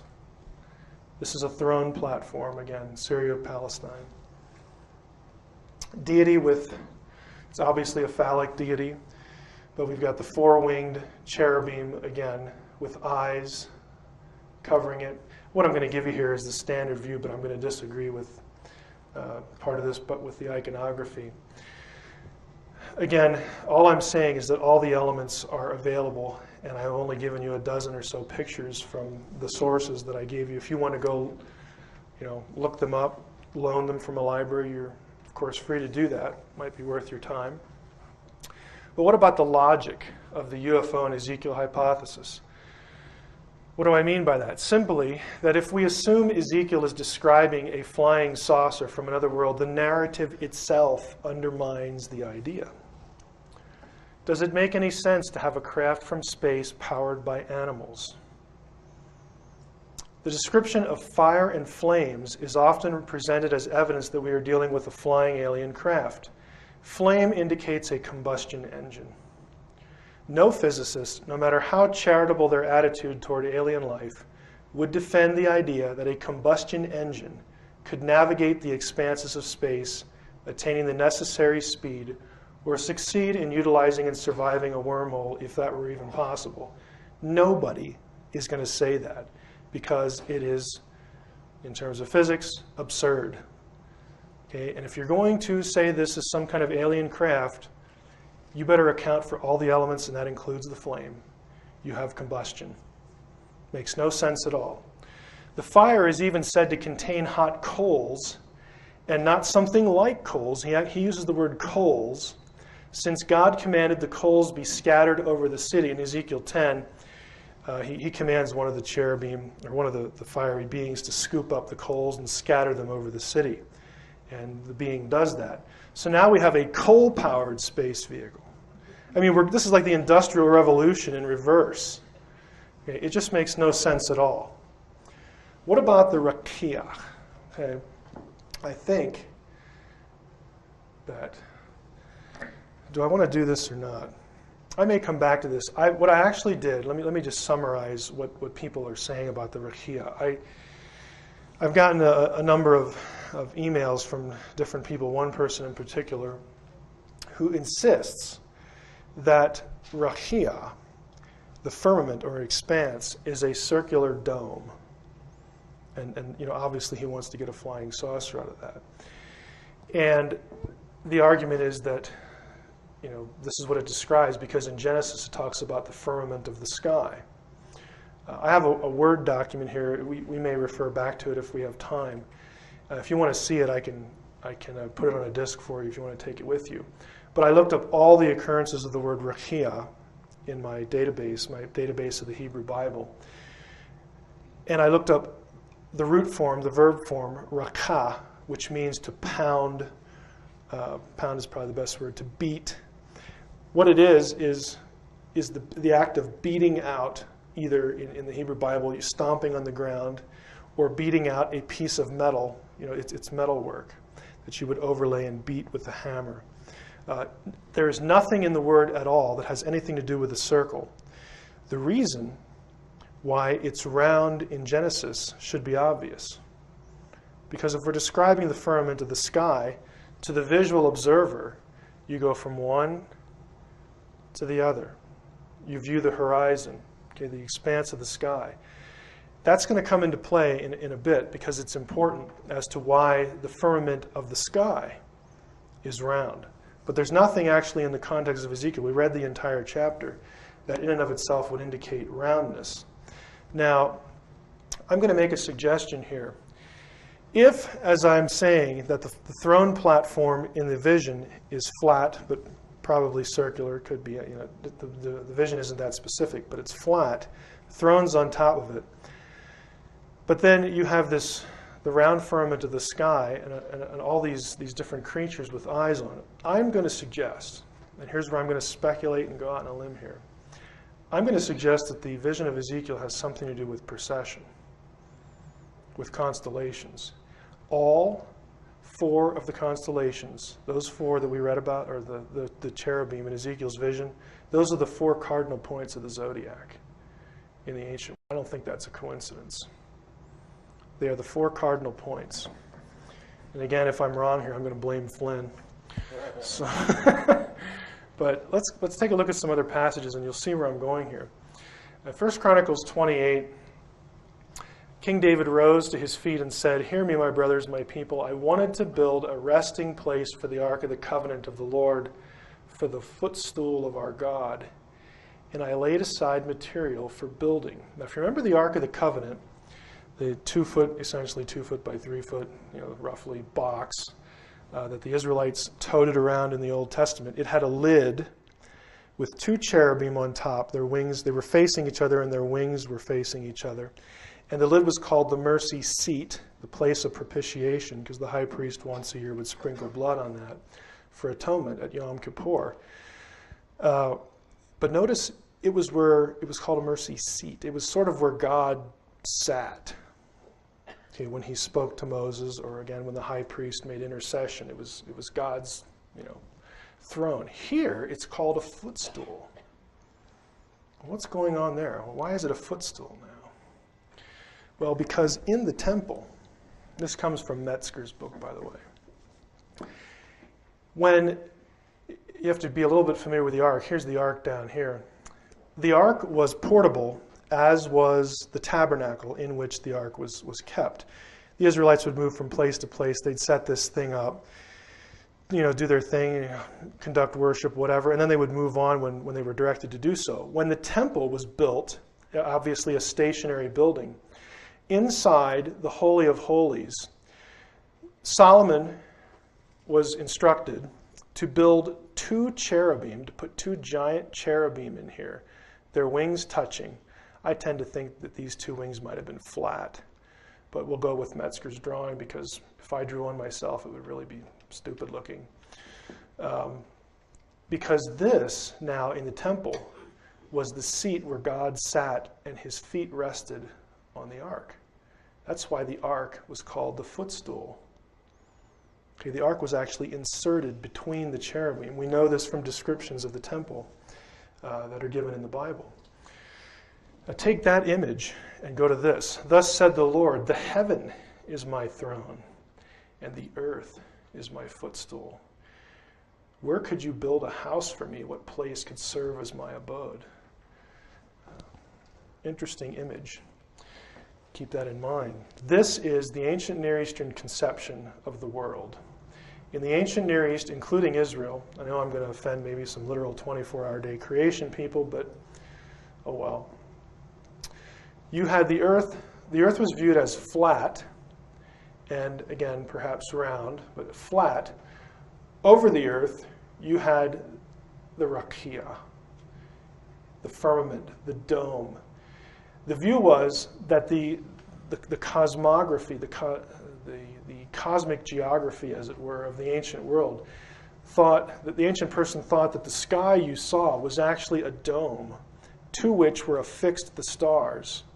And they could see the stars move, the constellations, in regular cycles. And they thought that everything was encased in a dome, so that the waters, you have these phrases in the Bible, the waters above and the waters below the firmament. They believe there was water out here, water below, waters below the earth, and then you had waters really below, beneath the other waters of the earth. This was Hades, the netherworld or hell. Of course, the heaven or the highest heaven.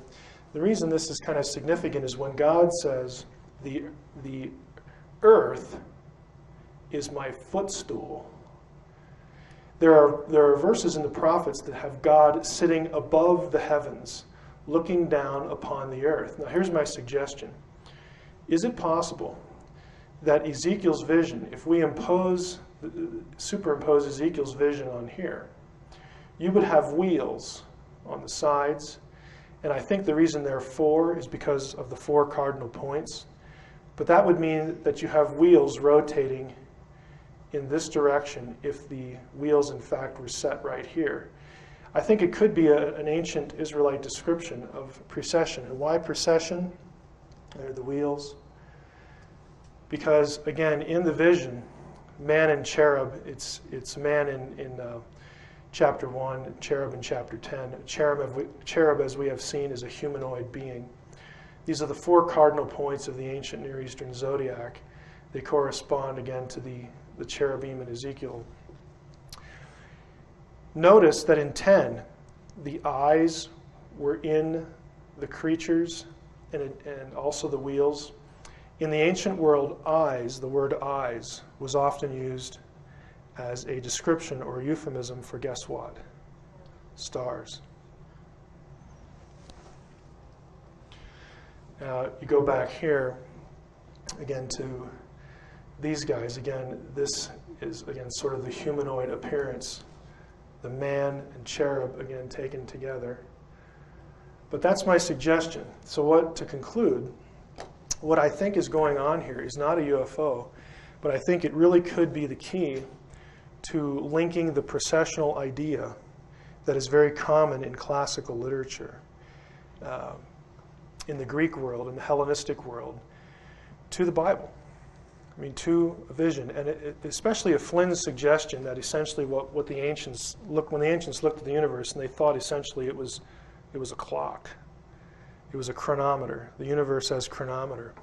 If that's the case, and I don't have I can't really take this any further, what I'll say here, but it really fascinates me to wonder if the time when the vision is given is when the exile began. And of course, Ezekiel is told that the exile is going to end. But the fact that it shows up in Revelation later, and it shows up in Daniel in connection with the four beasts, which are identified as four kingdoms, again, which are taken up in Revelation, could it be that precession has something to do with prophecy, and prophecy has something to do with precession? Because when it shows up in Revelation, it's the beasts again. John says, I looked up into the heavens and I saw the throne of God in the heavens, and the four beasts on the throne, and they were filled with eyes. Okay. I think if you take it literally, it might mean exactly what he says. I looked up in the heavens. The heavens is where God's throne is. The earth is his footstool. And I saw these creatures, and they were filled with eyes, and they surrounded the throne. Again, just a suggestion, but something I'm going to be playing with for probably the next year. And if we do something related to that next year, you might hear a little bit more. So that's all I have for that. And I think they're going to take Q&A afterwards. So what do I do now? Actually, we do have time. I'd like to ask a couple of questions right now on Okay. the subject. And there will be a Q&A mic, so get that set. Okay, however that one you want that to be done. Any questions? Yes, sir. I cannot Check. be ahead of it. How did that fly? Well, I don't think the point of the vision is that the throne was literally flying. I mean, when Ezekiel sees it, it's in the air. Okay. But how did it get in there? Because that's where it appeared. See, Everything I know. right, but you're thinking that it is a vehicle or a contraption. And what I'm suggesting is that when Ezekiel sees this, he sees all these elements, and I think he is thinking of prophetic statements, and that the point of the vision is that God is showing him essentially, again, through precession. But is he seeing a real thing? Well, real in what sense? Could you go up and touch it and, Right. and punch it, that kind of thing? I don't think there are places where visions like this show up. For instance, in Isaiah 6, where one of the beings will touch the prophet. Okay, so in that sense, if we were in Isaiah 6 or whatever passage, I'd say, yeah, he's touched by them. We don't have that here. It's in the air. It never comes down and never interacts with him. He's just observing it. So in this case, I don't know. Why is it in? Because I'm sorry. When he says it's in the air, Well, I think it is in the air. it's a solid object. That we don't know. We can hear it, which implies, It's solid. okay, that it's solid. But if let's say you had a ghost appear in front of you and the ghost said something. You hear something, but that doesn't mean you can go up and grab it and touch it. It doesn't mean it's corporeal. In other words, when a vision may be just visual, or it may be something solid. And I'm saying in other contexts, we're actually told something in the text where we could conclude that it is solid, but in other cases it might just be, again, something purely visual. I don't really think it matters because I think the point of the vision is prophetic. I think he's telling Ezekiel that the time of the exile will end in 70 years. I think, again, the point is that I control the future. If you want to know when these things are going to happen, follow, I hate to make it sound this way, but follow the stars. I mean, I really think that if you match this to Daniel 7, which everyone who studies prophecy knows is a significant passage. You've got the four beasts, again, in Daniel 7. You got Daniel 2 with the image, you got Daniel 7, you got Ezekiel 1, you got Ezekiel 10, you've got Revelation. In Revelation, John just merges them all together into one massive, heavenly vision. I think the point is that the God of Israel controls the future. And if you want to know what his timetable is, relatively speaking, in terms of epochs, you look at precession. But that beast has got to be an actual thing. Which beast? You're talking about the beast in Revelation? In any, There has to be a reason why the beasts selected correspond to the zodiac. And by the way, I do believe the beast, the Antichrist, is a person. Okay. But what we're dealing here with is the throne of heaven, the fact that the Lord as sovereign controls time, controls the progression of events, and is giving Ezekiel a glimpse into the fact that, yeah, you're my inheritance. You're sitting here. If you read the whole thing of Ezekiel, they're sitting there by the river Kivar. They've just been taken into exile. And there are certain psalms that refer back to this episode where their captors are taunting them, saying, hey, sing us one of the songs of Zion now. Tell us how impenetrable Zion really was after we just basically kicked your butts all over the earth and brought you back here. And they're wondering, what are we doing here? Isn't God supposed to be on our side? And Ezekiel has sent this vision to basically say, yeah, he still is. He controls the future. You still have a future. You're here, it's your own fault that you're here. If you remember yesterday, we read the covenantal passages about following the other gods and what's going to happen to you. God says, well, you didn't listen. You're in exile now, but you are still mine. And there's going to become, I know the future. I know the future. And these beasts give you a glimpse of it, give you a little hint of it. And it's going to show up in Daniel, and it's going to show up in Revelation. Because I think, again, if I'm wrong, I'm going to blame Flynn. But nobody does this. I only know of one New Testament scholar who's actually a credentialed scholar in the field who nowadays takes Revelation as astral prophecy. And I think he's right. I think he's onto something there.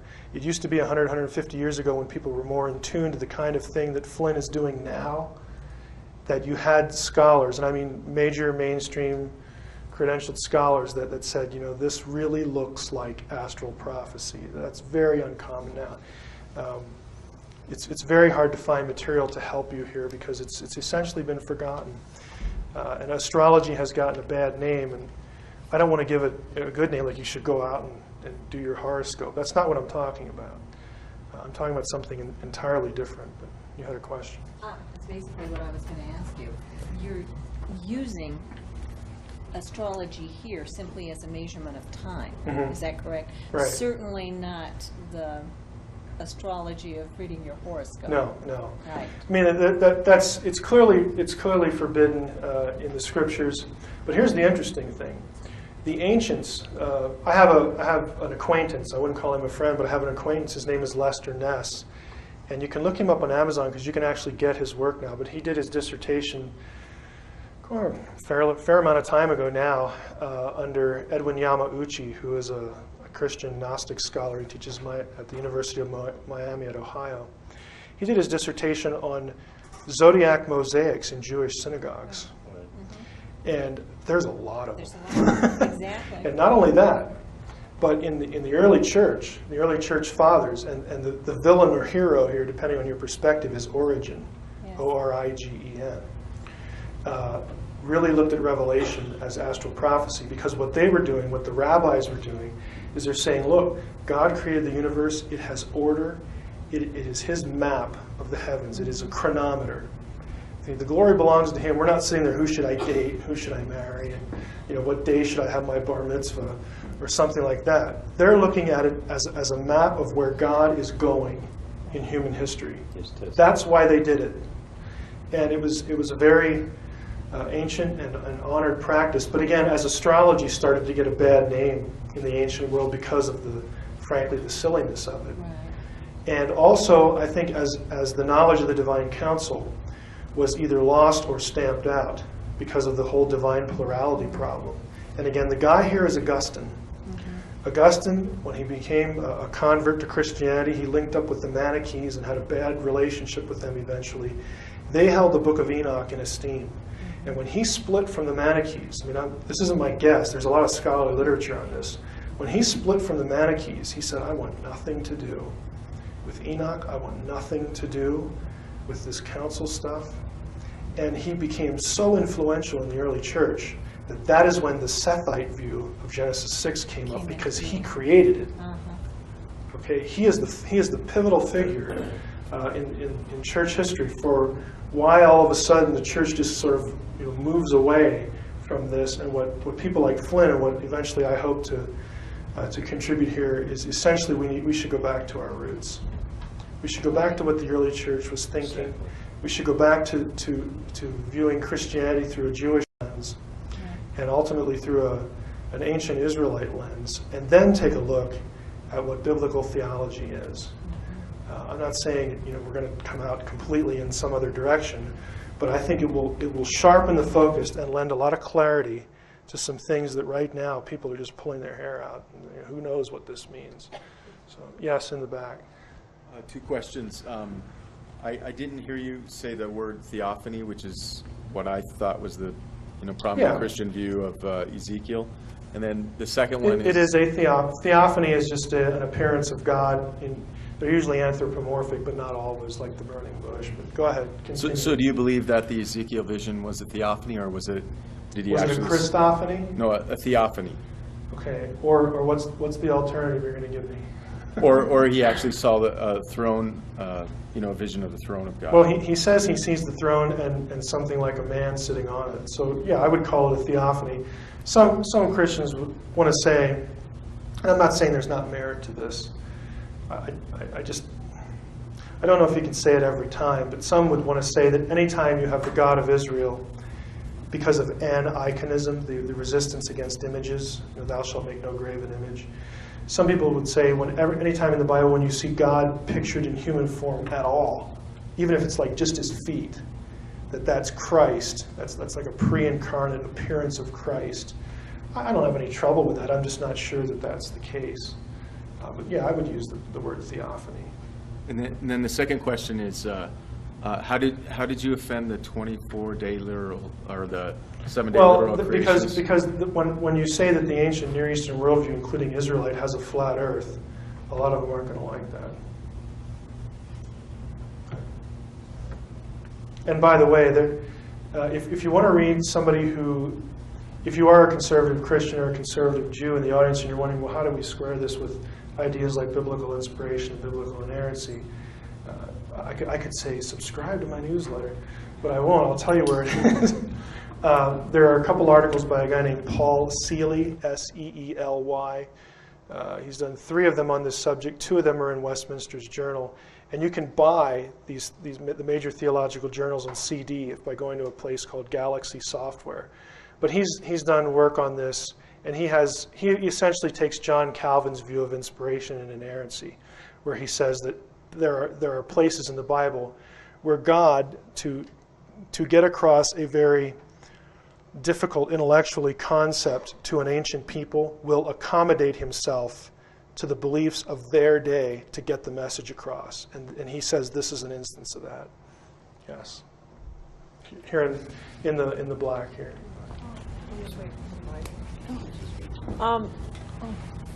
In the Bible, Jesus said, you're going to become fishers of men. And this was told to me, and as well as what I'm seeing here and what you're saying about this probably being the procession of time, a description of the procession of time.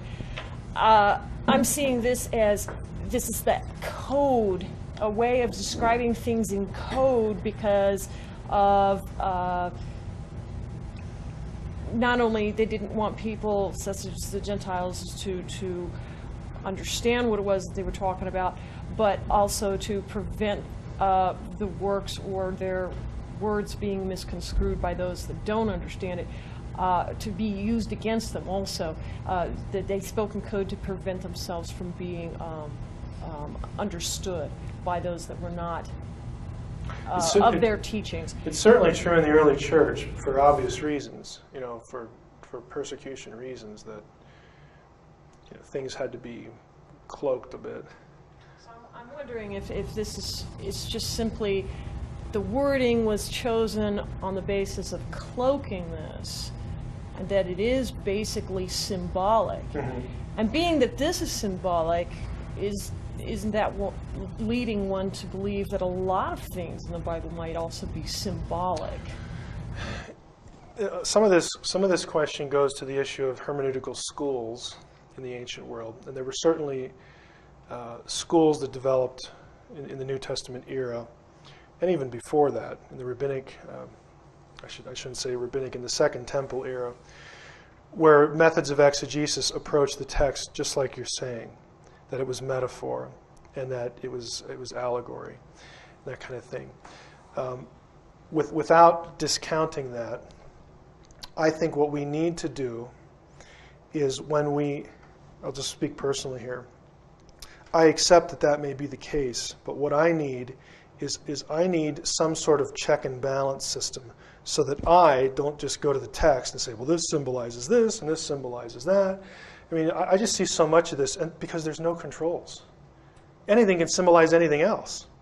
So what I think what we need to do to honor that idea, because I do think that idea is there in exegesis and in history, is look for what, in terms of their world, where the symbology lines up, the commonly accepted symbology. What I mean by that is, in a case like this, again, it's very obvious that you're dealing with the cardinal points of the zodiac. Well, that comes from somewhere, and it means something. So in those symbols, I'm going to look for correlations and treat them symbolically. By the way, symbolically doesn't mean that it's not going to play out on Earth. It refers to what plays out on Earth, what exactly is going to happen. But I will look then for, okay, what did the symbols mean in Babylonia and in Canaanite religion, in Israelite religion? Because I know Israelite religion uses so much of this. So that is the check and balance system. Only look for symbology where symbology is apparent cross-culturally and where the prophets themselves are treating what they're doing as a symbol. Usually they'll tell you.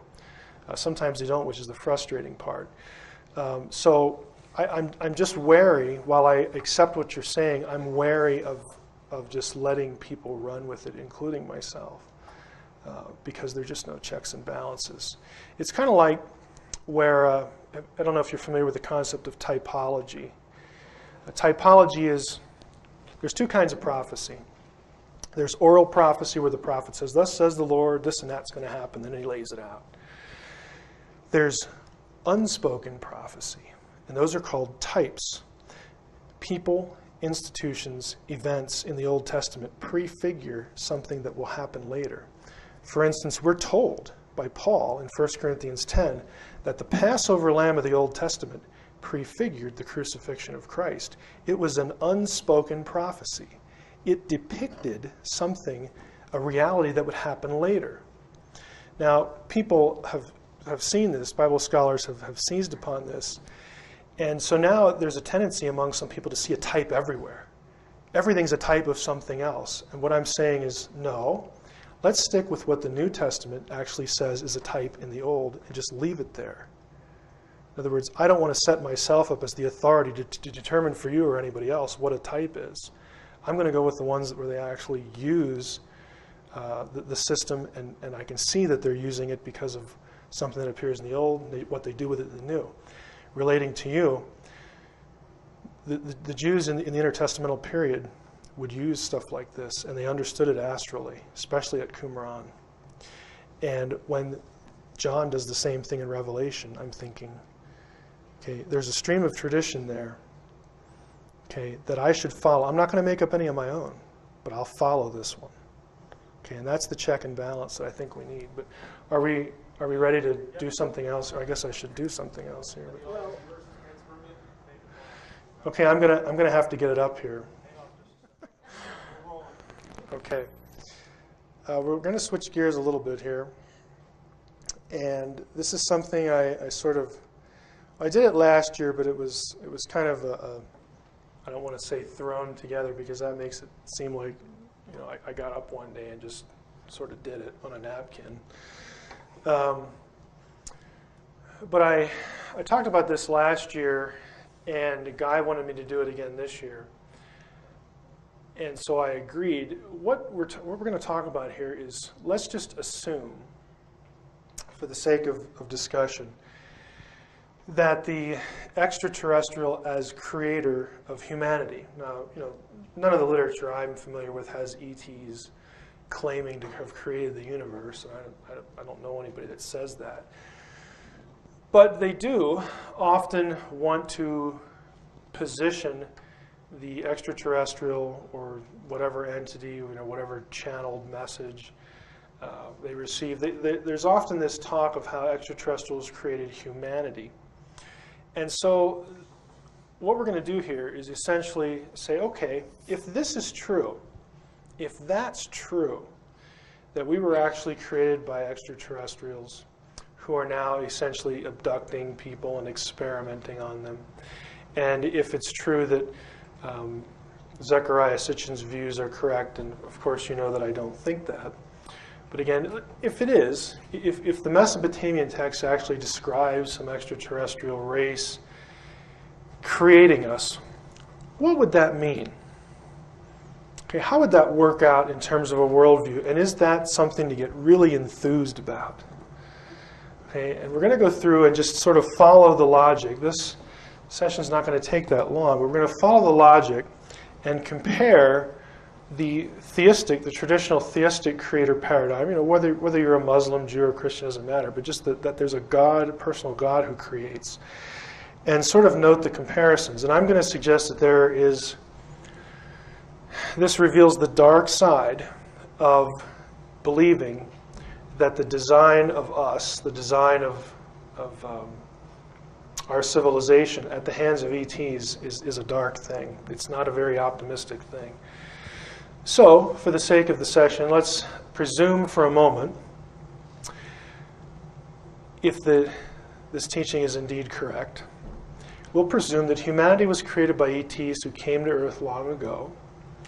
We'll presume that these ETs and their creation of humanity is described in ancient Mesopotamian texts, whose content is often mirrored in the Bible, and that these ETs are therefore the God or gods that humanity has become accustomed to thinking about. If the ET creator view is true, then where would that leave us? Is that something to celebrate or get enthused about? Should we, as they did in Independence Day, go up to the top of buildings? Oh, you're wonderful. You're finally back to bless us. Let me suggest several implications that logically extend from those assumptions. First, if this is true, then you, as a member of the human race, have no inherent dignity. This conclusion extends from the fact that if ETs are the gods of the ancient creation stories, then we were created as slaves by the Mesopotamian ET gods, the Anunnaki, because that's what the texts say. Okay? It's point blank what they say. This is Atrahasis, Tablet 1. When the gods, instead of man, did the work and bore the loads, the gods' load was too great, the work was too hard, the trouble too much. Right there, that should tell you that the conception of a god in Mesopotamia is quite different from the conception in the Israelite religion. God doesn't need a lunch break, or much less a slave race to do work. The great Anunnaki made the Igigi carry the workload sevenfold. Anu, their father, was king. Their counselor, warrior, Elil. Their chamberlain was Ninurta. Their canal controller, Anugi. They took the box of lots, cast the lots. The gods made the division. Anu went up to the sky, and Elil took the earth for his people. The bolt which bars the sea was assigned to far-sighted Anki, so on and so forth. The last line, the Anunnaki of the sky made the Igigi bear the workload. The gods, pity them, had to dig out canals, had to clear channels, the lifelines of the land, so on and so forth. For 3,600 years they bore the excess. Hard work, night and day. They groaned and blamed each other, grumbled over the masses of excavated soil. And then they decide, let us confront our chamberlain and get him to relieve us of our hard work. Come, let us carry the Lord. Let us carry the Lord, the counselor of the gods, the warrior, from his dwelling. Let's go and grab him, take him out of his house. And made his voice heard and spoke to the gods, his brothers. Why are we blaming them? Their work was too hard. Their trouble was too much. I'm abbreviating this with ellipses. They said, let's go get that God. And then they go and confront him, and then listens to their complaint and says, well, I guess we can't blame them. Their work was hard. Their trouble was too much. Every day the earth resounded. The warning signal was loud enough. We kept hearing the noise. There is, and the text breaks off there. And so they go to the creatress. Belet Ili, the womb goddess, is present. Let her create a mortal man so that he may bear the yoke, so that he may bear the yoke, the work of Elil. Let man bear the load of the gods. Nintu shall mix the clay with his flesh and blood. Then a god and a man will be mixed together in clay. They answered yes in the assembly, the great Anunnaki who assign the fates. Now, if this is the case, you are all owed reparations by the gods. I mean, that's essentially what you've got. You are a slave, your father was a slave, and so on and so forth, all the way. We're all slaves. In other words, we have no inherent dignity. We are the low end of the totem pole in a divinely ordained caste system. That's what we are. We are chattel, if this is true. Now, this divine image idea, which is biblical, aren't we created in the image of the gods? Again, it's a biblical theistic concept. It is not part of the Mesopotamian concept. If we go back here, let her create a mortal man so that he may bear the yoke, the work of Elil. Let men bear the load of the gods. Zecharia Sitchin tries to, and it's kind of amazing again, he tries to take these phrases, bear the yoke, bear the load, and he tries to argue that yoke, and load here actually refers to the image of God.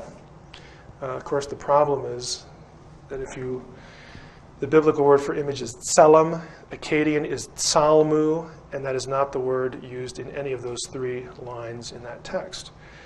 So contrary to what he says, this is not a creation that has the gods, the Anunnaki, creating humanity in their image. No, the text actually means what it says, that we were created, in their view, as slaves.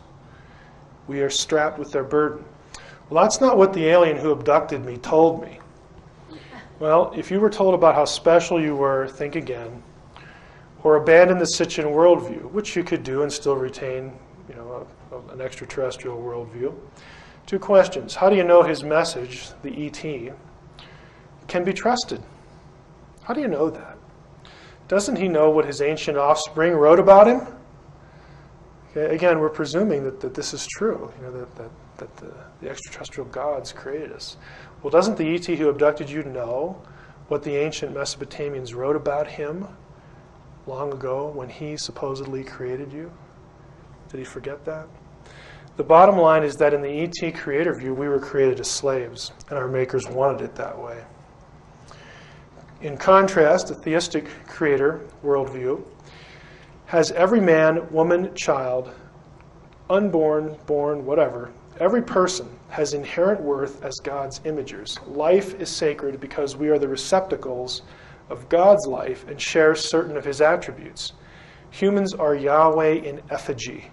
That is, we are his representatives. We're not gods, but we are placed upon the earth, as I said before in another session.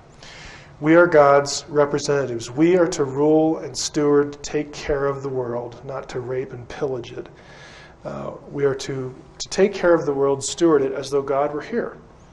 We aren't, as the Old Testament teaches, God's representatives on earth if the ET view is correct. Also, if it's correct, there's no higher purpose for your life, since there's no concept of eternal reward in a personal heaven from a personal loving God. That idea is completely foreign in Mesopotamia. If you read any introduction to Mesopotamian religion, Mesopotamians were the most pessimistic of all ancient people about the afterlife. The only semi-positive thing they have to say about death and Sheol and the underworld is that if you're a king or a peasant, you wind up at the same place. So the ground is level in Sheol. But everyone in Sheol endures what the best description I've ever seen of this is, I think it's from Jean Bottero, who's an expert in Mesopotamian religion. He referred to it as a cadaverous existence that never ends. Ooh, I can't wait. This is not a good place. But if this view is true, you don't have anything waiting for you. In other words, you can serve the gods all you want, be their slave, and what do you get at the end? You get to live as a cadaver. That's just wonderful. The conclusion follows again from the fact that if ET is God, then his status as a created being himself means that all in the universe that is real is the material. There's no spiritual reality beyond the material, and again, the Mesopotamians weren't looking forward to anything beyond that anyway. Now, pantheists and those who want to give the universe itself life or treat it as a living being or biocosm are left with this reality. No matter how spiritual they think the universe is, it's still just matter, beyond which is nothing. There's nothing beyond that. Because if you say there's something beyond matter, something outside creation, you've just dumped your pantheism. Typically, those who speak of the universe as its own creator do so to avoid the idea of a personal deity that transcends creation, because that idea comes from religion or the Bible.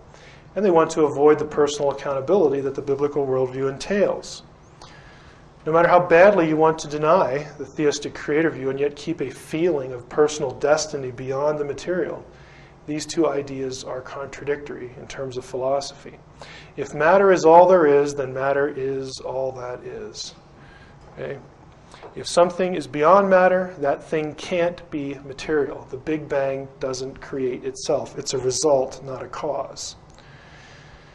If there's no higher purpose for your life because there is no immaterial, non-physical, non-material place that you go when you die, there's no higher purpose, you have nothing to look forward to. You are simply a higher form of animal. You might be lesser than the aliens who made you, whose only purpose was to have you serve them. And if you imagine that there are multiple races of aliens, some who want to aid us in achieving our high potential, then some questions follow. You might say, well, maybe only the bad guys treat us as slaves. What about the good ones? How can you tell the taskmaster alien from the benefactor alien? And if you read the abduction literature, this is not, that is a legitimate question. We know from Sitchin's account of the conniving escapades of the gods of Sumer that they behave just like we do. The point is, they are fully capable of deception and self-interest. So how do you know they can be trusted and who to trust? If this is reality, again, the polytheistic Mesopotamian Anunnaki scenario, if that's the truth, how in the world do you know who to trust? Because they're constantly going behind each other's back and conniving and deceiving and lying and cheating. Who are you going to trust? If alien abductees are to be believed, how are the violations they undergo benevolent? I know, it's rhetorical. Why is it that Dr. David Jacobs, leading authority on alien abduction, has concluded the alien motivation is not our benefit, but for their own? Again, he's not the only one. The theistic view, in contrast, has an ultimate purpose for humanity. We are to image God, which we've talked about before, to work in his stead, to be his representative. And what that means down here, this idea is actually the basis in Reformation theology, that all work, any gainful employment, is godly. All work has value. There should be no distinction. Let me phrase it correctly. I don't want to say there is no distinction. In God's mind, there isn't. But there should be, in our mind, no distinction between what we think of as secular and sacred. It's all sacred in God's mind. It makes God happy when we are creative and industrious, and God wants us to find work that we enjoy and then revel in it. We are to put our trust in him for our eternal destiny by obeying his plan for our salvation, so that the practice and that's a typo there. So the practice of our lives is, as the Westminster Confession puts it, to love God and enjoy him forever. That is the point of why we're here in God's mind, the biblical God, not the Anunnaki gods. The outcome of this is eternal sonship or eternal childship, to become the sons of God, the children of God, to replace what has been lost through the progression of evil. This is what John says, point blank. See what love the Father has given us, that we should be called children of God, and that is what we are. The reason the world does not know us is that it did not know him. Beloved, we are God's children now. What we will be has not yet been revealed. What we do know is this: when he is revealed, we will be like him, for we will see him as he is. Question: what is the destiny? What is your destiny at the hands of E.T.? to be ramped up into the collective consciousness? Okay, what proof do you have that E.T. has changed from the self-interested taskmaster he was in the days of Mesopotamia? The third logical implication to the E.T. creator view, we've talked about 1 and 2, and number 3 is the idea of racial superiority and inequality is true. It's absolutely true. This conclusion logically extends from the Mesopotamian texts that tell us that the gods created kingship for humankind. If you read Sitchin closely, he will refer to 2 creative acts with respect to humanity. One, is prior to the flood, where a primitive form of humankind is created again as slaves. But then one of the gods, Anki, comes back and sort of ramps up or genetically tinkers again with the humanoid thing, and specifically does that, adds more divine blood to him, because we are going to make them this particular line. And you actually have 2 lines emerge in Mesopotamian thinking again. We're going to make certain of these individuals more like us, because we're going to give kingship to them. We're going to put kingship in their hands. So if this is the case, then certain bloodlines are inherently superior because they're royal. And I want to say this, if you read Lawrence Gardner, this is Lawrence Gardner. Okay, bloodline, the Holy Grail, the whole bit, the Jesus bloodline mythology, going back to this, you have to believe this. If this is what you think the texts say, then this is the conclusion. Certain bloodlines are superior because they have more of the Anunnaki blood. See, we all people who would latch onto this, what Gardner's saying, they read it and think, that's me. That's me. I'm one of the superior ones. Well, maybe not. Questions that naturally follow. Are you among the elite? Are you as racially gifted by the gods as other people? Do you suppose that African Americans and Jews are in the royal bloodline? Hispanics, put any other race other than white Anglo-Saxons in there. If the idea of racial supremacy is true, should we defend it? Should we defend it? Will the gods enforce the idea when they return? Will they weed us out? Will there be those that rule and those who serve? Again, in contrast, the theistic worldview is that all races are equal because all races are human. All humans are God's imagers, male and female. There are no exceptions. Now, I know that the church, in some of its more wonderfully dunder-headed moments, and I'm including in this century, has propped up the idea of racial superiority through pseudo-exegesis of passages like the curse of Canaan and Ham. It is not what the text teaches. It's what people who are predisposed to racial inequality have said the text teaches, but it is not what the text teaches. And frankly, today, I think the exegesis is a little less self-serving than it was perhaps in the Civil War and in the 60s. Those humans who follow God's plan for salvation for all are considered royal offspring. Every believer is specifically called a son of the king. It is a royal title. The sons of God who will rule over a new earth with him. Male and female, no exceptions. The idea goes all the way back to the Old Testament. It's not just a Christian thing. It's very present in Jewish theology. Hosea 2:1, the number of the people of Israel shall be like that of the sands of the sea, which cannot be measured or counted. Instead of being told, you are not my people, again, remember they were exiled, they shall be called children of the living God. Daniel 7:27, the kingship and dominion. It's the same chapter, by the way, the divine council chapter we just looked like with Ezekiel. Kingship and dominion and grandeur belonging to all the kingdoms under heaven will be given to the people of the holy ones of the Most High. Will be given to the people of the holy ones of the Most High. Their, plural, kingdom shall be an everlasting kingdom, and all dominions shall serve and obey them. John, New Testament now, but to all who received him, who believed in his name, speaking of Jesus here, he gave power to become children of God. Galatians 3:29, if you belong to Christ, then you're Abraham's offspring and heirs according to the promise. the promises given to the Jews above in Daniel. 1 John 3:1 we've already looked at. The fourth logical implication to the ET creator view, again we looked at 1, 2, and 3.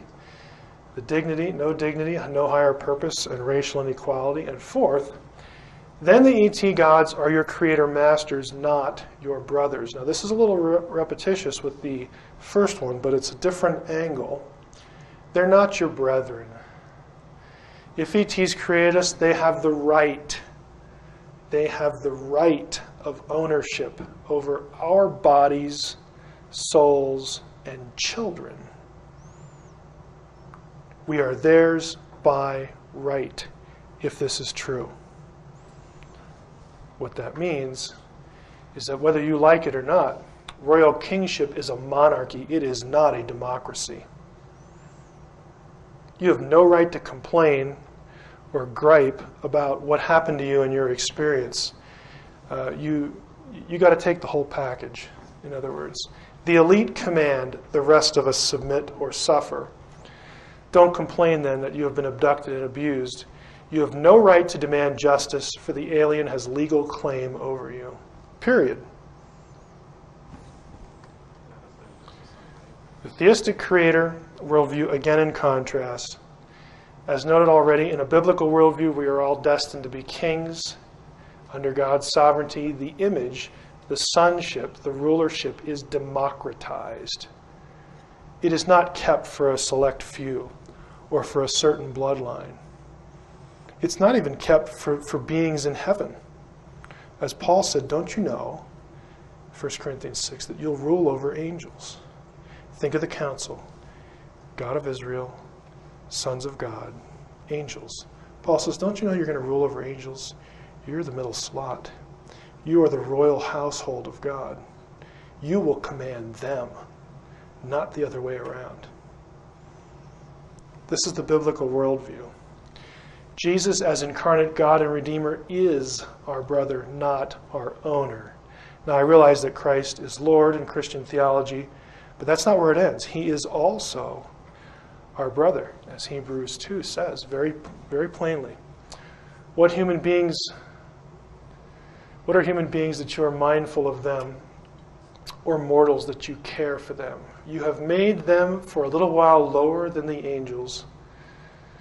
You have crowned them with glory and honor, subjecting all things under their feet. Now, in subjecting all things to them, God left nothing outside their control. As it is, we do not yet see everything in subjection to them, but we do see Jesus, who for a little while was made lower than the angels.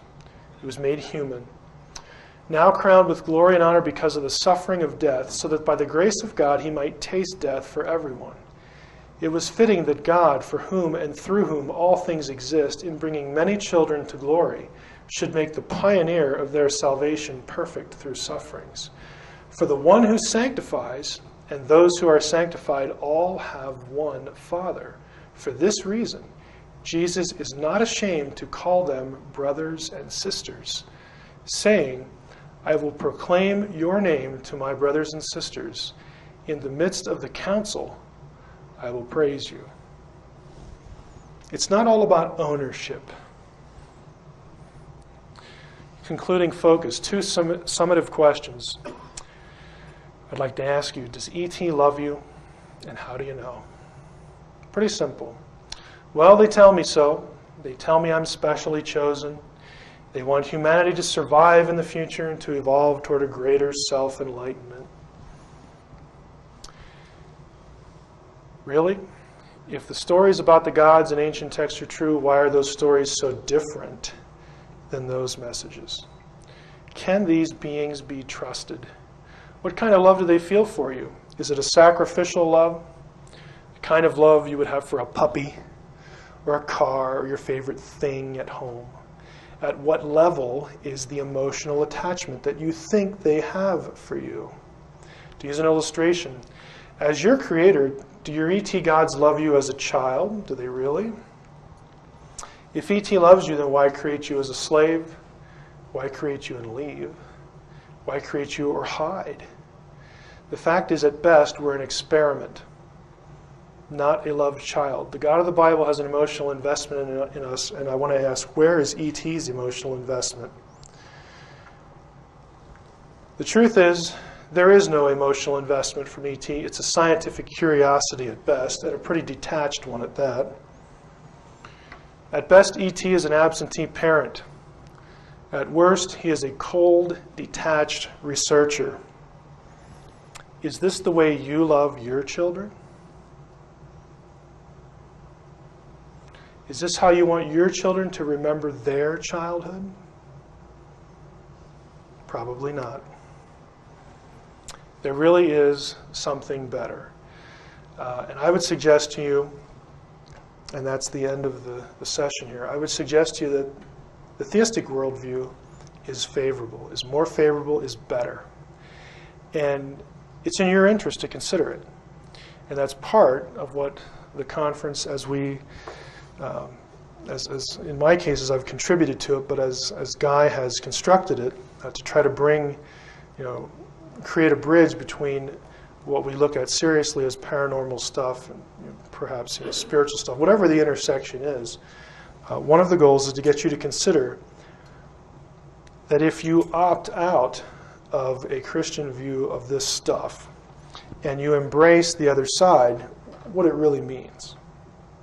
Have you thought through it to the end conclusion? Or have you not? Perhaps not. Okay. Switching gears yet again. The last session that I'll do, and please hold your applause at the last session, has to do with serpentine beings, watchers, and the netherworld in the religion of ancient Israel, Judaism, and Mesopotamia. The subtitle, kind of misleading here, but sort of to the point. What Zecharia Sitchin isn't telling you about the Anunnaki. Now, I'm going to have to translate this a little bit for you. What I'm going to do in this session is I want to go through some passages in the Hebrew Bible that deal with serpentine beings, also known as watchers, mostly in the literature of Middle Judaism, and also the netherworld, and then sort of create a description of who these beings are, what they do, where they live, that kind of thing. And then ask the question, is there any evidence, is there any suggestion that the Anunnaki of Mesopotamian texts match this description? I can preview it this much for you. There are a number of overlaps. They're not, there are some gaps, let's put it that way, but there are a number of overlaps. So this is just kind of an exploratory session just to compel your thinking a little bit in this direction. Because, frankly, when it comes to the Anunnaki, there are things that Sitchin does not go into that I think robs you, the reader, and the thinker, the researcher, of the complete picture. Let's see. So some preliminary thoughts. Again, as the title suggests, there's more to this than you might have heard. I'm not going to worry about dealing with some errors that Sitchin makes in some of his statements. That is the Sitchin overview session. So we're not going to worry too much about that. Rather, the third point here, the focus is discerning several noteworthy overlaps between the watchers of biblical theology and later Judaism and the Anunnaki. And again, I'm admitting that there are differences between the groups, but there are some pretty noteworthy similarities too. Now, toward drawing attention to these, this is the order I'm going to follow, and hopefully it will be coherent for you. We want to actually review, since most of you have probably heard my session on Genesis 3 and Genesis 6, where we talked about the Nachash, the serpent, a little bit, but we'll go through that. Then we'll take a look at serpentine beings elsewhere in the Hebrew Bible. Again, note the sons of God and the watchers, the relationship between Genesis 3 and 6, and descriptions of the Anunnaki. Now, this session obviously has some overlap with other sessions, but again, to get it all in one session is our strategy here, is the goal. Again, Genesis 3 is the biblical account of the fall. Now, the serpent, ha-nakash in Hebrew, the nakash is the terminology I'm going to use, was the shrewdest of all the wild beasts that the Lord God had made. He says to the woman, did God really say you should not eat of any tree of the garden? The woman replied to the nakash, We may eat of the fruit of the other trees of the garden. It's only the tree of life in the middle of the garden that God said, you shall not eat of it or touch it, lest you die. Which is kind of ironic, because elsewhere in the Old Testament, God wants humanity to have eternal life. But here, it's clear that he doesn't want them to do certain things and so on and so forth. There's this debate about, is God being mean here or whatever. We're not necessarily going to rabbit trail into that, but both ideas are actually present in the Old Testament. But restricting ourselves to this passage for the moment. And then Nakash said to the woman, you're not going to die, but God knows that as soon as you eat of it, your eyes will be open. You will be like divine beings who know good and evil, or good and bad. The Lord God said to the woman, what is this you have done? This is after she eats. The woman replied, the Nakash duped me, and I ate. Then the Lord God said to the Nakash, because you did this, you're going to be cursed more than all the cattle, beasts, and so on and so forth. And then he says in verse 15, I will put enmity between you and the woman, between your offspring, or your seed, and her offspring, or her seed. And I made the comment before that you can take this as a personal he, third masculine, or impersonal it will strike at your head, and you shall strike at his or its heel. And that depends upon how you think the prophecy gets played out in the New Testament. Observations. You can probably tell, again, by this time that I don't think the Nakash was a snake. There's no indication that animals had the gift of speech in Eden. The fact that Eve was not surprised when the Nakash spoke to her must be explained exegetically, not by speculation. I've read all sorts of things here that we have some sort of weird animal then that we don't have now, and it had legs and it stood upright and it talked, or animals could talk back then. The text doesn't say any of that. The two parallel passages, as we shall see momentarily, to the fall in the Garden of Eden require, that's a strong word, but I'm going to use it, require that the Nakash be viewed as a divine being and not a snake. Now, where we're going to go here is that you're dealing with a divine being that had some sort of serpentine or reptilian appearance, was also luminous, very intelligent, very beautiful at the same time. So can this idea that the Nakash is a divine being and not a snake be established in the text here? And does that rule out a serpentine appearance for the Nakash? And the second one I've already played my hand. No, it doesn't. But again, the word itself, 3 consonants in Hebrew, the nun, chet, and shin, Nakash, can function as a noun, verb, or adjective in the Hebrew Bible. If you take it as a noun in meaning, it would just be translated serpent. Again, perfectly workable, as we've mentioned before. If you take it verbally, with its verbal meaning, the word would be translated deceiver or diviner. Again, the practicing of divination, the act of deception, perfectly workable. But I'm suggesting that we ought to take it because of 2 other passages we're going to go to today. Okay, I'm trying to triangulate them and see them consistently together. That's the reason I'm saying that if we take it as an adjective, the word would mean shining one, because Nakash, as an adjective, when it's used to describe nouns, objects, it means to shine or to be brilliant or luminous or something like that. We get there's the Hebrew word nekoshet. Okay, you just add the T to the end to form the noun. It means polished brass, burnished brass. So again, the shiny effect. Interbiblical parallels, I think, establish this, and I take it this way primarily because of parallel passages to the fall. Ezekiel 28, Isaiah 14, where a brilliant, shining, angelic, or divine being is cast out of Eden. Neither of these passages have a snake in the story, and the context of each passage with Genesis 3 is the meeting place of the divine council. What I'm saying here is that Genesis 3, Isaiah 14, Ezekiel 28, these are the 3 passages in the Old Testament that deal with what happened in Eden. All 3 of them take place in the location where the divine council meets, and there are certain motifs that we're going to go into today that establish that fact. And also all 3 of those passages need to, in my mind anyway, need to cohere together, and 2 of them don't have a snake, and I'm suggesting the one that appears to, we might want to just translate that word as shining one instead of serpent. to, again, make them fit together, to have them cohere. So first, considering the context of the three passages before getting into the specific parallels. Again, the divine counsel, if this is new to you, in as brief a definition as possible, is a concept known throughout the ancient Near East. For instance, it's mentioned in Enuma Elish and Atrahasis with the Anunnaki. It very plainly said the Anunnaki of the Great Divine Assembly said this and that. 4 or 5 times in that story that the divine council, the divine assembly is mentioned. It is the high god or gods and their bureaucratic entourage, the heavenly host of which angels are merely one member category. In all ancient Mediterranean religions, including Israel, the council met at specific places, usually the abode of the high god. And although there are council parallels between the Hebrew Bible and cuneiform sources, the most explicit parallels are between the Hebrew Bible and its closest geographical and linguistic neighbor, ancient Ugarit, which is ancient Syria. Ugaritic, by the way, if you like languages, if you want to study these someday, Ugaritic is the closest language linguistically to biblical Hebrew. There are a number of words in the Hebrew Bible. They're called hapax legomena. That's a fancy way of saying words that only show up one time.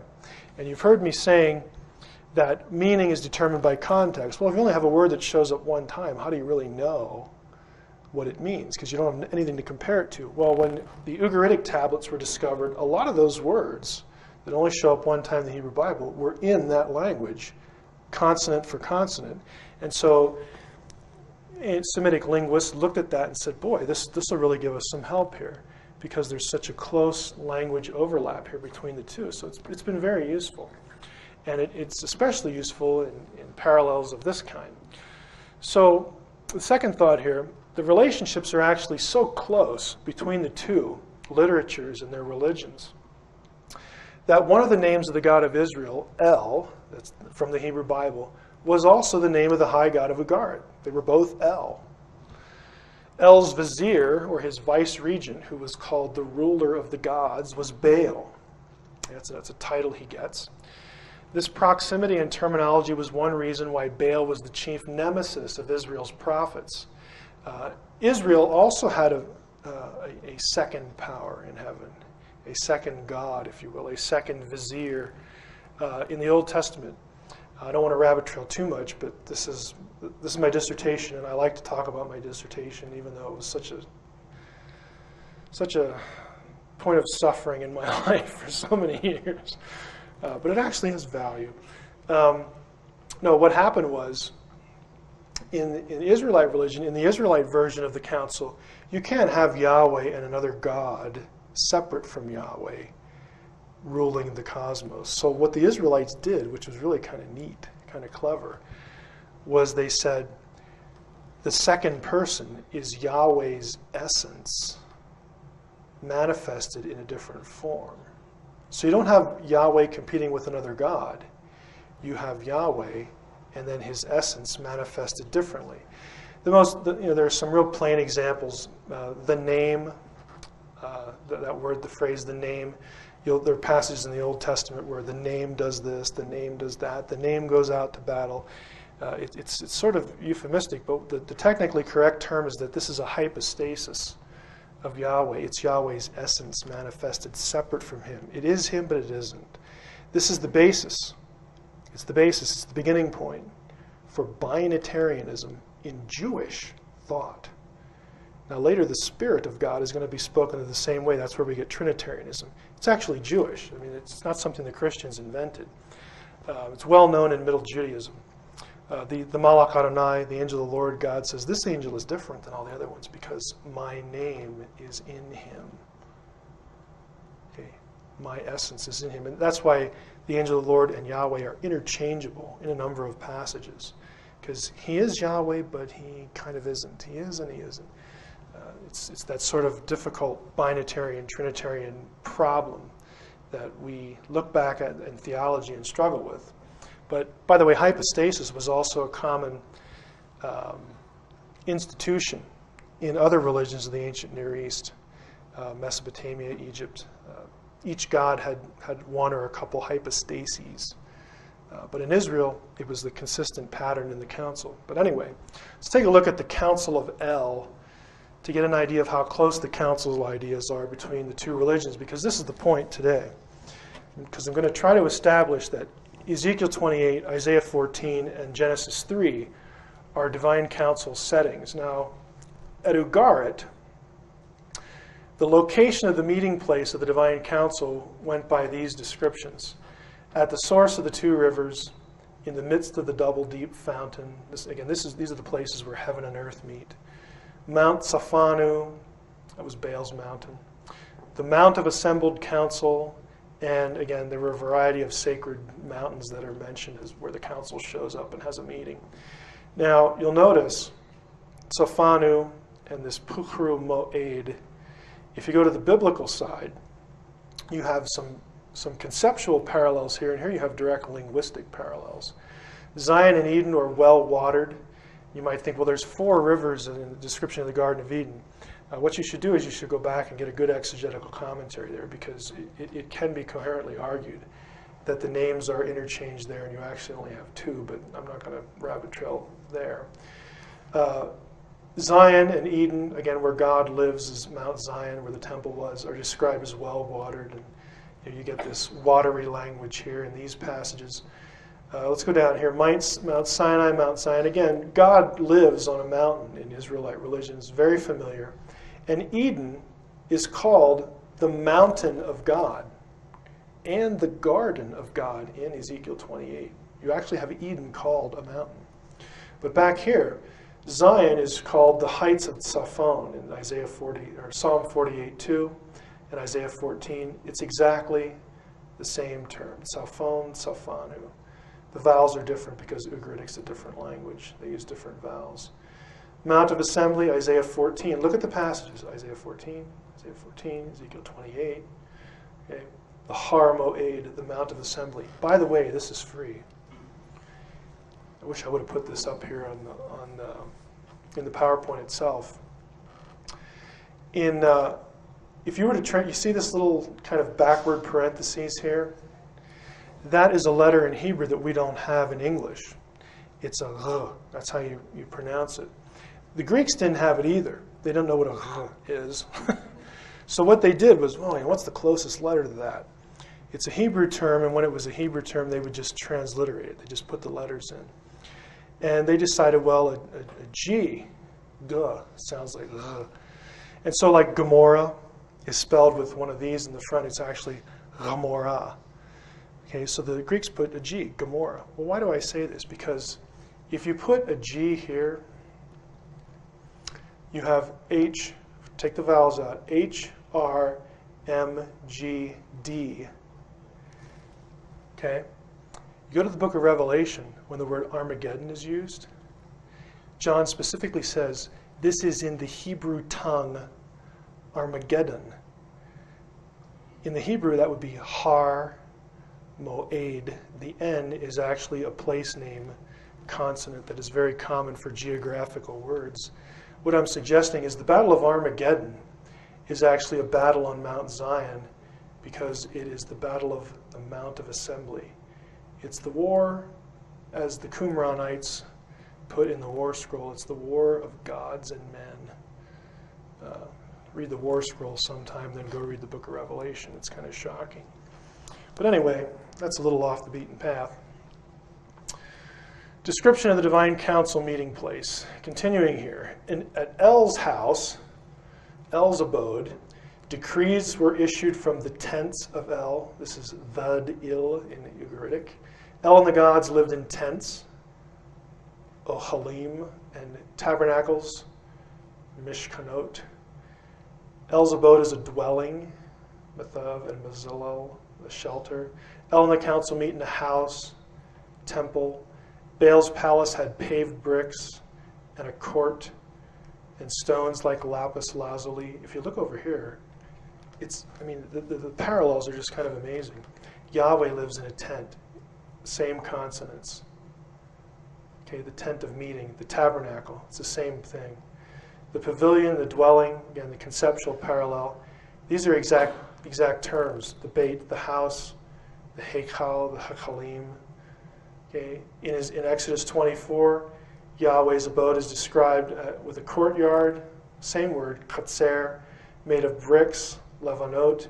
And if you actually read Exodus 24, the pavement was like sapphire. Okay. Same thing here.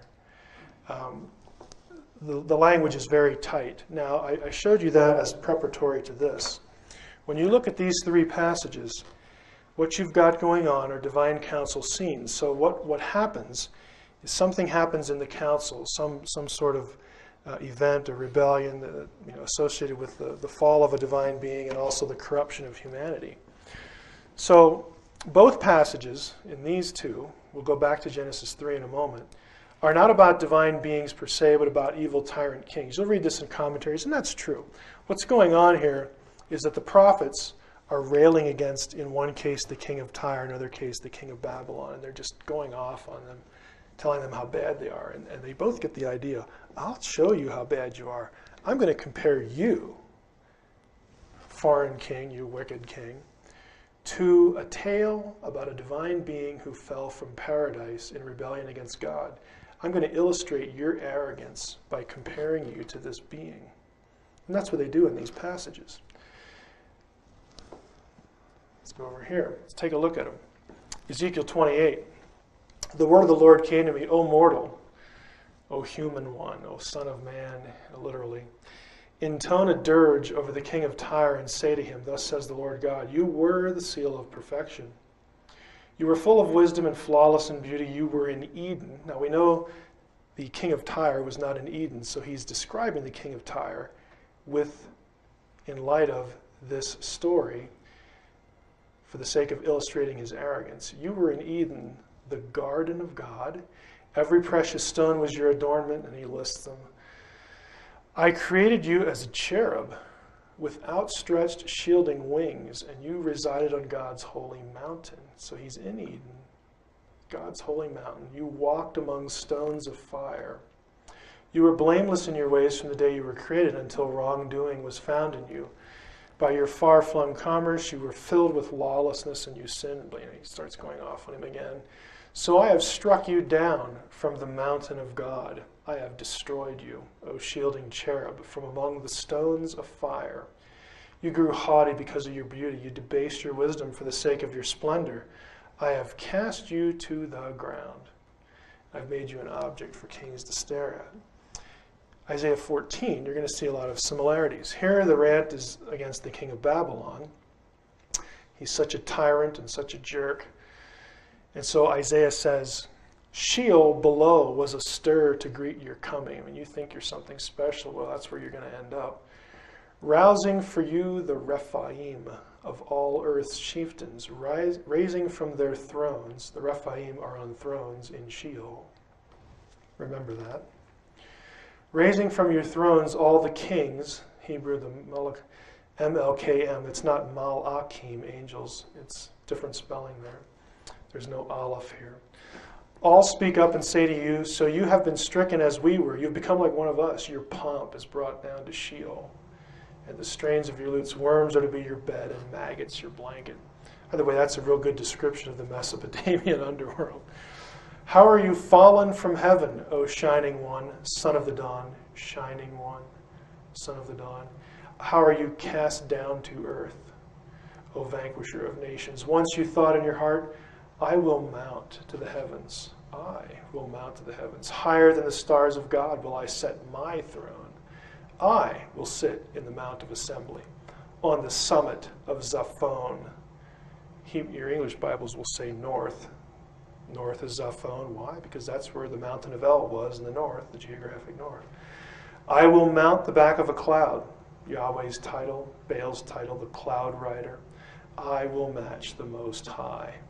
Instead, you are brought down to Sheol, to the bottom of the pit. Now, parallels. Let's take a look at some of this in a parallel structure. Genesis 3, I'm suggesting Nakash means shining one. Shining one's in the Garden of Eden, where God walked. Okay. Here we have descriptions of the being. He's described with luminous, brilliant stones, brightness. Again, these stones are the same things that describe the brightness of God's throne, so it's pretty bright. we have here again this description as the anointed cherub. Now that assumes that the word anointed is the correct translation of the Hebrew Mashach. Now, that's possible. It's a common term. We get Messiah from it. Mashiach, the anointed one. However, if you remember back to English class, and please don't shudder, remember what a homonym is. Semitic languages have homonyms too, words that are spelled the same but mean something different.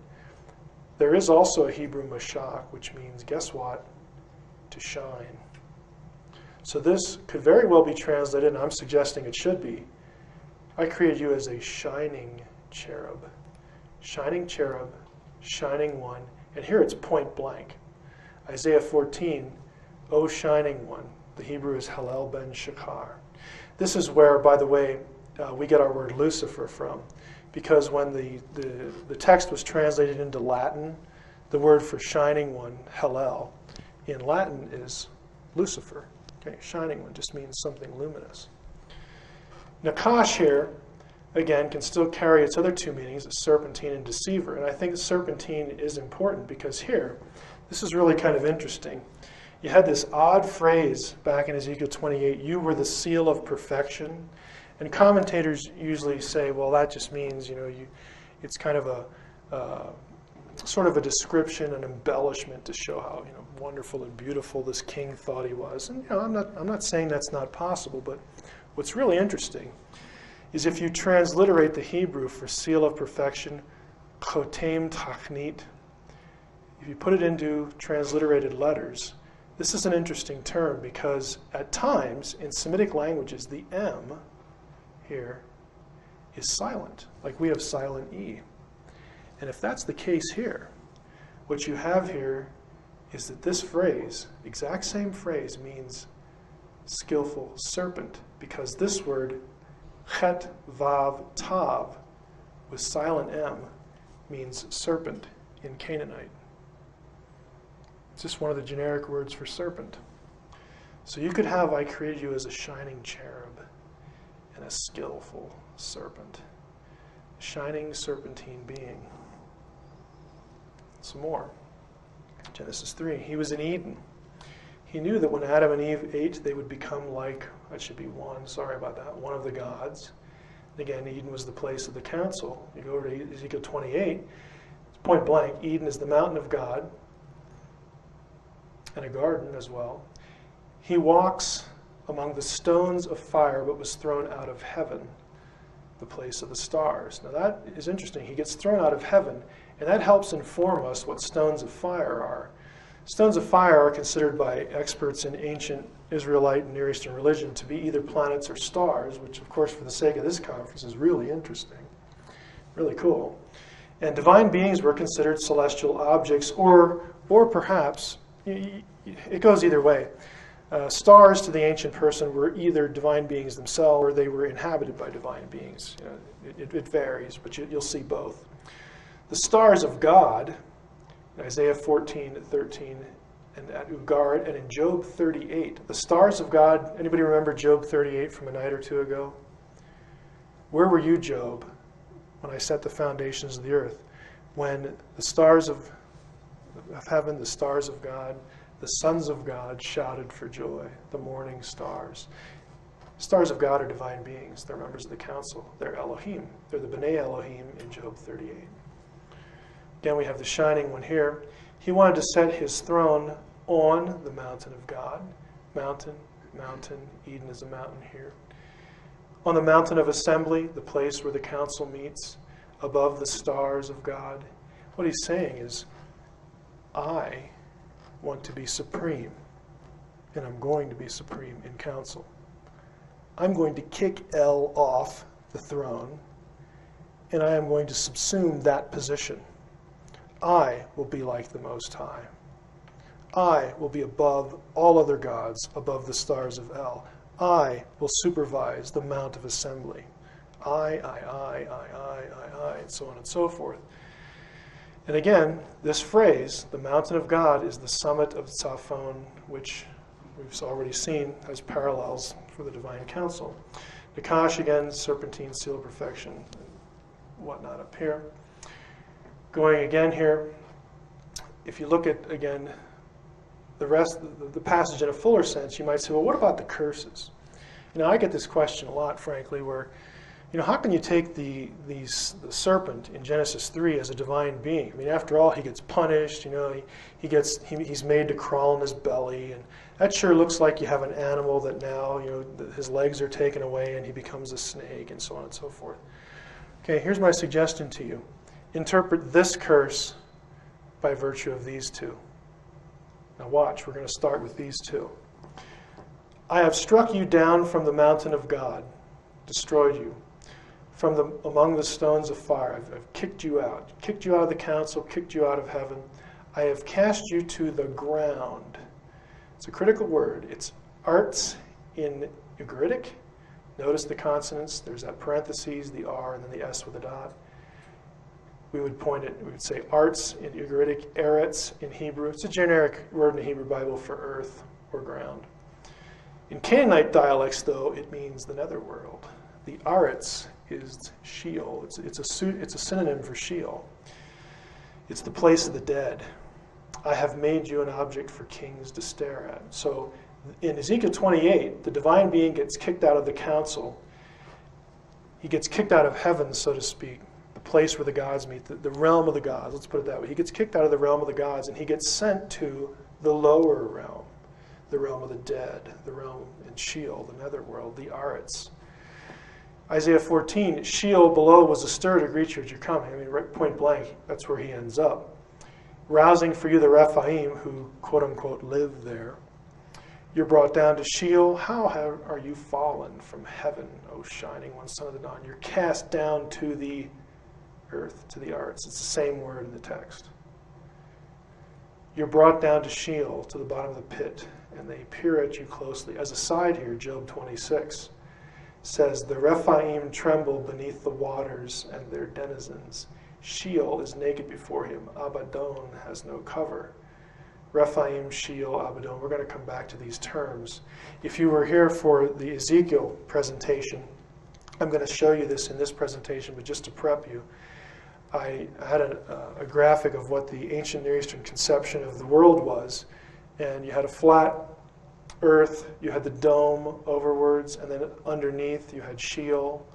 Okay, Lucifer, the shining one, starts up here. He wants to be at the very top of the council. God says, no, I'm going to cast you down to the arts, earth, and arts, underworld. There's a word play. It's a double entendre here. This is why Satan, in later theology, is the god of the world, the god of the earth, and he's also the god of hell, the leader of hell, because of the wordplay here. Point of comparisons. The three texts describe a divine being who was a member of the council, but who was kicked out. He also has a serpentine appearance. So again, there's a demotion here. There's a serpentine appearance. He's cast down to the ground, again, the netherworld in Canaanite mythology. He's under the earth in Israelite and Canaanite cosmology. Again, later when you get to the Satan in Job, this being, the shining one, is said to run to and fro throughout the earth to accuse people before the Lord, and is called the God of this world by Paul. Going back here, again, to the curse. Serpents don't eat real dirt. They don't eat dirt at all. And not all women and humans fear them. I don't think that the curses should be taken literally. I think they should be taken, pardon the term, mythologically or metaphorically. The point is that the Nakash is cast down to the ground, just like he is here. And what that means is, just as it means here and here, that the Nakash, the shining one, is sent down to the human realm to rule and affect and interact with humans. He's kicked out of the divine realm, and now he rules hell, he rules Sheol. That's exactly what the point of the curse is here. If you take it literally, then you have to explain why snakes don't eat dirt and why all humans aren't afraid of them. If you take my suggestion, those aren't issues. But again, it's just my suggestion. By the time Isaiah and Ezekiel wrote, Sheol was associated with dead giants, the Rephaim, whose spirits were alive in the netherworld. Again, if you missed the session on Genesis 6, it's a word for giant, for one of the giant clans. Isaiah 14, Job 26, and other places, Ezekiel 32 is another one, I didn't put that up here, have these guys, just like Enoch does, residing in the pit.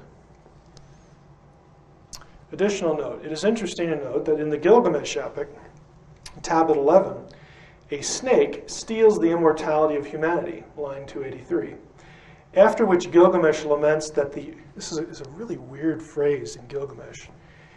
Gilgamesh laments that the earth lion, in Akkadian Neshu Shah Kakari, had stolen his chance at eternal life. What in the world's going on here? Why? The story has a snake, it's Bitsru here, and when Gilgamesh is sitting down feeling sorry for himself, he refers to this thing as an earth lion. Well, what the heck is that? Earth lion is the same way that Greek expresses the word for chameleon. Kamai leon. Kamai is on the ground, on the earth. Leon, lion, earth lion. That's what chameleon literally means. Noted cuneiform scholar Ake Joberg has suggested, and it's just a suggestion, but I think it's worth thinking about, it may be possible to connect Akkadian Neshu with the Eblaite Na'ish, and that word with the Hebrew Nakash. Now, why do I bring this up? Because Neshu, okay, Nakash. And what that leads to is the significance of this possible connection is that one would have a serpentine being in an Eden-like story who was a changeling.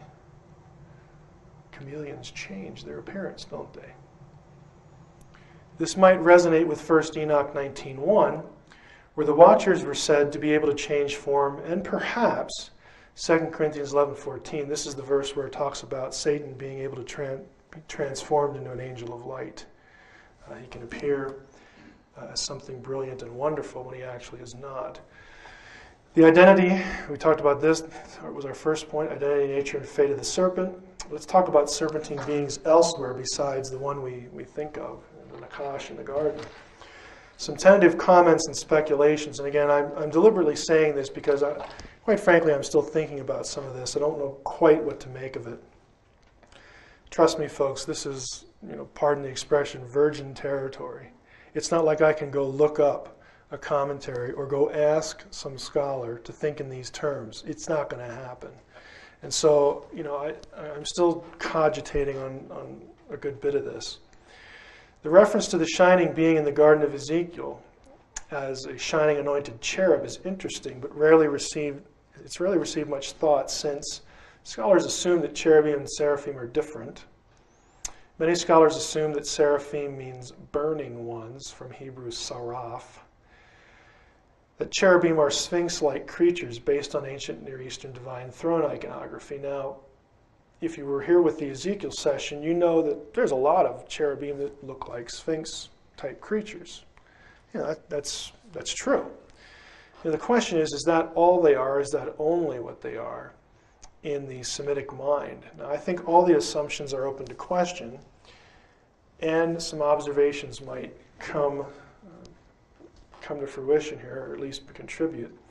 The relationship of cherubim and seraphim is uncertain. If one removes the four-faced cherubim from the category, and you know my view now that I don't think the point is literal cherubim, I think the point is the four faces of the zodiac. So if you accept that and accept EXCEPT, the two-faced cherubim of Ezekiel, which again, if Flynn is correct, that's also precessional. If you exclude the precessional stuff, then cherubim normally described elsewhere are simply winged creatures.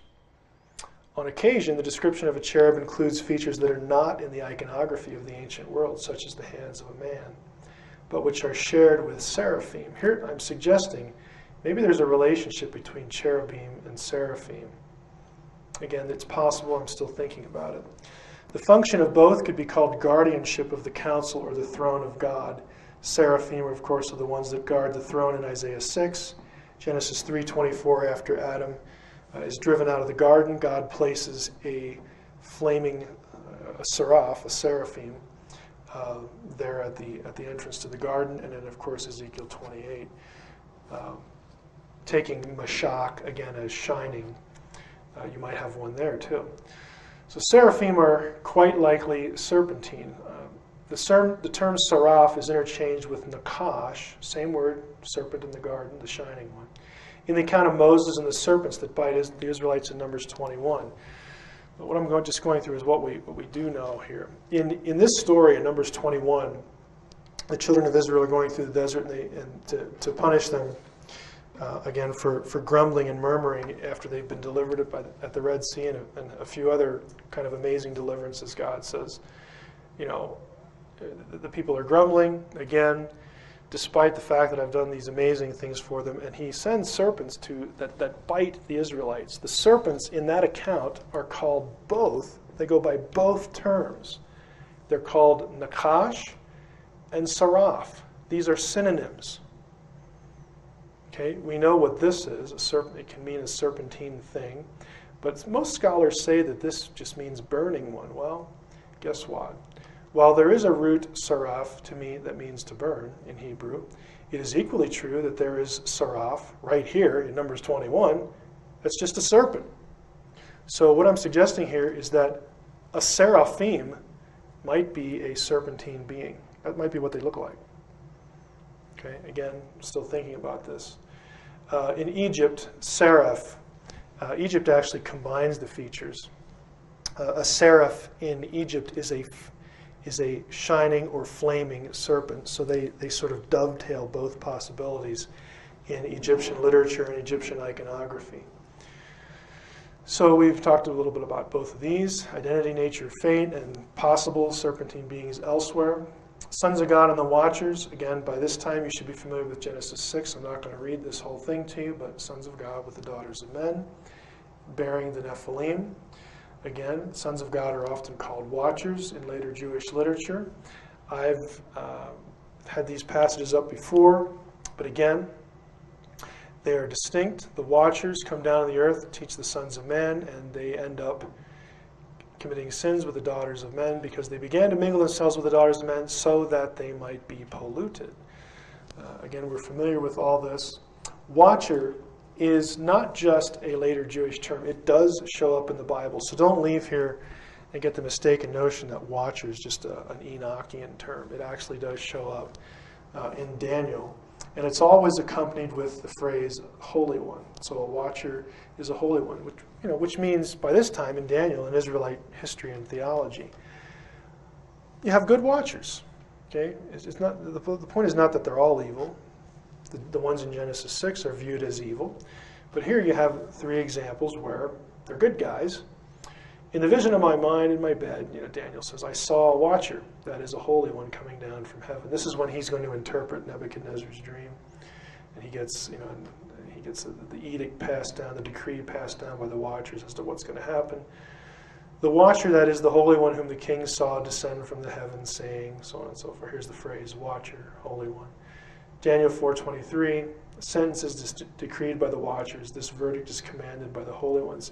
This verse is really interesting because it really gives them power. Okay, the point is not that they've come up with a sentence that God doesn't know about, but the point is that they are council members, and the council has decided, in Daniel 7, you have that council meeting, that this is what's going to happen. So there's some degree of participation, decision-making here in the council. In the book of 1 Enoch and other intertestamental Jewish texts, the watchers are evil. We know about that. You've heard enough about that. In 2 Enoch 18, the number of the fallen watchers is put at 200. That's an interesting number that we'll see later. They were sentenced to imprisonment within the earth for their corruption of human race. Again, we've seen these motifs, so I'm not going to read this whole thing for you, but they are reprimanded here. Down here you have, from henceforth you will not ascend into heaven into all eternity, and in bonds of the earth the decree has gone forth to bind you for all the days of the world, so on and so forth. 1 Enoch 18, I saw a deep abyss with the columns of heavenly fire, and among them I saw columns of fire fall. This place is the end of heaven and earth. This has become a prison for the stars, okay, angelic beings, and the host of heaven. Let me go back here. 1 Enoch 20. Uriel, one of the holy angels, who is over the world and over Tartarus. That's really interesting. Uriel is the one who is over Tartarus. which is the place of the abyss where the watchers get sent. And here we have a reference to Gabriel, one of the holy angels who is over paradise and over the serpents and the cherubims. Now, this appears to separate the categories. Maybe they are. Maybe this is just what we call in literature a hendiadys, which is a repetition. Other references to the place where the watchers get sent. 2 Peter, God did not spare the angels when they sinned, but sent them to Tartarus, committed them to chains of deepest darkness, so on and so forth. The nature of their sin is somehow linked to sexual activity. We've talked about this before. In this phrase in Jude, referring to the angels who did not keep their own place, left their proper dwelling, he has kept in eternal chains and deepest darkness. Again, these are Enochian phrases right in the New Testament. In some cases, they're word-for-word quotes. Likewise, Sodom and Gomorrah and the surrounding cities, which in the same manner as them indulged in sexual immorality and pursued unnatural lust. Unnatural, again, heaven and earth. Serve as an example. Of course, the question, does them refer to the cities or to the angels? And grammatically, as I pointed out before, it refers to the angels because of gender number agreement. We're not going to worry about the grammar here. Let's add something else to make the mix a little more interesting. So you've got watchers that are bound in the abyss, in Tartarus, this place with deep dark chains and all that stuff. You have references to angels guarding serpents. You have references to good watchers and bad ones. Let's complicate things a little more. Uriel said to me, "Here shall stand the angels who have connected themselves with women," we know who they are, "and their spirits, assuming many different forms, okay, are defiling mankind, and shall lead them astray into sacrificing to demons as gods." Well, wait a minute. If they're in prison, who's doing this? Who are these guys? If the watchers are in prison, what are these spirits? How can the spirits of the watchers plague humanity again when they're in prison? They're either bound or not. The punishment was pretty ineffective. Again, we're going to muddy the waters even more, and then we'll try to sort this out. But now the giants, who are born from the union of the spirits and the flesh, shall be called evil spirits. Their dwelling shall be upon the earth and inside the earth. Evil spirits have come out of their bodies, because from the day that they were created from the holy ones, they were watchers. Now here we have Enoch calling the giants watchers, saying they're evil spirits, they live upon the earth and inside the earth. What is this? And what's going on here? Here's what we have in this mess. And believe me, this is why scholars of Jewish angelology just want to pull their hair out. You have watchers in prison in Tartarus, or the abyss. You have watchers' spirits that are still free to go run around the earth. These spirits can change form. You have giants fathered by the spirits, the watchers, apparently referring to the original offenders of Genesis 6 who were in prison. But then you have giants themselves called watchers or evil spirits. And then you have them in the earth and on the earth. And pun intended, what in hell is going on here? It sure looks like a messed up place. And here's my attempted explanation. Okay, hold on to your hats here. The original watchers who committed the sin of Genesis 6 are in prison according to all these texts. All the traditions, including the Greek Titan story, puts them there until the end times. Okay, that's one group. The offspring of these watchers, who were the Nephilim giants, were half watcher and half human. Thus it is true that they are watcher from birth. Okay, at least half of them, they have that line. As such, when a giant was killed by flood, cannibalism, Enoch refers to this a couple times, or an archangel, only the human side died. The spirit, the watcher half, lived on as a watcher. The spirit or watcher who came out of their bodies. These subsequent generation watchers were also called Shadim, the demons. And again, I've said before, this is the Jewish explanation for where demons come from. These watcher demons may be in the abyss, but they may also be upon the earth. They're not imprisoned, only the original ones are. And I have here a cross-reference to Mastema, who is the leader of the watchers in one Enochian text. This word can be linked to the word Satan, and so this might be Satan, but I'm not going to worry about that now. They are thus in the earth and upon the earth. They can assume many forms, and they want to be worshipped as gods. They solicit and receive sacrifice as gods. This is the picture of Jewish demonology, I guess would be more fair to say. Here's the kicker. Again, one fragmentary text from Qumran, 4Q Amram, manuscript B, tells us that watchers had a serpentine appearance. Now here's the text. This is fragmentary. I'm sorry this isn't very clear. I couldn't find a way. Well, actually, didn't have access to a good photocopier when I needed to do this, but could have enlarged it. This line here, this is the scroll from Qumran. It's Aramaic. You see the edge here where it was rolled up. This line here, the text is describing watchers. And let me just give you the context. Amram, who is the father of Moses. Now, we don't know from the text whether this is the father of Moses or just another guy named Amram. He sees two watchers fighting, essentially, over his body, over his person, whether either before death or after death, or this is part of the death process. Like, where are you going to go? Who's going to rule over you? And he has two watchers, and one of them says to him, who do you want? Which one of us do you want to rule over you? That's significant because in the New Testament, there's actually a passage where Satan and Michael are fighting over the body of Moses. Okay, it's a different situation there. People have wondered if this relates to that passage, that odd passage. But this line says that one of the watchers, his appearance was fearsome like a serpent. And this line down here says, again, in his appearance, he was, let me read it here, he was like an asp. An asp, of course, is a different kind of serpent. This is the text transliterated here, but we're not going to take the time to go through it. This book, by the way, the most accessible place you can find this text is in a book by Michael Wise and Robert Eisenman called The Dead Sea Scrolls Uncovered. Okay, it has a nice little couple paragraph write-up on it. Problems. If watchers can be and still are good, are even the good ones serpentine naturally? I mean, is that just what they look like? Keep in mind the watchers are the sons of God. I still have questions about this. What's the relationship between the watchers and the sons of God and the seraphim? And the texts just aren't clear on this. And if not, what's with the serpentine thing? 1 Enoch 20 distinguishes the original watchers in the abyss or Tartarus from the serpents. We saw this text. Okay, so there may be a distinction here. However, it's obvious that the fallen Nakash is serpentine and that he rules in the earth, the arts, where the watcher demons operate.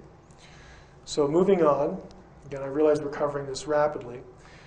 Discuss a little bit between the relationship of Genesis 3 and Genesis 6. Again, the issue is the seed of the Nakash. Are the seed of the Nakash literally the watchers in Genesis 6? We talked about this in my Genesis 6 presentation. Since we have a fall in Genesis 3 initiated by a divine being, another fall from grace initiated by divine beings in Genesis 6, are they related? The problem is the biblical text never explicitly says that, but Jewish writers did connect them after at a certain point in their time. Jewish writers disagree, but let's just go through this as quickly as we can. Up until the 1st century AD, the events were unrelated by Jewish writers. In fact, most Jewish writers saw Genesis 6, not Genesis 3, as the introduction of evil into the human race. They didn't have a concept of a fall. By the way, if you're familiar with the Old Testament, I think it's noteworthy that if this is really a fall into moral guilt, if that's really the point of the passage, I'd like to know why Genesis 3 is never brought up again in the Hebrew Bible. I mean, nobody ever refers to it, but this idea, really picked up speed in Jewish circles. We're dealing with a loss of immortality. Again, that's my own position rather than moral guilt. It's really apart from what we're doing here to talk about what constitutes the need of atonement, the need of redemption, and we can talk about that later. But again, there's a lack of an explicit connection. You do have some relationships here. Let's just describe a few. In 1 Enoch 69, that text describes one of the angels this way. The third angel was named Gadriel. He it is who showed the children of men all the blows of death and led astray Eve. Now, wait a minute. Led astray Eve. This Enoch names this one who led astray Eve Gadriel. What's with that? Showed them weapons of death, so on and so forth. Elsewhere in the book of Enoch, the angel who taught humankind warfare was Azazel, and he has nothing to do with Eve. So the Jewish texts are going to disagree. They're just as confused about the connection as we still are today. There's just no certainty here. The discrepancy is an indication of the nature of the book of Enoch. Enoch itself is a composite text, so is there a direct relationship or not? We don't necessarily know that. However, we could say this. You could argue this way. Since this text is the first to link the being who deceived Eve with the Genesis 6 episode, that text in Enoch, it's the first time you see them definitely linked. You have these two named Gadriel, Azazel, the well-known leader of the Watchers to the Jewish readers, is put back into the garden as though he were the Nakash. So what they're doing here is they're looking at the Watcher's story, and they're obviously, in Jewish thinking, are evil. And they think, well, surely, these guys are so bad. You could say maybe they're serpentine. In the Jewish mind, the mind of the people at Qumran, people in the intertestamental period, they thought, well, surely one of these guys, maybe the leader of the Watchers, was probably the being who caused Eve to fall. They're frankly just guessing here. But this is what they're believing. This is what they're saying. And in creating that link, the later writers also link the sexual sin of Genesis 6 with what happened between Eve and the serpent. I point this out because of people like Gardner. There's a reason why later rabbis came up with this idea that Eve fell. She's in a perfect environment. She's sinless. She fell, though, or she committed some atrocity. And they say that the only way to explain this is to have this third person, this third being, the serpent, the Nakash, whatever. They began to argue and speculate, and soon their speculation became doctrine in some Jewish circles, that Eve and the serpent had sex, cohabited, and then that was the fall. The text never says that. You never actually find a text that does, but again, they're trying to understand, they're trying to link the two chapters. And Gardner and other Gnosticism has this view in its classic form. I've already been through this thing about Gardner, so I'm going to skip this here. He tries to prove that the Bible actually teaches this by quoting Genesis 4:1, which he quotes as saying, I have gotten a man from the Lord. Hava is Eve. Of course, the problem with that is he deletes 2/3 of the verse for his readers. He only quotes from here over. This part says, and she said, I have conceived a man, I have obtained a man, which Gardner wants to translate with the Lord, she's having sex with the Lord. So not only does he delete the first 2/3 of the verse, but he also assumes that Yahweh here, the Lord, is the serpent, is Satan. Again, he's thinking in purely Gnostic terms here. Which the arrow is pointing to, is a particle. And it can mean with, but most of the time it's silent. It marks the direct object in a sentence and is not even translated. But you have to tell by context. And unfortunate for you, if you're reading Gardner, he deletes the context for you. Here's the part of the verse he deletes. Now Adam knew Eve, his wife, and she conceived and bore Cain. And she said, I have acquired a man from the Lord, not with the Lord, like you're having sex with the Lord, but she's saying, God's given me a son. It's very clear. The text is very clear. Adam is knowing Eve, very common sexual euphemism in the Hebrew Bible. So Gardner just deliberately misquotes the verse. But anyway, you have two options as far as the relationship of the seed of the Nakash. Remember, I will put enmity between your seed and the seed of the woman in Genesis 3, and the sons of God. You can either have direct lineal children, direct genetic link, or a representative. And you know from my other session that I don't think the biblical text takes the first view. There's no text that says the serpent, the Nakash, actually fathered anything or anyone or any being. Okay, so the biblical view you're really driven to is that the seed of the Nakash is any being, divine or human, any evil doer who acts in agreement with the Nakash's purposes. And this is the way the Bible sort of uses the phrase. In Isaiah 14:29, the stock of the snake, literally the root of the Nakash, is, again, speaking of Assyria, and the next conqueror, Babylon. These are just evildoers who hate the people of God, and so they get associated with the serpent, with the Nakash. Phrases like, your father the devil, you brood of vipers. This is the way the biblical text uses the idea. And so the seed of the Nakash, I think, are just evildoers who oppose God's plan. Now in Genesis 6, you have the attempted corruption of the Messianic line. The seed of the Nakash trying to do that. Remember the text in Jubilees that we quoted that specifically says, again, this isn't a Christian idea, this is a Jewish idea. The text in Jubilees that I had in Jubilees 5 specifically said that the reason that the Watchers came down and cohabited with human women was to pollute them. Okay, just point blank. And that was the way that the Jews understood it. So again, recalling our discussion of the Nakash and the judgment of the rebellious divine being in Ezekiel 28 and Isaiah 14, one text in Enoch that may link that being to Genesis 6's Watchers thematically, is that Jubilee text. Now, here's kind of a summary of where we're at. Both the Nakash and the original Watchers inhabit the abyss. Inhabit's kind of a generous word because they're imprisoned there. Both had humanity targeted for destruction. Both the Nakash and the second generation Watchers are described as serpentine. Both the Nakash and the second generation Watchers are free to roam the earth. If Watcher refers to throne guardians, both are spoken of in those terms too. Both have transformative powers in terms of being able to change their appearance. And again, an even tighter summary, the sons of God and Watchers are the sons of the high God and have high standing in the council, but they become evil prior to the flood. There were 200 of them according to Enoch, at least one text. They father giants who are divine human hybrids. They inhabit the netherworld and they're serpentine. Now the question is, what about the Anunnaki?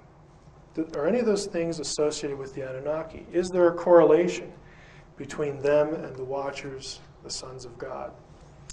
The name Anunnaki, let's start here. Contrary to what Sitchin says, the word Anunnaki does not mean they who from heaven came. He's in the ballpark, but he wants the came part because he has the Anunnaki as ET gods from another planet. Rather, the word means the gods on high or princely offspring or seed. Now, I'm going to show you this. Again, I try to do this because I want you to know I'm not making it up. This is the most current Sumerian dictionary. Unfortunately, only the first 3 volumes are published. It's still in process. You ain't going to see it anytime soon. Because as I showed you with the other Chicago Assyrian dictionary, these people must just be on something. Okay? Because they literally, when they construct a dictionary, they want to give you the word meaning, the possible word meanings, and they literally want to list every blasted tablet that the word occurs in. And that takes a lot of time. So I wish they wouldn't be so exacting, but I guess in some regards I'm glad it is, that they are that way. This is the Sumerian dictionary from the University of Pennsylvania. I went here for one of my degrees, and the project had been started by that time. This is the entry for Anunnaki. Now, Anunnaki, if you can make this out, generally means princely seed. Okay, and it's used of people, royal seed. So it just means, the offspring of someone who's a king or kingly or royal. But it also does mean down here a group of gods. So it can mean either. But it doesn't mean they who from heaven came, i.e. in spaceships. Recall from the Nephilim lecture that the biblical sons of God are also the sons of the Most High. Biblical sons of God are over the nations. They're called princes. Now, in their high estate, the Anunnaki acted as judges. They decree the fates. If you were here for the panspermia lecture, I quoted Atrahasis. Those who administer fates administer destinies. The Anunnaki, then, are divine judges. This is parallel to Psalm 82, where the sons of God were criticized for being bad judges. Same role. Okay, so there's a point of correlation. In the Babylonian primeval epic of Atrahasis, all the gods of the divine council are referred to as the sons of Anu. Now, Anu was the high god, so they're the sons of the high god, sons of the Most High. Again, this is a correlation between the biblical sons of God and the Anunnaki. There are strong parallels here. As a sidebar, since the Anunnaki are the sons of Anu, the high god, they are completely divine in Mesopotamian religion. They are not hybrids. They are not the Nephilim. I don't know why, well, I do know why Sitchin does this, but it's just so, I mean, it's just a blunder. That's the only way I can describe it. He just wants this equation because he thinks this is, coming down in rockets or something. So he's wrong on linguistic grounds not only, but he's also wrong in Mesopotamia. They're completely divine. They're not hybrids, but that's a minor point. The Anunnaki, curiously enough, are demoted in Mesopotamian religion. In Mesopotamian text, you actually have conflicting descriptions of the Anunnaki. Some texts have the Anunnaki as being gods of the highest rank under Anu. They're his sons. At the very beginning of Atrahasis, they're the gods who make the other gods, the Igigi, work in forced labor. This is all the more significant when you understand, again, Mesopotamian cosmography. And the main English source here is Horowitz, Mesopotamian Cosmic Geography. It's a great resource.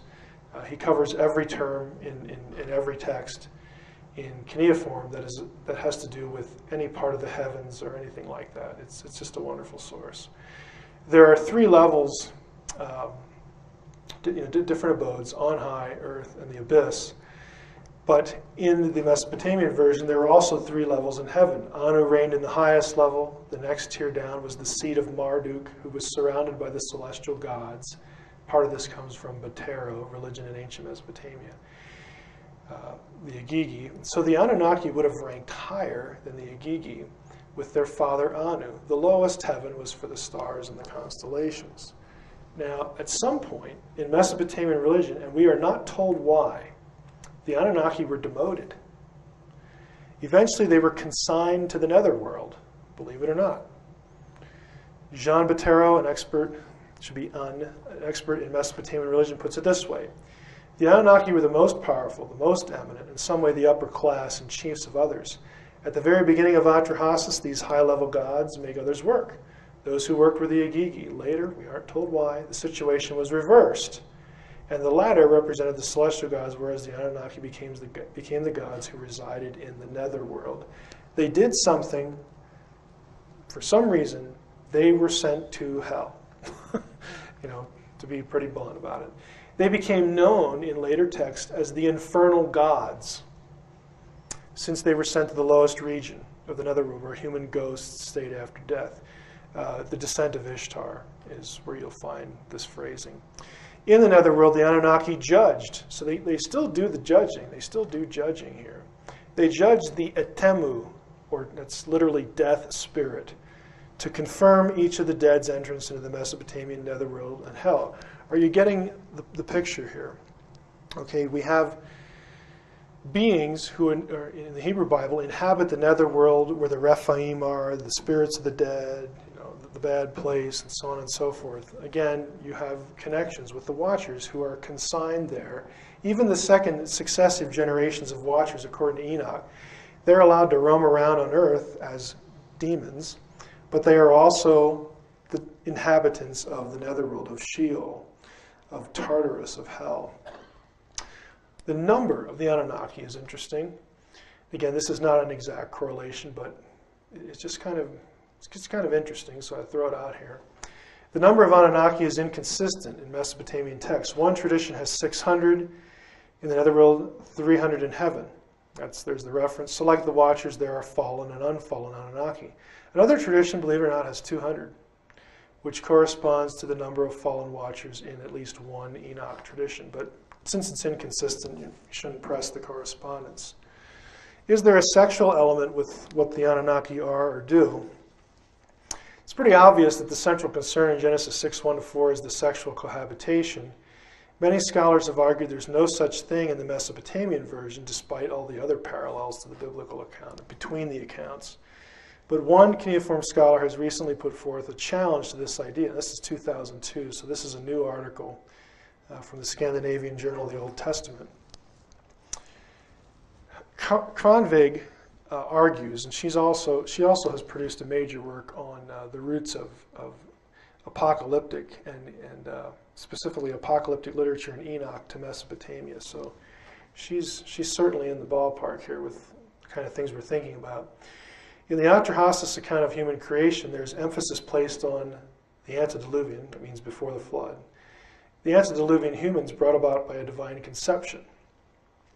Now, the divine conception here, you actually have the phrase, the sons of Anki. These beings, the sons of Anki, are considered a fusion of divine flesh and blood with clay. In Anki's speech just prior to the creation of these people or beings, he utters a line that includes his, Anki's, interpretation of what's going to happen. He says, both God and man, let them be mixed together in clay. The very first line of Atrahasis has this theme as well, when the gods were human. It's a controversial phrase. Some scholars, not everybody, I'm going to be honest with you, says that the point of this phrase is this, that God and man are mixed, that they're sort of interchanged. Although the Anunnaki are not the ones running the mixer in Atrahasis, they're not the ones who actually, again, I don't know why Sitchin says that they're the ones who do the genetic engineering. It's very clear that Nintu is doing this. The Anunnaki are just standing there watching. But Atrahasis has them approving the process and watching the outcome. The points. Atrahasis does in fact have hybridized human beings. Note the Nephilim are called men in Genesis, but they are half men, half divine. Created by a god, so Atrahasis has hybridized human beings created by a god, in this case Nintu, with the approval of the sons of God, the sons of Anu. This action, since it results in a huge population increase, Genesis 6:1 also points to that, precipitates the flood. While the correlation is not complete, it is analogous at least. And finally, what about the serpentine features? Unfortunately, there's no direct evidence that the Anunnaki were serpentine in appearance. Some Sitchin supporters use the Ubaid figurines as proof of this, and here's one of them. These were found at El Ubaid. You can look this up in a book on Mesopotamian art, which is where I got this picture here. It has some reptilian features to it, serpentine perhaps. Unfortunately, and you by now you know that I would think it would be really neat if the Anunnaki were described as serpentine, but unfortunately none of these figurines have any inscriptions on them at all. We have no idea who the artist was depicting. He doesn't tell us. And there's no text that makes a serpentine connection with the Anunnaki. So it's just purely speculation or a guess to say, well, this is what the Anunnaki look like. Well, that's nice, prove it. There's just nothing that says that. But then again, the biblical sons of God and watchers prior to judgment aren't described that way either. We might take 4Q Amram as saying this is what the second generation watchers look like, but that's only speculation as well. It's only after the original offenders are imprisoned, the one text is 4Q Amram, that we actually read that description. But it does bring up an interesting possibility. The first few lines of Atrahasis have the number of the Anunnaki as 7. Again, another discrepancy with another numbers. There's all sorts of numbers here.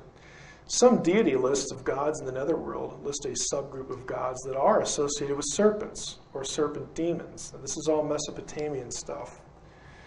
There are 7 such gods that are serpentine. So you see the number 7, 7. Maybe the 7 gods, the 7 Anunnaki, who are a subgroup of gods in the netherworld, maybe they're serpentine. Who knows? It's speculation. The article for this is Wigerman, Trans-Tigridian Snake Gods in Sumerian Gods and Their Representations. Again, it's just a speculative connection. So that is what I wanted to say about the Anunnaki. Let me conclude with this. I think what we can say with security is that it is very possible, it's very possible that, again, according to Jewish traditions, that the sons of God, the Watchers, who cohabit with human women in Genesis 6 and in a whole bunch of other Jewish texts, it's possible that they could have had a serpentine appearance. There's only one text that even suggests that. It's 4Q Amram, and it doesn't describe the Genesis 6 incident. It just says that the Watcher who spoke to me looked this way. It's a weak correlation, but it nevertheless is there, so it's a possibility. And it is also possible that those beings who are condemned to inhabit the abyss and the netherworld, hell as we know it, and their offspring, the giants, the Rephaim, so on and so forth, who also wind up in hell, that they are the Anunnaki. I can't stand here and say that I think that correlation is tight. All I can say is that there's some analogous evidence for it, and we'll have to leave it at that.